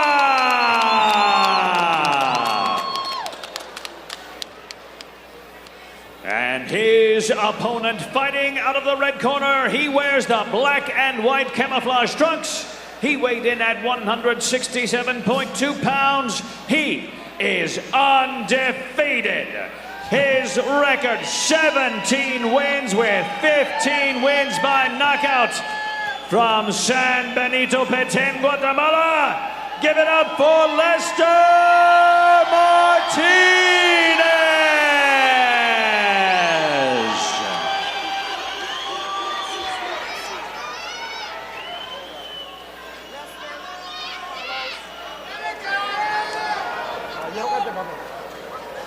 Está bien, bien. No. Okay? Tocas. Who needs Spanish? When you can say good, no. All you need. It is Ecuador versus Guatemala. Carlos Gongora represented Ecuador in the Olympic Games 2 times. 2008, 2012. Lester Martinez looking to be the man in Guatemala when it comes to boxing. He's the start of round number 1. Martinez in the black and white trunks. Carlos Gongora in the white and blue. Yeah, immediately you see the range of Gongora. Covers a lot of space in that ring. Big wingspan, long arms. Right now utilizing that reach advantage, being able to touch his man from the outside. Also a 10-round fight. We've said earlier tonight, Lester Martinez averages under 3.5 rounds per fight. He gets it done quickly. Carlos Gongora used to going to war. Both of his losses by decision.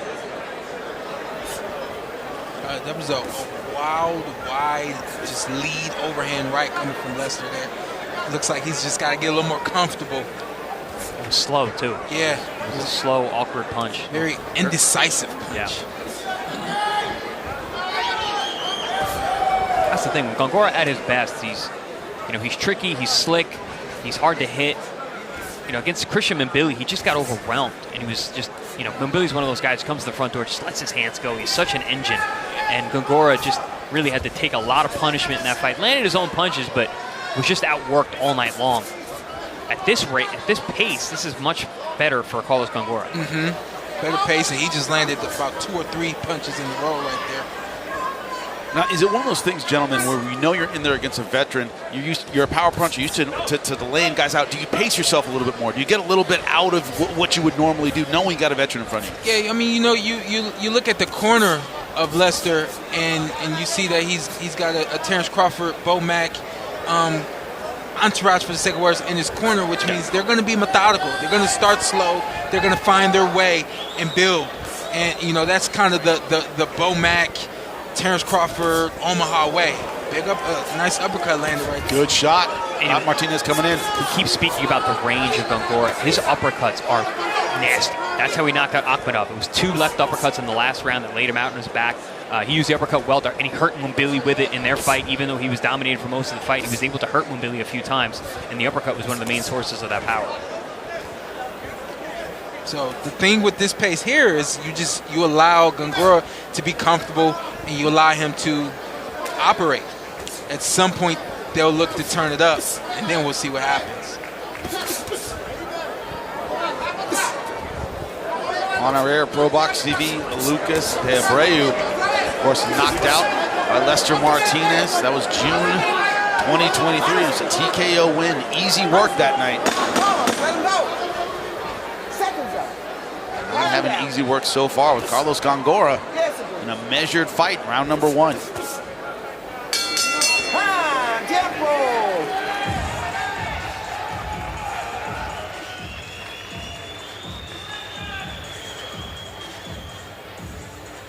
Cerradito, está cerradito. No hay que darle los rounds. Un poquito más ocupadito. Acordate, te tocó una izquierda. Movete. O salite de la distancia.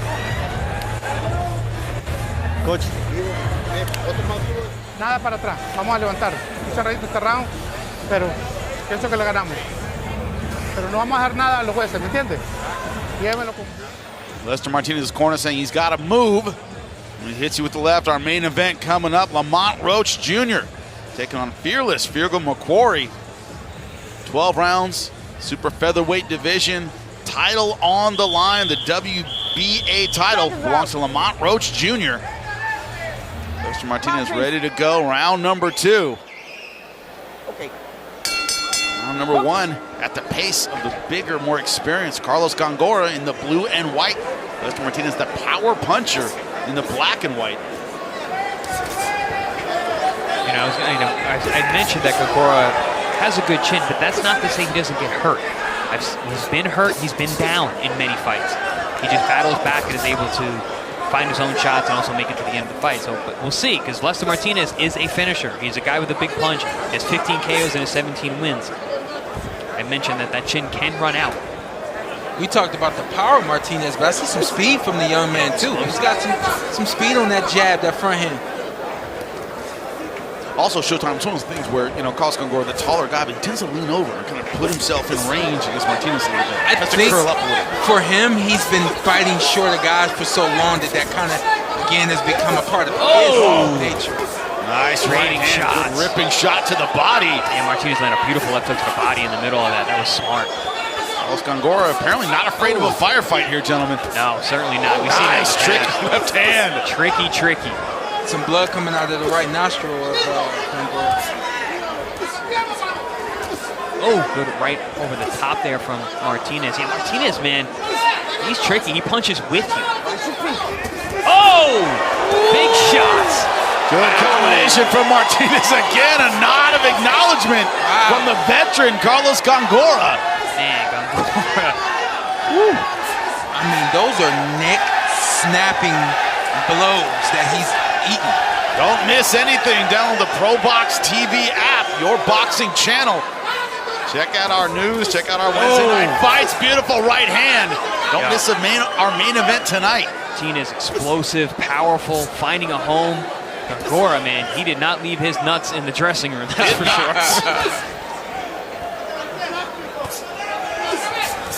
Nuts and guts. Hey, and for the people at home, this is not the fight you should go get popcorn. No. It can end at any time. As a great man once said, guts will get you so far, then they'll get you killed. Gongora's got to be able to unload in punching range without falling for the knockout shot of Lester Martinez. As you say, champ, 15 knockouts and 17 wins. Undefeated, the kid doesn't know how to lose. It's not like going the distance either. I'm seeing much improved head movement from Lester Martinez. His last time he fought on our air, he was walking the man down, taking shots he didn't need to. Tonight, though, we're seeing him get his head offline, being tricky with his punches, being deceptive in how he approaches and gets and closes the distance to land those power shots. What's his pace like? What's the comparison? Like this, but he builds. He builds. Yeah. Round by round by round. Increased pressure. Lester Martinez round in round number 2. The young man growing in confidence. If you thought he would be a little more gun-shy against an experienced opponent, we're finding out that isn't the case. Experienced, but also 35.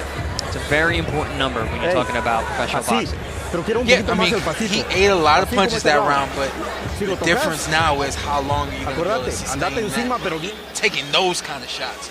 Those are heavy blows. Heavy blows. Oh, that body shot was nasty. Right in the middle. And it was a little bit of everything. I mean, we got a hook and a right hand, and then he comes right back with a 1-2, and then snapped his head again with a right hook. We got a little bit of everything that round from Martinez.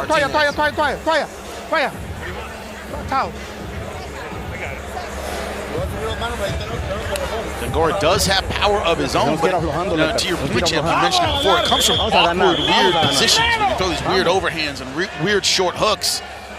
They've been at much more orthodox range so far in that round number 2. We know what happened is he got a little tricked. He landed an uppercut and rocked the head of Lester Martinez and went to follow up and land another one and then another one, and then they got into those exchanges and Lester got the better of it. You got to be careful with a true power puncher. Can't get greedy. Yeah, it's funny. It's like one way to beat a power puncher is push them back, but you can't get greedy in the process. You're right. Left to the body from Gongora. And Gongora's very smart in the way he places his punches. But also he fights a little bit reckless at times with too much heart. And he stays there after he punches. Yep. That's been like another theme of the night. Everybody's punching and then just standing there right after they punch. Admiring their work. I will say, though, in the Arriagada fight, which he was a big underdog, and it was a huge upset win, he got rocked really bad in the second round. Looked like he was going to get stopped. Had a rough night for the next couple rounds, and then came back to stop him in the 12th round. Not saying that that's 3/3 of what's going to happen tonight. That was 4 or 5 years ago at this point. But it is certainly a possibility. Those awkward punches over the top. That's where Gongora has found success so far in this fight.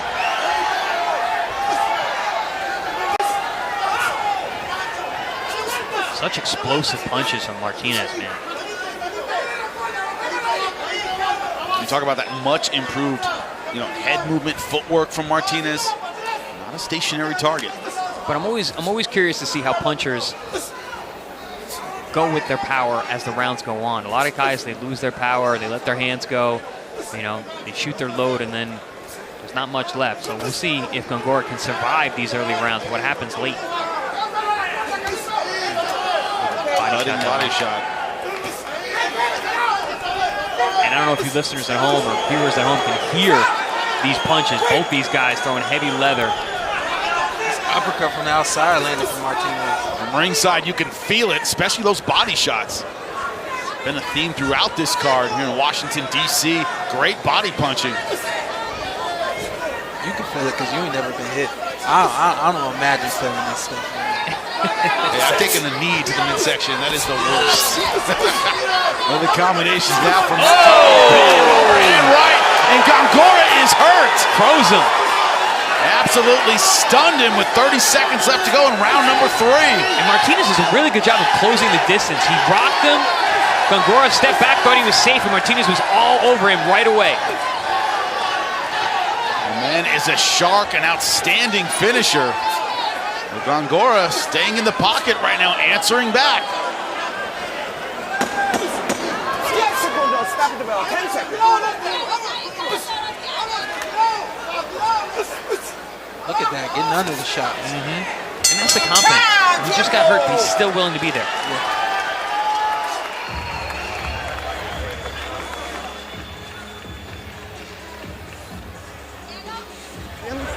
Buen trabajo, Letter. Hey, te estás pegando chulo, no te descuides. Todo bien. Trabajar la distancia fuera del uppercut que tiene. ¿Está bien? Te vas a caminar, caminarle a este lado o caminarle para afuera. Dale. ¿Ves, Carlos, que esa gana que tenemos que ganar? Veniste a ganar. Perdimos todo round, amigo. Necesitamos levantar con huevo. Muévame esa cintura y comencemos a picar de abajo para arriba. Póngamele persona. There's Carlos Gongora after a round where he took some serious punches. Lester Martinez, here it is. Good scrappy round for Gongora, but then at the end, bang, that overhand shot snapped the head back. And then look, he relaxed, and Lester knew it. He knew he landed a big shot, and he came after him. Here's the thing: Gongora fights with this really kind of lackluster, lethargic movement. He needs to up his energy right now, because if he doesn't, he's gonna get run out of the ring. You mean be a little bit sharper? He's got to be sharper. He's got to be faster. He's got everything has to increase for Gongora. And he's got to stay switched on. You can't have moments like that where he gets lulled to sleep, or he's gonna end up asleep. But he's got a habit. His habit is he steps back, he drops his hands, and he fixes his shoulders. So that's kind of like his thing. And he got him in trouble right there. That's the kind of picking up the energy I'm talking about. A little bit more physical pressure in round number 4. Lester Martinez in the black and white. Carlos Gongora in the white and blue. Gongora 22-2 as a pro. The issue with Gongora is he's always right in front of you. He doesn't step around at all. I'm looking at him like you do the math. You know, it's his 3 punches, 4 punches maybe. To Lester Martinez's 5 or 6. Another big shot. Then these are what we call Pez dispenser shots. His head's going all the way back. He's gonna have a sore neck tomorrow. That's dirty. Remember we were saying about, oh my God, what a right hand. Lester Martinez has Carlos Gongora in big trouble. Lester's looking like that guy. Looking like that guy that everybody was saying he was. We said we'd find out tonight, Chris. Well, we're finding out. Minute 3 left in round number 4, and he is feeling good. That's the energy. See, there's 2 different levels to the energy. He brought his A game tonight. Gentlemen, it's not the game you have, it's the game you bring. Nice push off there from Lester. Didn't want to get tied up, didn't allow it. Lester Martinez, he brought his A game tonight. Takes 2 to tango, he didn't want any of it. I want to fight, I want to punch. I feel like he just learned that move though, because the way he bumped off, it was like he saw all of that arm. Like he just learned that this camp. Well, he didn't get warned for it.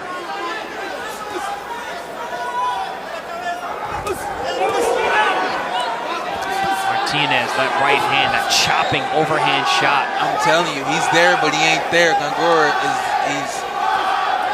he ain't gonna be good in a little while. Yeah, those shots seem to freeze him, and he stays in position to get hit again. Worst look to see in a fighter's eyes is, who is this guy and why is he hitting me? Right? They're trying to figure out what's going on as they're in there. Seen that look quite a few times.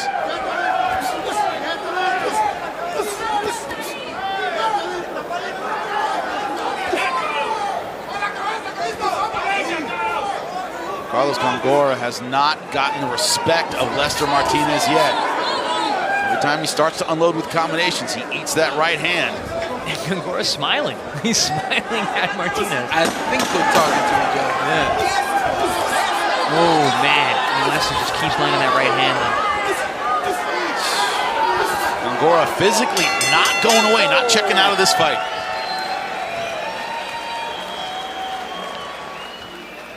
Gongora laughs, going to his corner. Like, okay, this isn't going great. Got to change something. Hey, let that. Big punches landed this round from Martinez. I mean, that punch right there, that's one that'll wake everybody in this room up. And again, the same thing, the hooks, right hands, overhand rights, it's everything. Oof. And look, watch this overhand right. He's got that overhand right. Yeah. That Marcos Maidana used to throw, and also like Triple G with the left hook on the top. Yeah. That over the top punch where he wants to hit you on top of the head. Only guys with bricks for hands can throw punches like that. Hit the guy on top of the head, and you're not worried about hurting your hand. You got bricks for hands. And Chuck Liddell for the MMA fans, that turned over shot. Love that punch. Yeah. I've watched Gongora's corner. He looks like comfortable. He doesn't look bothered. No, that's how he is. You know, I was talking about his confidence. That's how he fights. Unbothered, unfazed. Yeah, I'm gonna get him. I don't know if he's gonna get him. Now, it's great, Chris, to still be mentally in the fight in round number 5. This is scheduled for 10. It's great to be mentally in the fight, but tactically, you got to change something around. And that's why I looked over there, because when you take those kind of punches, I want to know how cognitive are you at this point? How into this are you? He looked fine. Yeah, he did. He's very with it. You know, and I've seen that in other fights, too. The Aqueduct fight, the Mbili fight. He took so much damage in that fight, but was always in the fight. He was just getting outworked. This fight certainly getting outworked and outpunched by Lester Martinez from Guatemala, 17-0, 15 knockouts, but already passed his average rounds in round number 5.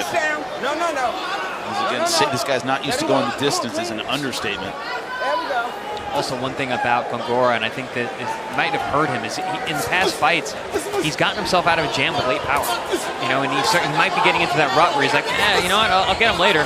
But, man, you're going to take so much damage on the way there. Yeah. Sometimes later never comes.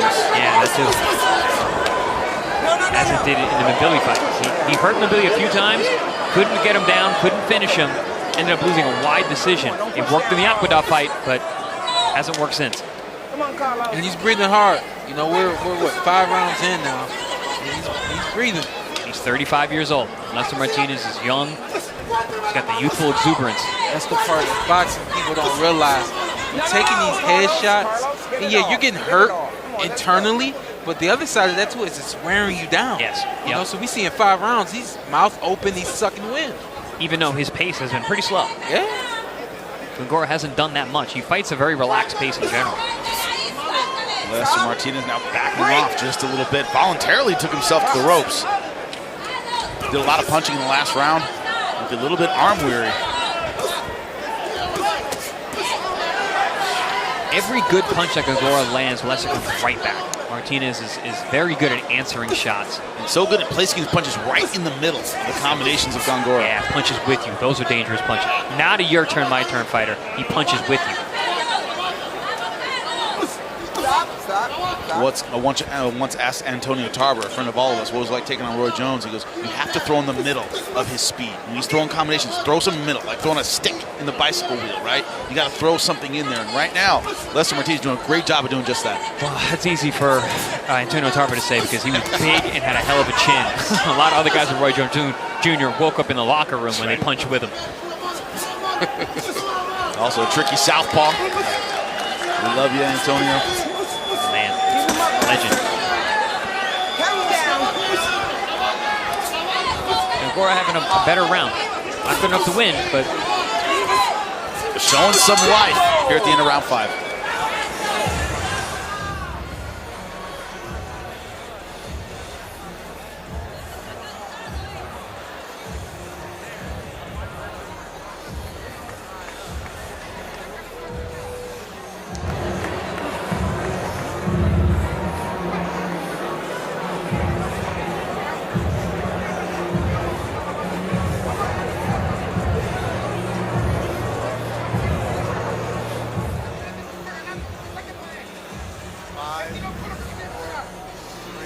Feeling like over here? Ready to begin round number 6. As you said, Chris, a better round for Gongora in the last round. Doesn't mean he won, but certainly a better round. Like he's making adjustments to the power of Lester Martinez. Is this where we find out, Showtime, if this is, if he has the gas for a tough fight late? This is where Lester Martinez, if he's going to start slowing down, it's going to be now. Oh yeah, absolutely. You know, he's thrown a lot of heavy blows. Usually, the other side of that though is he's landed a lot. It'd be different if he was throwing them and missing them.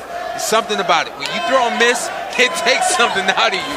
You know, so he is landing a lot. But yeah, you're right. At this point, This is when we're looking to see whether or not he's able to turn it up and sustain what he turns up to. This is a man, 17 professional wins, 15 knockouts, average just under 3.5 rounds per fight coming in this fight tonight. Yeah, Jimmy, we always talk about comparison rounds, right? When we talk about scoring. That last round was a comparison round in that Gongora didn't get badly hurt. He didn't have to get his head knocked back where he saw every light on the ceiling. So it was a better round for him. Still not enough to win the round, but comparatively to the other rounds, a better round. It's something that Manuel Stewart said. I never forgot it. So judges tend to sometimes give rounds to the wrong guy because they're doing better than they did, but they still shouldn't have won the round. That's why we're not judges. This guy sitting next to me, Sean Porter's a very judgy guy. I'm not looking at the scorecard. I've learned my lesson, dude. I'm not here to catch some hands from Showtime Porter. All right. Sean will judge you on your trunks. Carlos Gongora. By the way, in the white and blue, speaking of trunks, Lester Martinez from Guatemala in the black and white. Wants to be the go-to guy when you think of Guatemalan boxing. Carlos Gongora trying to use that bigger frame on paper. It's a 1-inch height advantage you see in the ring. It's a little more than that. Gongora, naturally the bigger man, starting to try and lean on Martinez. Slow the explosive man down. You know what else I'm learning about Lester Martinez is that even if he doesn't get the knockout, even if he's not getting the knockout, he's still fun to watch. And I said he's exciting, you know, because he gets the knockout. Even if he doesn't get the knockout tonight, this is still entertaining. He's so explosive. You don't exactly know what he's going to do. He lands big eye-catching shots. He gets hit. Just like that, nice short left from Carlos Gongora. Right there from Gongora. See the what? You didn't see the bump off. I did, yeah. Oh, you did? Yeah. Okay, I was going to say, like, that's how you do it. Yeah. He's crafty. Yeah. Gongora is very crafty.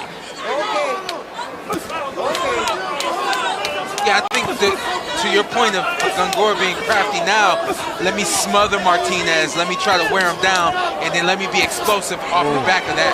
Oh, they can carry my weight. And Jimmy, this is what you said a lot about Gongora this week, that he gives up his height and fights on the inside. He actually has success there. He's finding these uppercuts on the inside, that craftiness. And now Martinez, who may be slowing down a little, not quite as explosive as he was, is getting a little bit worse for wear here.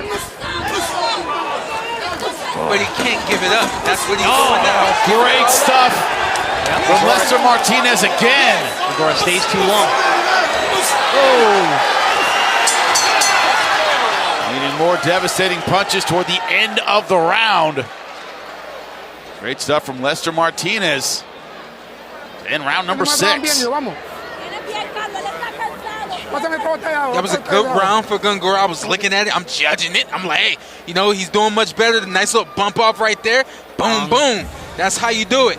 You know, he bumped, and then he waited for that space, and he threw the punch. Here it is. Bump. Wait for it. Boom. There it is. Clean shot delivered right there. But then he just gives it all back, Chris. Yeah, he stays too long. He made that nice, beautiful move. Was having a good round. Actually, the whole round was a pretty good round. Then he gets rocked again. You know, and that's the issue. The difference is the power of Lester Martinez. He punches with you, hits you with the shot you don't see. But Gongora just stays too long. Stays in front, doesn't cut angles, doesn't box enough.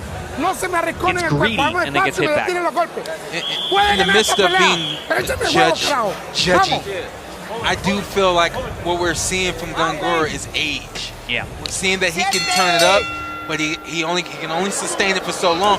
But the other side, when he gets hit, his neck, his head goes back so far.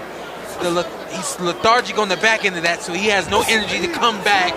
Doesn't look alive. I think we're seeing age right now from Gongora. Yeah, you see that with aging fighters, they can't fight 3 minutes of every round. You see that time and time again. Some guys are able to utilize that and not necessarily use it to their advantage, but they adapt. Bernard Hopkins, Evander Holyfield, guys that didn't need to fight 3 minutes of the round. They understood how to win the rounds either way. Gongora's not that guy. He stands in front too long.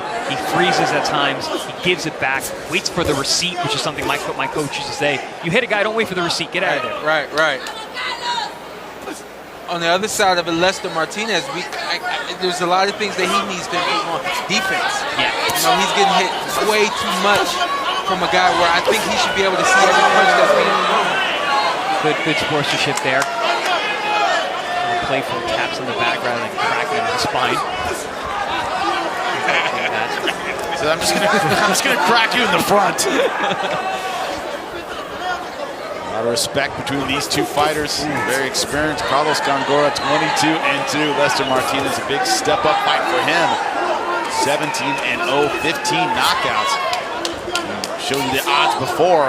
Lester Martinez had every favorite. Weren't quite sure about that, but the power has been the story of this fight.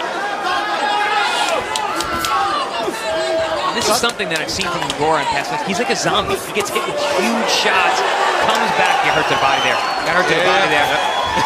Brought his hands down. Talk about his chin. Carlos Gongora must have concrete in his head to be taking these shots. I don't know if it's his chin or his recovery. He just takes the shots and then he's right back in it. To your point, Sean, a couple rounds ago, you said, I want to see how he is cognitively. He looks fine. He recovers. Yeah. But those body work, man, that body shot, that's hard to recover from, especially at 35. Another adjustment for Lester Martinez. Yep. How many punches to the head are you going to hit this guy clean with before you realize, okay, he's not going anywhere, let me go to the body and break him down? Still some room to grow. And that's the thing about body shots is they make the headshots even more effective. Once you're hurt to the body, it's often easier to hurt a guy to the chin once he's already hurt there. But you need the experience of having to do that to find out that that's what you need to do. This is Martinez's first step up to this level, so you know, good experience fight here. He's getting rounds in for a lot further than 3.5 rounds, which is his average, right, Jimmy? Yep, he is well over that and still throwing with authority. That's Carlos Gongora, who somehow finds a way to keep coming forward. No quit at all from the Ecuadorian, but the Guatemalan Martinez all over him yet again.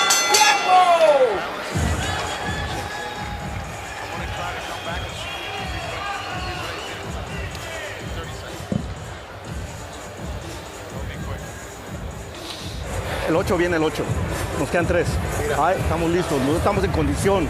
Seguir trabajando igual, ¿eh? No te preocupes que te vas a cansar, no te vas a cansar. Estás en condición. ¡Ah, voy a ganar! Vamos, nada más no te quedes parado enfrente. Vamos a ganar, pero no te quedes parado. Todavía está peligroso, ¿ok? No puede agarrar, está abierto. Te está agarrando porque no están midiendo los golpes muy lento. Demasiado lento. Vamos, Vito. Tiene todo un cuello. Corner of Carlos Gongora. Let's take a look at that action. Round number 7. Another dominant round in the books for Lester Martinez, just unloading huge shots. Gongora, like a zombie out there, takes the punches, comes right back, but man, he has taken a hell of a lot of damage. I got news for you, Chris. Headshots can kill a zombie. It doesn't look like he can kill Carlos Gongora. Come up with so what is Jason Voorhees? I don't know, yeah. Jason Voorhees, there you go. Love it. He left his machete in the dressing room, though. Round number 8. Lester Martinez in the black and white, the pride of Guatemala. Carlos Gongora in the white and blue, Ecuadorian Olympian 2 times. Right now, the power of Lester Martinez, that has been the difference in this fight. He's shown a good chin, too. He's taken some good shots, especially early on, against a guy who's a good puncher and hasn't seemed to be bothered by anything. Nice reversal there.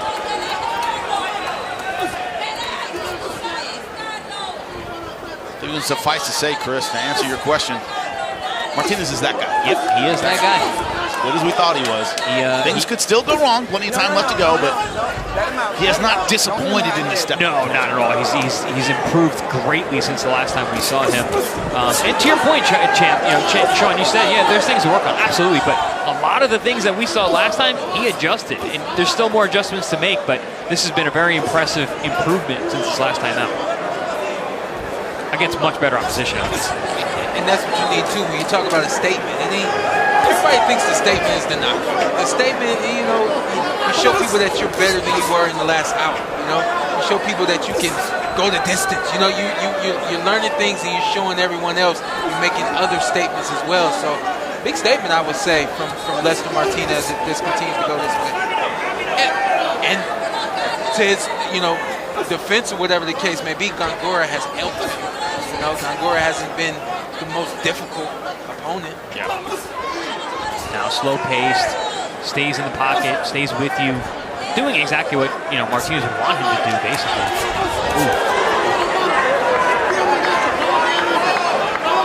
He's had success. Carlos Gongora has been able to bring physical pressure on Lester Martinez, lean on him a bit, he can carry his weight, but the power power has always been the answer for Lester Martinez. I can't help but think about Lester Martinez and Jaime Munguia. Oh, man, that's a fun fight. That would be outstanding. And with this win, should this fight continue in the manner it has been going so far, some big fights in the future for Lester Martinez.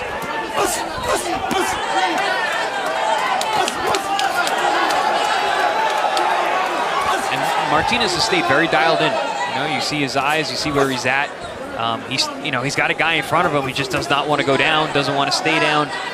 But he's staying locked in because he understands the man in front of him is dangerous. He's landed some good shots himself. He's still tricky and crafty. And Martinez is still looking to try and get that knockout. Not sure he's going to get it, but he's trying. Faced with a tough veteran with an iron chin, Lester Martinez has kept the volume going. 2 more rounds to go in this 10-rounder. Gongora can smile. He's still in this fight, but tactically hasn't found a way to get Lester Martinez off his game. That has not happened yet. I've been watching Gongora in between all these rounds. I'm waiting to see him break, and he comes back and he's smiling and he's laughing. He walks to his corner and he sits down around and shakes his head no. He's like I can't figure it out. That seems like what it's going through his head. That's not what I'm reading. I'm reading. He's just here. I'm just here. I'm in shape. I can take all this, but I'm just gonna take a beating. You know, what I'm reading is that he doesn't have it anymore. And I think round after round, he's realizing it. He's realizing it round after round. So he's laughing as like, I just don't got it. Yes. Which I hate to see. Yeah. I hate to see. Especially if you're taking damage like this. Corner said you're fighting. Martinez's corner says you're fighting great. Keep the distance. Of course, I don't want Carlos Gongora smothering his punches with 2 rounds left to go. Well, Gongora's been shown to be dangerous on the inside with those uppercuts. That's actually the best punches he's landed tonight, and especially in recent rounds is when he's been in close. So that's good advice from the corner of Martinez. Stay on the outside. You're winning outright anyway, and landing shots like that. Yeah, I was going to say, if we do see a knockout, it's going to be pretty bad. Yeah, at this point. Yeah. Considering what he's had to take so far, yeah. You know, the question of one of the Martinez's power, carried through the fight. We can see now we're at round 9, and he still looks very strong. Yeah, very explosive. Very explosive. And listen, I mean, I don't know how many fights in a row this is for Gongora, but they're looking like this every time. He took so much punishment in the Billy fight, and he was much more in that fight than this fight. This fight, it's a very one-sided beating.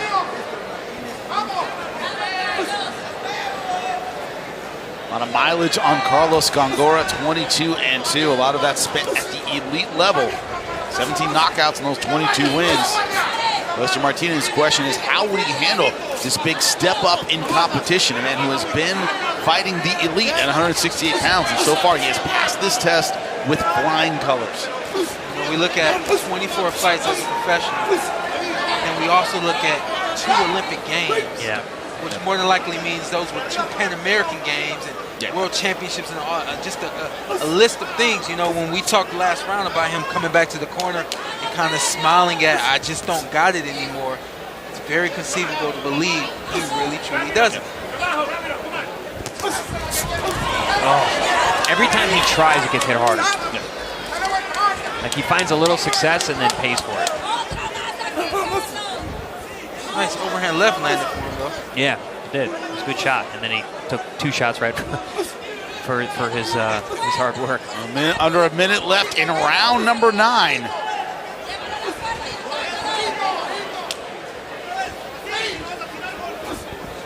Lester Martinez, the biggest test of his career, so far doing an outstanding job. Question is, can Carlos Gongora, you keep saying age 35, does he have one great punch left in him? Still smart, he's still thinking. I just believe he can't perform and execute the way that he used to. Yeah, it gets to that point where you see the openings, but you can't pull the trigger fast enough. You can't get there anymore. You see the punches coming, you just can't get out of the way. Yeah, all that. Oh.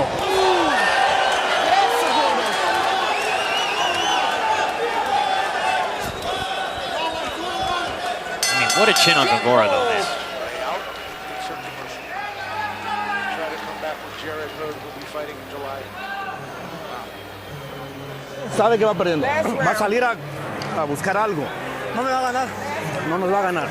Pero no te confíes. No te confíes. Seguimos trabajando el cuerpo. Arriba y abajo. No me va a ganar. Cuando esté corto, agarrarle esta mano. Agárrasela. Vos estás metiendo tu mano acá, meterla acá y empujarlo para abajo. Pica abajo, vamos. Estamos esperando hacer el movimiento y que me trae piel. Suélteme aquí bajito. Me levanto al lado y lo levanto. Lo pueden noquear. Corner of Carlos Gongora in July. Jared Hurd is going to be fighting for us. Of course, he is ringside. I'm back. I'm back. Yeah. It's ready to go. Some frustration in the corner of Carlos Gongora in this final round. Did you hear that language? I did. Heard that colorful language from the corner. Where'd that come from? A little frustrated at their man taking some big punches. They were speaking Spanish over there. That was not Spanish. That translates everywhere. Lester Martinez in the black and white from Guatemala, doing his country proud tonight. Carlos Gongora from Ecuador. He said champ, two-time Olympian. Into a lot of fights at the elite level and could be just out of gas in his last opportunity against a big puncher. You know, Gongora is going for it. You know, he might get knocked out in this round. You say it because every time he comes forward to land something meaningful, there's a punch waiting for him. He pays for it. I wouldn't want me to be a ref. I'd have stopped this fight a long time. Yeah. Because I'm seeing this head, the way this head is going back. I'm not used to seeing that, man. Especially the way he comes right back into the fray. Has yet to be off his feet in this fight, despite taking some shots and making him check out the lights above us. Which is impressive, but you know, he needs to truly say, hey, how many more times am I going to be in fights like this? Yeah, chin becomes a detriment at a certain point. Yes, that's a great point. Yep. Too tough for your own good. We all know, gentlemen, when it goes, it goes. Oh, Jesus, speaking of. This ref can step in at any time. Carlos Gongora getting knocked around like a pinball. Not going to do it, though. Referee does not look particularly close. He's still really hurt. Martinez just throwing bombs. Martinez is really good at finding holes. Off balance. Oof, I thought that was going to be it. Lester Martinez throws two more meaningful shots. This one should be over. He's still throwing hard shots here in the 10th round. Martinez is showing a great gas tank. Carlos Gongora smiling, but I don't know if he knows where he is.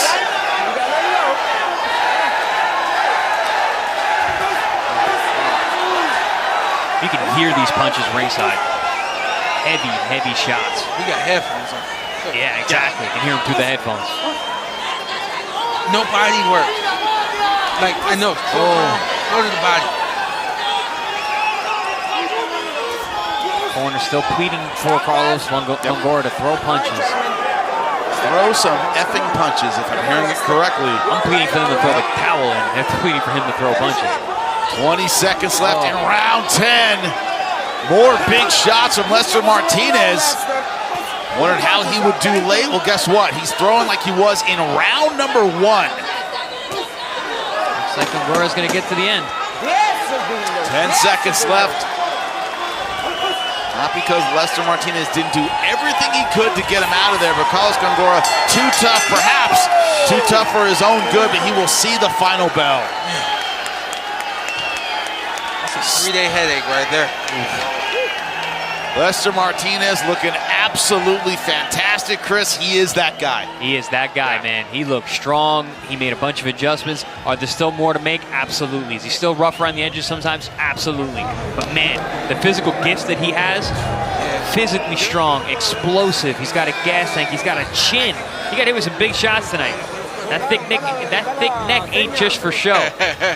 How about we say he's becoming the guy? Now he's not the guy yet, but he's literally becoming the guy. I think right now, tonight, is going to take him miles because he got in the ring with a veteran, very crafty, knew what he was doing, and he found a way to find those openings, big punches, landing them, and just kept going. big moments in every single round of this fight. And he needed to stay switched on because Gongora was trying to win as much as he could throughout, and Martinez kept shutting him down round after round. Every bit of success that Gongora had, Martinez shut it down immediately with shots like that. Yeah, and the important part of staying on is because when you feel like I got it, you know, and you got somebody in there that's got some serious power and can throw off-balance punches, you have to stay turned on because a bad moment can happen at any point. I'm sure everyone out there knows that, but round after round, big overhand rights, big left hooks landed. I think I gave Gongora the first round, and that was it. Yeah. After that, it just became all Martinez, uppercuts, hooks, overhand rights. He couldn't keep any sustained success tonight. Like I said, every time that he was able to open up, he got a little too greedy, stayed on the inside, and got hit with some big shots. And Martinez's punches had more in effect. Chris, we went over how stacked the super middleweight division is. How many super middleweights, even at the elite level, even the guys you mentioned, could take those shots and still be standing up? Oh no, Gongora's got a next level chin. I mean, I don't know what's in that thing, but I've seen him take shots like this from Mbili, who's a big puncher, has a lot of knockouts. I've seen him take shots like that in the Aqueduct fight, who was another big puncher. I mean, he's just, I don't know. His ability to recover and take these shots is otherworldly.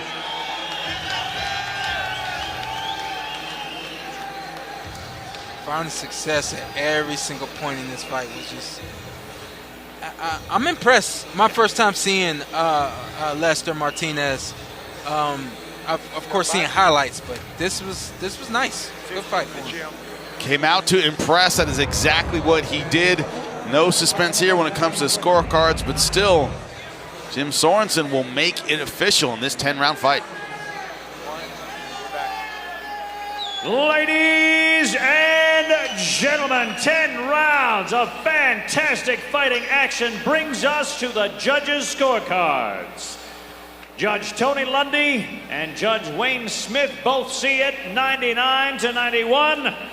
And Judge Steve Rios sees it 100-90 your winner by unanimous decision. And new WBA Continental Latin America Super Middleweight Champion, undefeated, Lester Martinez. They are cheering in Guatemala. He said, I'm going to make my country proud. That's what he did tonight. Lester Martinez passed this test in unbelievable power-punching fashion. Yeah, I mean, fantastic performance against the best fighter, best opponent of his career. Stayed switched on all night long, showed improvements. I mean, power, explosion, chin. You know, he's got a lot of physical gifts, and he's got a great team around him as well. And that's why we're seeing these improvements time and time again. You wondered how he would punch in round number 10. I thought we'd get a knockout in round 10. A lot of referees would have stopped that. He was taking some very big punches, Showtime. I know you were thinking it could have been stopped. Oh, yeah, absolutely. I mean, as a ref, you even have the discretion to understand this fight's one-sided. You're watching it, you're not judging it, but you know exactly what's going on. So I thought there were a number of moments, especially 9th and 10th round, where the fight could have been stopped. Excellent job from Lester Martinez. Sky is the limit for this young man at 168 pounds. Great performance tonight in our co-main event. We thought it might be the show stealer. So far, it has been. But there is still the main event to go. The hometown boy defending his title against the undefeated Irishman. It's going to be an incredible main event. Jim Sorensen, get us going for our main event. All right, ladies and gentlemen, here in the beautiful entertainment and sports arena in our nation's capital, please turn your attention to the video screens for information on your hometown fighter. I'm a man of my word, man. You know, that's just how I was raised. You know, I pride myself on setting goals and achieving them. I think that's how life works. That's how life revolves, and you know, more opportunities come your way, more blessings come your way. As long as you keep your nose down and work hard, man, and that's what I pride myself on. So bringing the championship back home like I promised is, you know, one of the many goals that I set out to do. And I achieved it, and now it's time to complete the mission.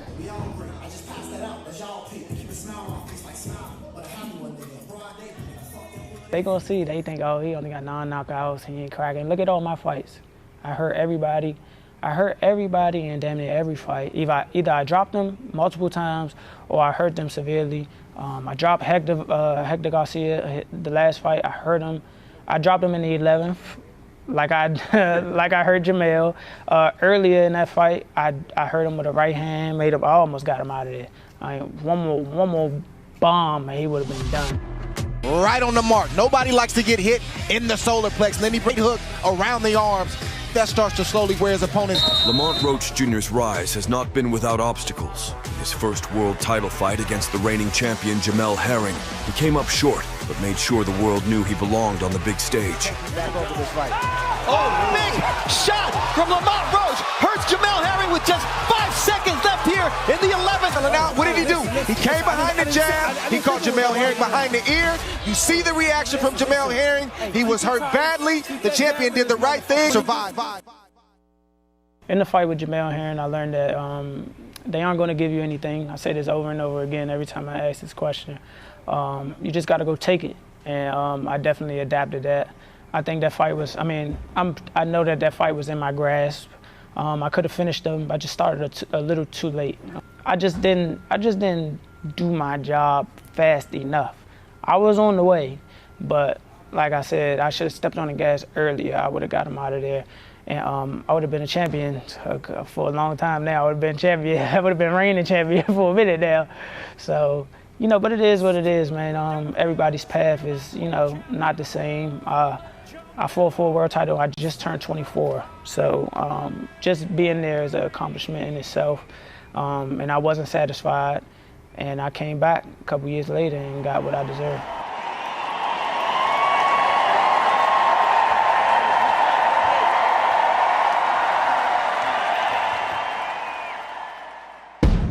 The hometown can expect what they want to see. They're going to see exactly what they want to see. They're going to see a show. They're going to see me go out there and do what I have to do to make sure they are out of their seats the entire fight.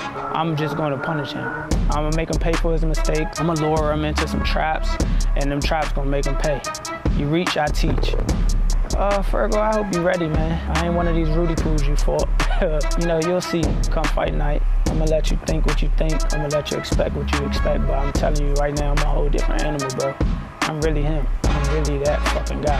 After I make him pay, somebody's gonna be picking him up off the floor. 2, 1, it's all wide shot. The hometown fighter making his first title defense. Lamont Roach Jr., his opponent, fearless Feargal McCrory, the undefeated Irishman. When he talks about this fight, he doesn't talk about his boxing technique. He doesn't talk about what he's going to do scientifically. He talks about hurting McCrory and showing that he's on a different level. Not just looking for a win, but a breakout performance that I'm not just a champion, I'm the guy at 130 pounds. Yeah, and this is a very exciting weight class and one that needs a star. It needs someone to step in and take over because there's a lot of champions out there, but there's a lot of flawed champions out there. There's no one who's really dominating the division. Lamont Roach wants to be that guy. He's in a position to do that. With a big statement win here tonight, he puts himself into the discussion of being that next guy who can unify and be the man at 130. Right, not just looking good, but looking unbelievably impressive against an Irishman who's used to fighting in the United States, who has sold a lot of tickets for the show tonight. Chris, you know him in New York. The Irish fly out to see him in New York, Madison Square Garden. He packs the house. Yep. And he knows that if he can do that, if Roach Jr. can get the win against Feargal McCrory and look good and be impressive, you can be that money-making guy at 130. That's what he's looking for. Absolutely. I mean, there's a lot of opportunity, like I said, because of the other champions that are there, and also some of the guys around the weight class. There's, I mean, 5 pounds north is 135. It's one of the hottest divisions in the world today. It's got some of the biggest money guys in the world today. Couple pounds below, 6 pounds, 8 pounds below, you're looking at Naiwa Inoue, the monster, who's been talks of him moving up in the next couple of years. So a lot of big money fights are available with the winner here. Yeah, but not a walkover at all for the champ. His opponent, very, very skilled. We saw at the weigh-in, he is big, he is shredded, he is in great shape. He doesn't talk about technique, he talks about destiny. He said everything's lining up at exactly the right time. You have to believe you're a champion. You have to believe you're number one. Feargal McCrory believes. Doesn't hope, doesn't think, he believes. He knows that his destiny is tonight. That's how he talks about this fight. Let's bring in the challenger, the undefeated Irishman. Jim, take it away. Go, Jim. And now, ladies and gentlemen, the moment you have been waiting for, our main event of the evening. Our fighters are going to begin making their way to the ring. First, starting with our challenger. He will fight in the blue corner. He is undefeated at 16 wins with 8 wins by knockout. He is from New York, New York, fighting out of Ireland, the former amateur and professional Irish national champion, making his first attempt at a world title. Please give it up for fearless Feargal McCrory!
A big man for this weight class. His body can take a lot of damage. He's a great body puncher in his own right.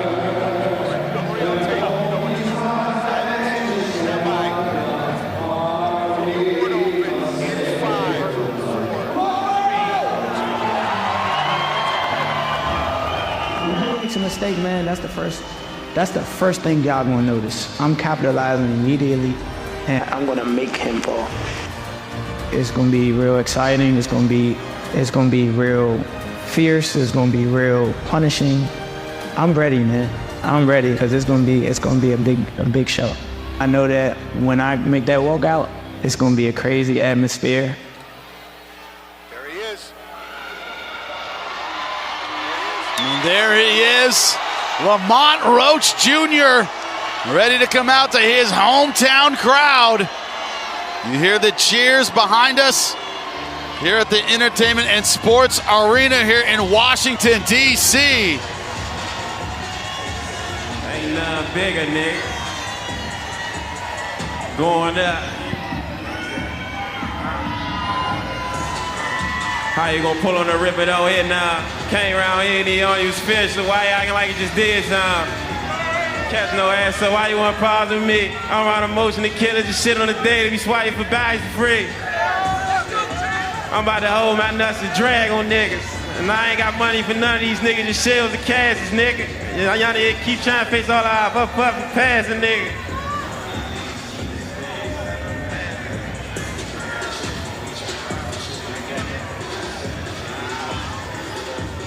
Sugar Ray Leonard, Gervonta Tank Davis, Lamont Roach Jr. looking to add his name to that list of standout fighters from the D.C., Maryland area.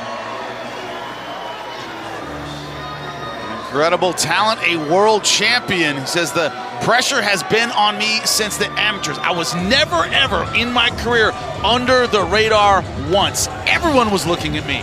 So this title defense at home, there is no extra pressure. I've had pressure on me since day one, and it shows.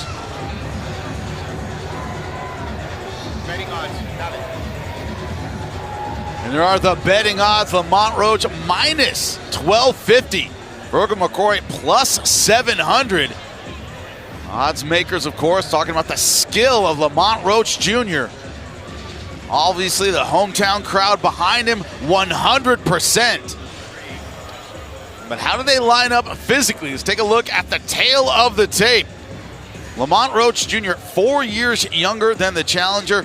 Same height, roughly the same weight. Slight reach advantage for Feargal McCrory. 12 rounds for the super featherweight WBA title. Let's get it started. Ladies and gentlemen, we welcome you to the entertainment and sports arena in our nation's capital, Washington, D.C., as ProBox TV and No Excuse Promotions present our main event of the evening. Sponsored by Sports Betting AG, bringing you the best odds for sports betting online. Events DC. See how we make DC happen at eventsdc.com. Pritchard Industries, your trusted partner in facility services. Corona Premier, it's summertime. Open a cold Corona Premier and taste exceptional light beer. Safe seats, reliable transportation serving the DMV area for all community needs. ESPN 630 DC, the sports capital. WPGC 95.5, the DNA of the DMV, and Pure Water. Pure Performance Water is your ultimate recovery water and immune support. And now, ladies and gentlemen, our world title main event is sanctioned by the WBA President Gilberto Jesus Mendoza, along with Supervisor Jorge Linares. And the DC Combat Sports Commission, the chairman is Andrew Huff, Deputy Commissioner S. Skip Brown. Introducing our three judges scoring the bout from ringside: Tammy Jenkins, Paul Wallace, and Wayne Smith. And your referee for this evening's fight, Malik Waleed. Ladies and gentlemen, here to kick off our main event, TV producer and director who brought you Jason's Letter starring Vivica A. Fox and When George Got Murdered starring Montel Williams, the fight hype specialist, Tykeem the Dream. Woo! Hey, DC, hey, listen, DC, every time I come, y'all turn up. Y'all know y'all gonna do it again. Let's do this. If y'all ready for the main event, let me hear you say yeah. Say yeah. Yeah, y'all ready? Let's do it. Yeah.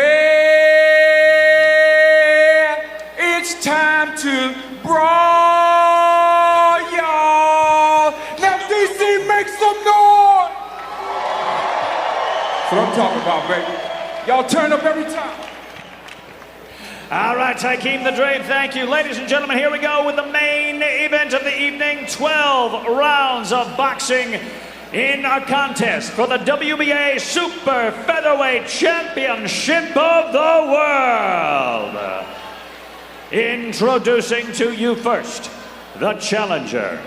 Fighting out of the blue corner, he wears the black and red trunks. He weighed in at 129.6 pounds. He is undefeated. His record 16 wins with 8 wins by knockout. From New York, by way of Ireland, making his first attempt at a world title. Welcome the undefeated all-action fighter, fearless Feargal McCrory.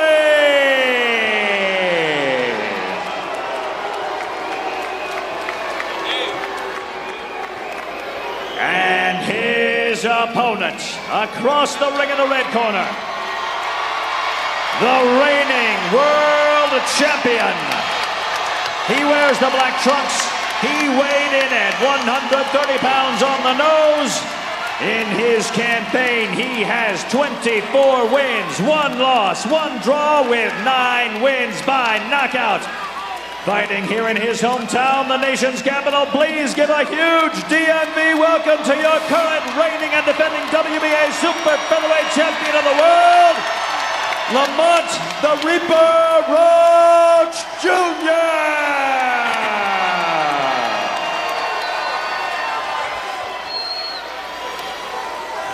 And once again, referee Malik Waleed to give instruction. Okay, fellas, you both have been given the rules. I'm expecting good, clean boxing. When I say break, stop punching, take a full step back. Remember, protect yourselves at all times. You're a little high right here, Lamont. I'm going to allow a little room here with shots and up. Touch gloves. Good luck to you both. The opportunity of a lifetime for Feargal McCrory. Validation at stake as champion for Lamont Roach Jr. in front of his hometown crowd. Everything on the line in this fight. 12 rounds for the WBA Super Featherweight title.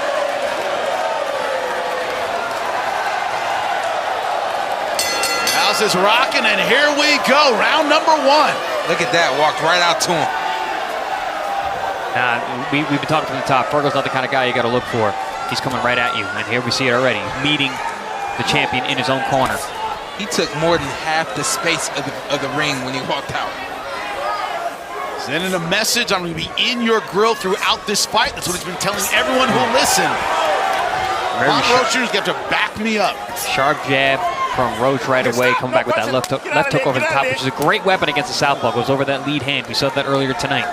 Yeah, I mean, the style contrast for this fight it's brilliant on both ends. Yeah, you know, because Lamont is slippery enough, he's fast enough and quick enough, but Feargal he has enough pressure, enough confidence, and a great gas tank.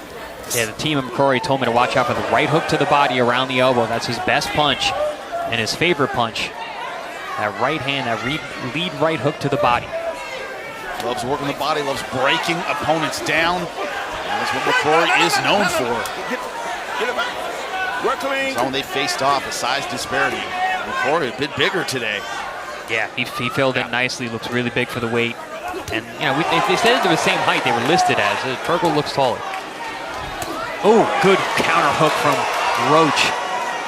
That's one of the problems that McCrory has. One of his defects is that he doesn't bring the hands back home all the time. He's so offensive-minded. It's a little bit loose with the hands.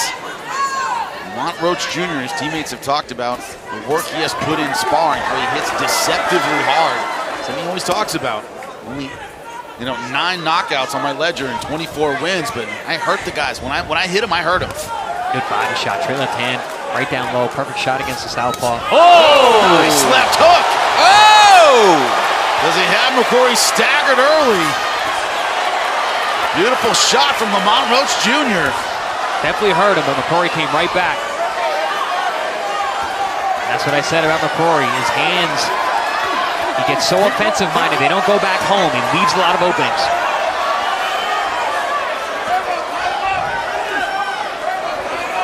Corner right next to me saying, tie him up. They think he's hurt. little bit of a break. And McCrory needs to make an adjustment. He's having that lead hand down. Not a good idea when you got a guy who has a good, sharp, hard left hook like Roach does. And he has the ability to throw a wide hook and also really short, crisp hook. Right off, and he uses the hip too. This is the excitement Lamont Roach Jr. told us about. He said, I'm not going to find this guy. He's going to be right in front of me. He's there for me to be hit. And so far, he has done the hitting. Roach does a good job of that slip and rip. Keeps those shoulders rotating, and he fires that left hook right from there. Makes it that much shorter, but still generates power.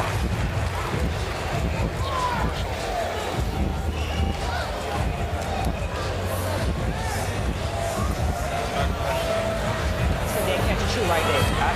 Just punch on range, the hook there all day. You see where he's slipping the right hand at? Just take him back. There's a little slight delay with it, okay? Go round. Go round. Don't start staying outside and trying to do all this movement. Punch, close the space. Okay? You do punch, you close the space, so you don't get a punch. Just do that, in the corner of Feargal McCrory. Made some good punches in that first round. Yeah, here we're going to see that straight right hand down low and the left hook over the top. McCrory had that lead hand down. Bang. Right on the money. Beautiful shot. Didn't see it. Great weapon against the southpaw because they don't see that hook. He leaves their field of vision and then comes in with power. The other side, too, the right hand brought the eyes down. Yep. I mean, he comes up with this whipping short left hook. I mean, that was beautiful. Yeah, great rotation on the right hand side. Left hook was very short. Lamont Roach Jr. in the black. Feargal McCrory, the undefeated Irishman, in the black and red. And the slipperiness that I'm talking about. Just being able to slip out. Staying very calm, very poised. He knows he can hurt his man. But it all came out the jab in the first round. That was the first punch that Roach landed. It was a nice, stiff, hard jab right down the middle. Lamont Roach Jr. talked about it. He said it's about levels. I've been at the elite level my entire career. Feargal McCrory doesn't know what it's like to try and time a guy like me who throws with my kind of speed and my kind of accuracy. Yeah, I'm not liking the hand position of McCrory. It's too open. It's not coming back to home either. His hands are in a bad position when you got a guy who's as quick as Lamont Roach is. You don't have the hand technique. You're relying on your ability to see punches coming. Well, guess what? Against Lamont Roach Jr., you're not going to see that punch. Yeah, he's a speedier fighter. You have the speed advantage, the hand position advantage. We hear fighters all the time talking about what level they're on. I like that he explained it. He said he's never had the time to fight a like me. And it takes experience to find your kind of timing and rhythm to not allow guys to pick that up. Sharp uppercut to the body on the inside from Roach. Beautiful counter. I was talking about the shoulder rolls, how he slips and slides and rips those shots off of that. Did that really well there. Dipped that left shoulder, came back with the right uppercut to the body. McCrory trying to bring that physical pressure. Everything's just too wide right now, you know? Yep, that's what I meant with the hand position. You got the mental pressure, him walking him down, but then when he comes with his offense, everything's wide and you can see everything. And on top of that, Chris, he leaves himself wide open. Come on, work it. You're holding. Let him go. Let him go. The short body shots. There's the Irishman McCrory.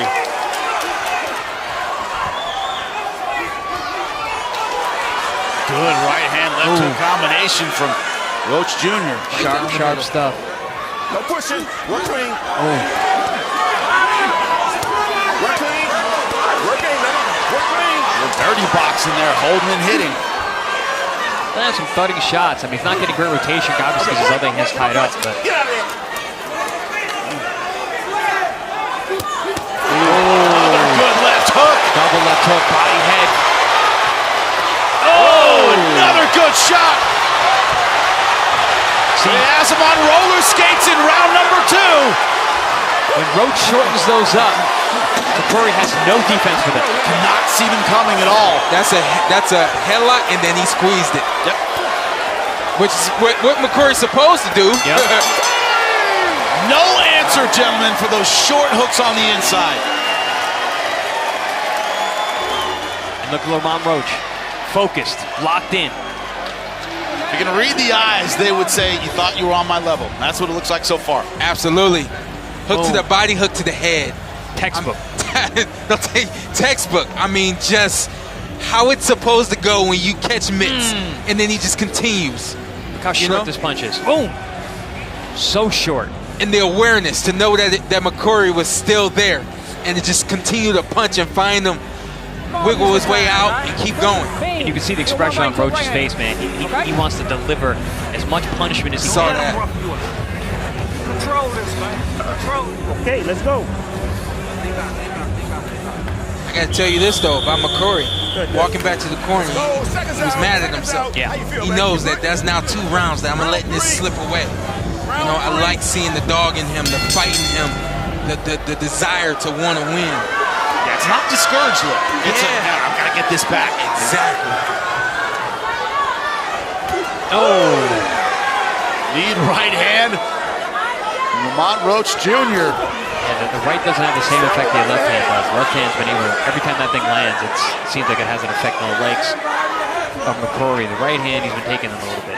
And Lamont, when he throws that left hook, it's this beautiful tight circle with his footwork. Oh, it's beautiful, Just man. keeps himself There it is again. range, and there it is. Great timing. That is a knockdown.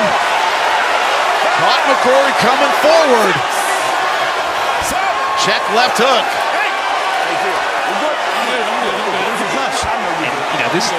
This is going to get dangerous because Roach is finding his timing and his distance. He knows he can hurt his man. Now he's feeling comfortable with the timing and distance, just like that. Makes him miss, comes right back. Ooh, nasty uppercut. Ooh, there's that hook again. The levels, the punch selection. Yep. I mean, just missed with the uppercut, but knowing that punch was there. Yeah, it looks like there's bad intentions on everything he's throwing, gentlemen. But also, Roach isn't giving anything up. His technique, his tight defense, his hand position, there's not a lot of holes, which is why he feels so comfortable in these positions here. Oh, good body shot. Oh! Turn that right hand over. And I gotta say this is one-sided so far, but Feargal McCrory is worthy of being in the ring right now. This is not a cakewalk for Lamont for him to look good in front of his family. Very tough fighter, but right now the technique of Lamont Roach Jr. just too much for Feargal McCrory. And McCrory's not getting much offense out, but he's putting that body pressure.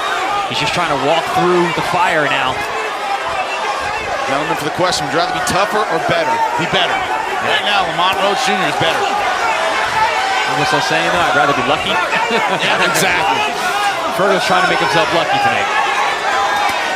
But to your point, Jeff, as he throws, I'm looking for counter-punching opportunities. I'm not seeing any. No, they're not there. There's no holes in Roach right now. And that's why, again, he's so comfortable in this inside position. He knows he's safe. Look at the shoulder roll. Beautiful. And he fires off of it so well, too. It masks his punches. It's very deceptive the way he lets those hooks go. Just a different guy since that fight with Jamel Herring. Oh, yeah, absolutely. I called that fight. Different guy. He kept his hands in his pocket all night. He didn't have the confidence that he has here tonight. Yeah. Now he's like, I'm a world champion. I'm coming home. I do this. So far, he is the conductor of this orchestra. Great stuff from Lamont Roach Jr. in full control of this fight.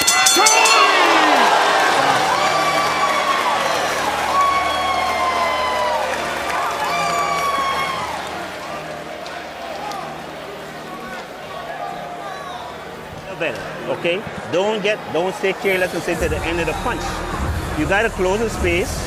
Hello? You gotta close the space when you finish. So when this hook comes, you get on, just grab the back of your head, get on the punch. Okay? And just keep pressing.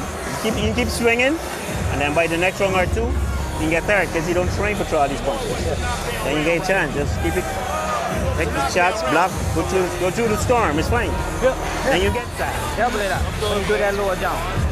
It's a tough round number 3 for the challenger, Feargal McCrory. Here we see that beautiful timed check hook, half step back, left hook, right on the money, got his range, got his distance. Wasn't the hardest shot he got hit with tonight, but properly timed. When he lands big, gentlemen, there's always something behind it. There's always something extra. We have round number 4. Hard to find probably a minute all strung together in which Feargal McCrory has had an advantage in this fight. We're wondering, if Lamont Roach Jr. had the power to keep Feargal McCrory off of him, he hasn't needed to keep him off of him. At close range, he's been the killer. See, you talk about keeping a fighter off of you, but being when you got a fighter in your range, that why would I want you to stop coming after me? You're moving in the rhythm that I like to fight in.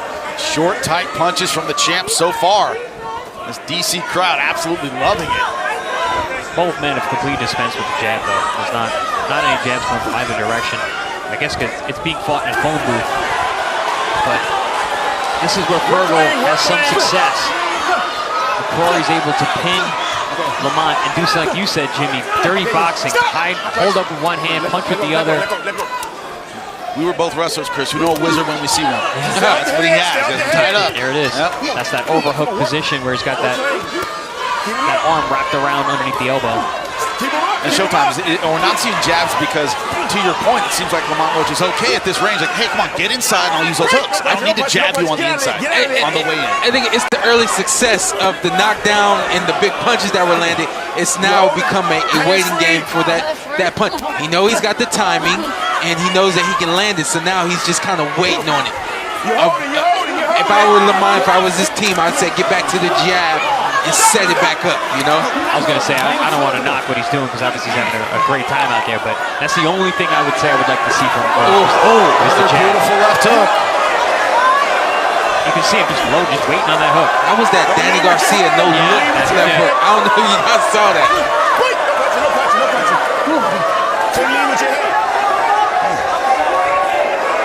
No problem. Lamont Roach Jr. with this inside. Happy to do it because of power punches like that. Those are hard shots. And McCrory just powers forward. And not a lot of head movement from the Irishman. And that's not really his game. He's more of just offense and come forward and let those hands go. But he hasn't been able to get his hands going. The question I got is, did the Roach camp, did they know the left hook was going to be the punch tonight? Because he's looking for it, and he knows exactly where it's at. Oh, man. Short uppercuts right through the center. He's making everything work. Body show! Down goes McCrory. 15 seconds left to go in the round. Second knockdown of the fight. This time off the liver shot. And he may be spit. Oh my God, another knockdown. He might not get up from that. This might be it. Nah, usually you don't get up the second time. Oh, and he does. Cannot question the heart of this young man.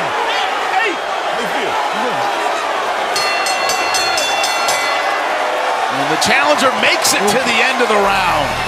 Brutal body shots. I asked for this hook right here. This is the Danny Garcia no hook, no look hook. And I just wanted to, definitely want to salute Danny Garcia, but right there's a punch that you don't see often. And then right here, the body shot. That's the solar plexus. Right uppercut to the solar plexus. That, man, that takes your soul. And he come back with one more. And then Feargal does what he does and comes right at him. Left hook to the liver. If there was any time, don't come at him. Yeah, exactly. Now. Because there was no time left in the round either. Yeah. He needed to circle and stay away. Came right at him, right to the liver. Irish Mickey Ward, you watching? Because that was absolutely beautiful. Reminiscent of that man's body shot. Listen, we can blame DC. We can blame the fact that Roach feels like he's been overlooked and counted out, and he's not the guy. He's fighting mean. He's fighting with a chip on his shoulder tonight. Absolutely. Round 5. In the way he's controlling his energy, I find very impressive. There's a little bit of, gentlemen, can I say, how dare you? Like, thought you were coming here and beat me. There's a little bit of an edge to him tonight about Feargal McCrory. Said he wanted to make a statement. Yeah. My wrestling coach in high school always say, if the man does not belong on the mat with you, get him off the mat. If the man doesn't belong in the ring with you, get him out of the ring. Stick him. And he's trying. Round 5 is a credit to Feargal McCrory that we're talking about round 5. He's been down 3 times. First time, left hook, a little bit off balance. And he's been hurt every round. Yep. Every last 2 beautiful body shots. And the drop a rhinoceros. And McCrory, I mean, you can see in his face, the fight's not out of him. He's still going to try. He's just so outgunned at this point. Yeah, outgunned and facing a fighter that is totally in his zone. Yeah, Roach, he's got that, what do they call it? He's in the flow state. He's seeing everything. Yeah. I'm so impressed with that offense and defense at the same time. I mean, it's hands up, perfect rotation on everything, no vulnerabilities. Jimmy, we've been talking to Roach for the past month. We had him on our show 2 shows ago. He was saying this exact thing. He's doing exactly what he said he was going to do. He's not a knockout guy. He knows that. We know that. But he's been talking about it. I want the knockout. I'm going to get the knockout. He's a man who knew what he wanted to do. Found the way to do it. Has so not far. Yet, not yet. We're still here. Has so far. McCrory's coming back. And that's the thing. McCrory's one of those guys, if you have the opportunity to get rid of him, you better. Because he's going to be in shape. He's going to bring it. Looks to be in great condition. Coming back. Going after Lamont Roach Jr. Good shots here on the inside from McCrory. What you've been doing well, Lamont Roach, get back to it. And stay in there because you're looking for a perfect punch so that you can get a highlight reel. Get back to doing what you do well. Be slippery, be in and be out. I don't understand the hand position of McCrory on the inside, the right hand down at the hip. You know you got a guy in front of you who's a left hooker. You put him in his head now. Let's go. The punch has been hurting you all night, right? And it's still down. A little bit of jawing back and forth. A lot of respect between these two fighters. Not a lot of trash talk. Mutual respect. Chopping right hands from Roach. From here sounds like a grenade going off. No hold it, no hold it. No. We got 3 people talking. Both fighters and the referee. What a comeback round for McCrory. Ooh. Ooh.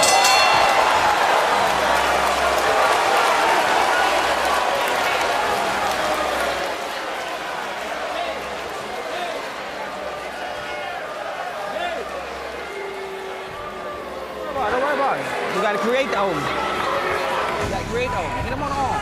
Okay? Hit him on the arm. Hit the arm. There's a hook. Alright?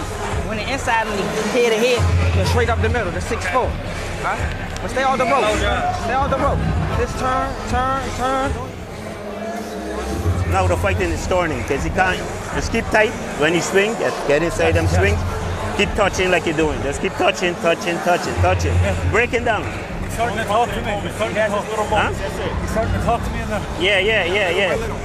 Just keep, keep good. Good, let's go. Good. You heard it. Keep touching him. Slow him down. Right now, the speed of Lamont Roach Jr. too much for Feargal McCrory. Chris, comparatively good round, a better round for Feargal McCrory. Do you still think it was a winning round for Feargal McCrory? Ate some clean punches. Yeah, no, he still ate some big shots, and it seemed to be the punches that had more of an effect. A lot of the punches that McCrory lands, a lot of smothering punches. That was, again, the best round he's had thus far. Is it enough to get the round? I don't know about that. It was. I like the honesty, Showtime. But the fact that he, again, the confidence and the not only does he want to win, but we see that he still has the ability to do what it takes. It's just about this right here. The arm bar across the stomach, I don't get it. I don't know it. But he still has some ability to win this fight. Looks like the double bag in the gym, right? When it hangs on the rope. That's what his head looks like right now, bouncing around. Corey putting on tons of pressure, letting both hands go. This is the style that I'm actually used to of McCrory, coming in forward, letting both hands go. This is what I've seen. Good chopping left hand there. Not a huge puncher, but gets you with volume. I want Lamont to get back to the basics, get back to the fundamentals. Get back to that slick boxing style that he has, instead of standing in there waiting and allowing Feargal to get going. Feargal's going because he's allowing him to. You know what's happening here, champ? Roach is thinking about power. He's thinking about the knockout, and he's getting away from what has gotten him to be the champion. His boxing ability, his slickness. He's falling in love with the power in this fight, and McCrory's battling back because he's only looking for one punch at a time. Right there, we saw a step over from Lamont, and he wound up with that punch, brung it too wide, and didn't have the moment. Beautiful uppercut hook combo from the champion. And as tough as this fight has been for McCrory, he doesn't look that uncomfortable. Yeah. You look at his face, you look at his body language, you look at his mannerisms. You mentioned him getting mad at himself at one of the rounds when he's walking back to after he got hurt. You know, he knows he's in for a tough fight. He's been saying that all week. This is the kind of fight Feargal McCrory wants. Once again, no one's winning rounds. They're doing more to put physical pressure on Lamont Roach Jr., smothering some of those lightning fast blood punches. from the nose of Roach. So these punches are having an effect. Oh, good chopping left hook from Roach on the way out. Turning around now, unloading on the challenger. McCrory once again trying to hold on. There we go, not loading up on one punch, letting his hands go in combination. Nice adjustment there from Roach. To the blistering hand speed with those 3-4 punch combinations. And that's the thing, when you have the effect the way that Roach has, those small moments can take the round back, even though Feargal did all that work all round long. Well, gentlemen, the turnover of the punch, the technique, the turn, there's no comparison. Walk him sometime, right?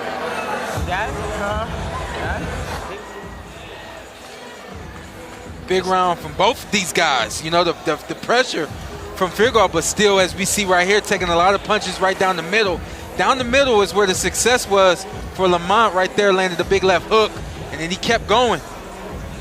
In that sequence there, you saw Lamont finally got a little space. He created an angle. He stepped around, he stepped outside that southpaw position, lands that left hook, and then follows up along the ropes as he got McCrory to get a little bit rocked.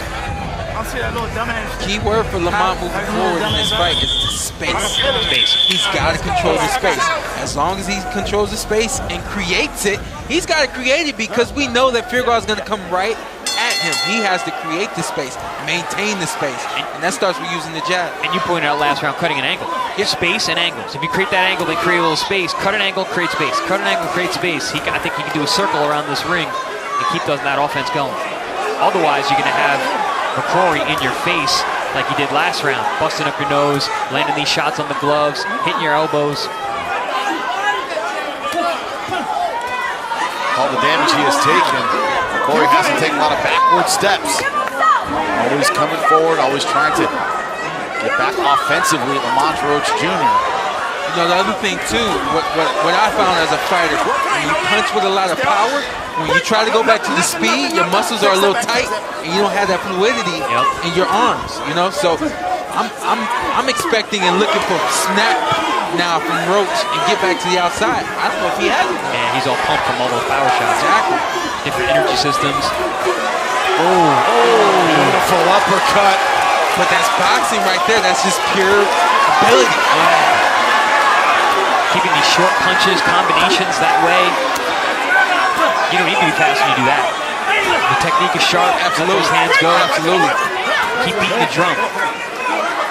And body shots are hurting everyone who sees them. Beautiful liver shot in the uppercut. Chopping right hook.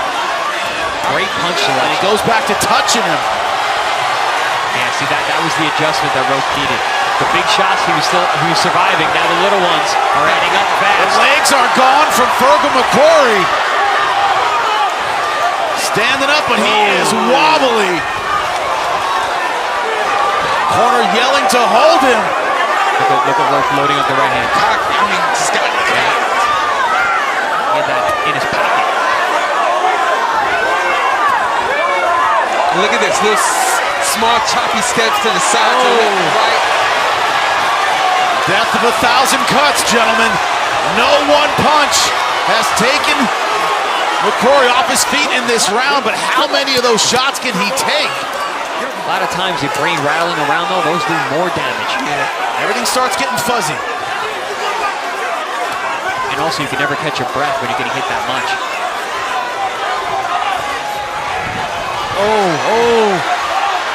Nice right hook over the top there from McCrory. We got good, smart ref in the ring. Watching the action. He won't do anything, you know, that you don't expect him to do, but he'll be in control, you know, and he'll analyze this and do what needs to be done. I don't think anything needs to be done, but I want to point that out, you know. And you know what? Lamont Roach knows he's going to fight. He's starting to look a little tired now. He's getting backed up. He's got blood from the nose. He's got a man in front of him that won't go away.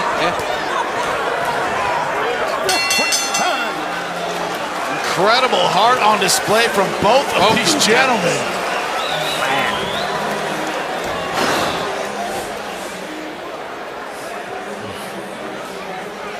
Another big round from Lamont, revolved around a lot of those chopping short shots right there, uppercut, hook to the body. I even forgot that he dropped Feargal in the last round twice with 2 body shots. You usually don't see guys, 2 rounds, but you usually don't see guys standing up at this point. Yeah, no, I mean this fight could have been stopped multiple times. You would think it was going to be stopped. I'm saying it should have been stopped, but it could have could have ended multiple times. But the heart of McCrory, man, he's been talking about this all week long. He knew it was going to be a tough fight. He knew this was an opportunity that he had to take and that he was ready for. Obviously, he's in fantastic shape. Yeah, I mean, look at him. You know, we saw that he took some punishment in that last round. There were a couple moments where he looked like he was light on his toes or whatever. But look at him now. He looks very aware and ready to get back to it. There's no quitting this man. Now, if you're in the corner of Feargal McCrory, how much are you going to let him take? Or have there been any corner stopping moments in this fight to you? No, not at all. No, I had to point that out. You know, I try to be aware of, especially who's in the ring. You know, I know this ref. We got a good ref who's going to make sure that both these guys are healthy after this fight, and that means doing whatever needs to be done. I didn't see a moment there, but I did feel like, hey, if it comes, this ref will see it. Now, round number 8, what has been a wipeout for Lamont Roach Jr. We talk about only 9 knockouts and 24 professional wins. Is that where it's a bonus here, Chris? Because he's used to not knocking guys out. He's used to having to go 12 rounds, right? So it's not as though, I can't knock him out. What am I going to do? He's not going to get disheartened. Because he's not much of a knockout puncher. Is that a possibility? No, I don't think so. I think you know, he wants to put it to bed that he's not a good puncher. He's been saying that. He's like, listen, I hurt everybody I fight, and listen, he hurt another guy that he's fighting tonight, whether he gets a knockout or not. But you know, he wants to make a statement. I think he is making a statement, regardless if he gets a knockout or not. Beautiful timing on the right hand. He is showing next level skills and awareness in the ring tonight, and that was something that Sean we talked about. You know what he needs to do tonight. Yeah, I mean, being 8 rounds in now, before maybe the first 5 rounds, I say he's doing exactly what he needed to do in terms of making a statement tonight. He's been untouchable. He's been powerful. Place punch selection, the whole 9, and then he started to kind of go away from it. I think we know that he kind of fell in love with his power at this point, which is why it's now been more of a physical fight than we expected. I mean, he's shown that he's dangerous at this weight class, though. Irish contender still trying to turn it on. Taking a lot of punches, but he hasn't taken a lot of backward steps. McCrory, man, showing the heart of a lion, an absolute warrior. There it is. There's the jab. Oh, goodness! What a right hand! Yet again, Feargal McCrory staggered. 40 seconds left to go in round number 8. Body shot. And what was that right hand set up by, Sean? Beautiful jab. The jab. Yes, sir.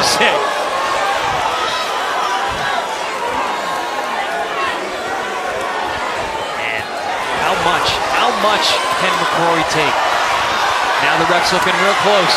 Ref is looking real close. Corner standing up. They called it. Corner has called it. It is over. Cornerman right next to me stood up with a towel in his hand. This fight is over. A merciful corner stoppage. Wondering if that moment might happen, and it did. Statement from Lamont Roach Jr. at home in D.C.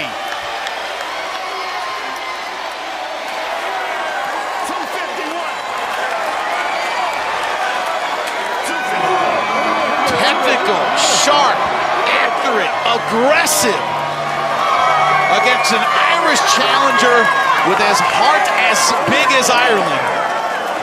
Great performance tonight.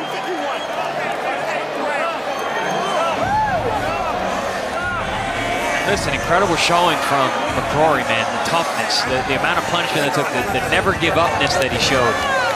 Heart of a lion, absolute warrior, just didn't have the tool bag tonight.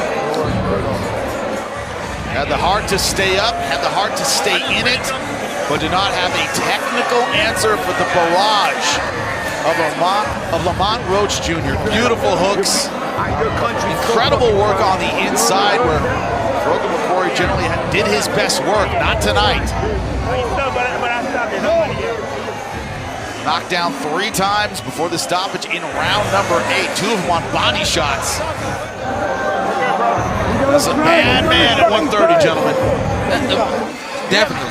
The pedigree to come with it, the attitude to come with it, and still hungry, as we can see. Did we see that chip the whole time? Did we feel it in every punch? And still learning and getting better, and that's really what it's about. You know, early on, I mean, listen, the levels were apparent, and Lamont had been talking about that. Jimmy, you had mentioned, it looks like he has a chip on his shoulder. He came out with bad intentions. You could see it on his face how he was throwing the shots. McCrory kept coming, but man, he did no defense for that left hook early on. And Lamont doing a great job maintaining distance, countering. Once he got his timing and his rhythm, boom, that was the first knockdown there. That was the second round, the third round, and it continued on where the punch selection was perfect. Landed that big punch right there, that hook, and then, you know, as we went into the 4th round, it became all about the body.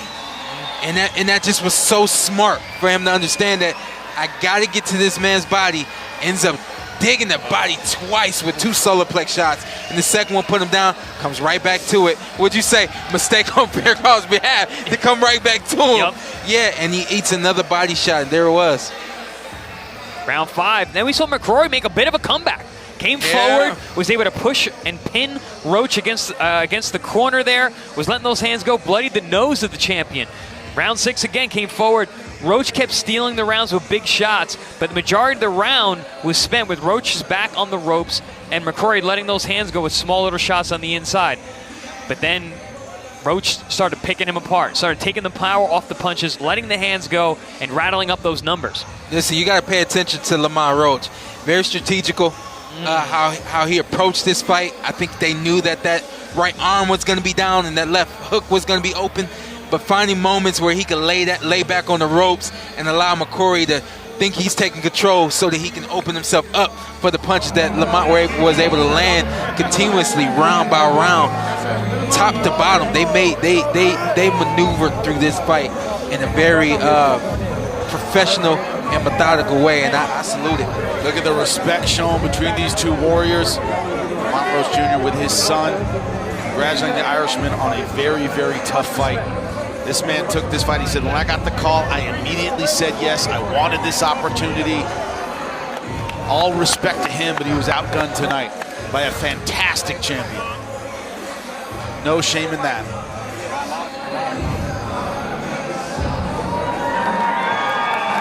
This crowd here in DC appreciating it. The Irishman who traveled out. Great stuff from the champion, Lamont Roach Jr. He is in the ring right now with Jim Sorensen. Ladies and gentlemen, at 2 minutes, 51 seconds in the 8th round, the challenger's corner stops this fight for your winner by technical knockout and still WBA Super Featherweight Champion of the World, Lamont the Reaper Roach Jr.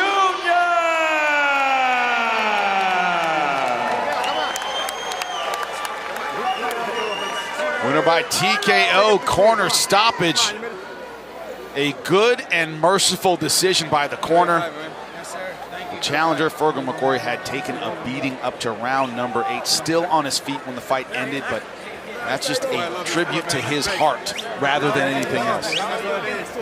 The skill, the will, the technique of Lamont Roach Jr. a bit too much. Love the respect shown here between these 2 fighters. Only one man tonight can lead the champion. That is Lamont Roach Jr. He's with Chris Algieri. Lamont, you got to do something that a lot of fighters don't get to do. You got to defend your title at home. You know, we were watching at the desk. Brilliant performance.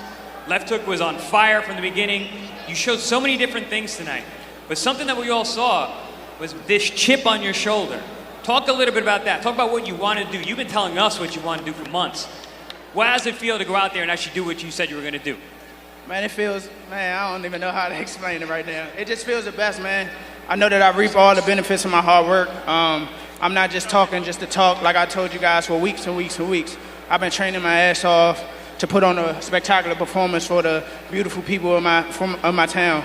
And I just love representing them, but I love representing my hard work. I love representing my team. They helped me prep. And I just want to be the baddest motherfucker on the planet, man. Well, you definitely put the 130-pound weight division on notice. You a bad motherfucker, man. Good work. Great job tonight, Lamont. Listen, the goal was to become a world champion and bring it home, defend the championship right here at home.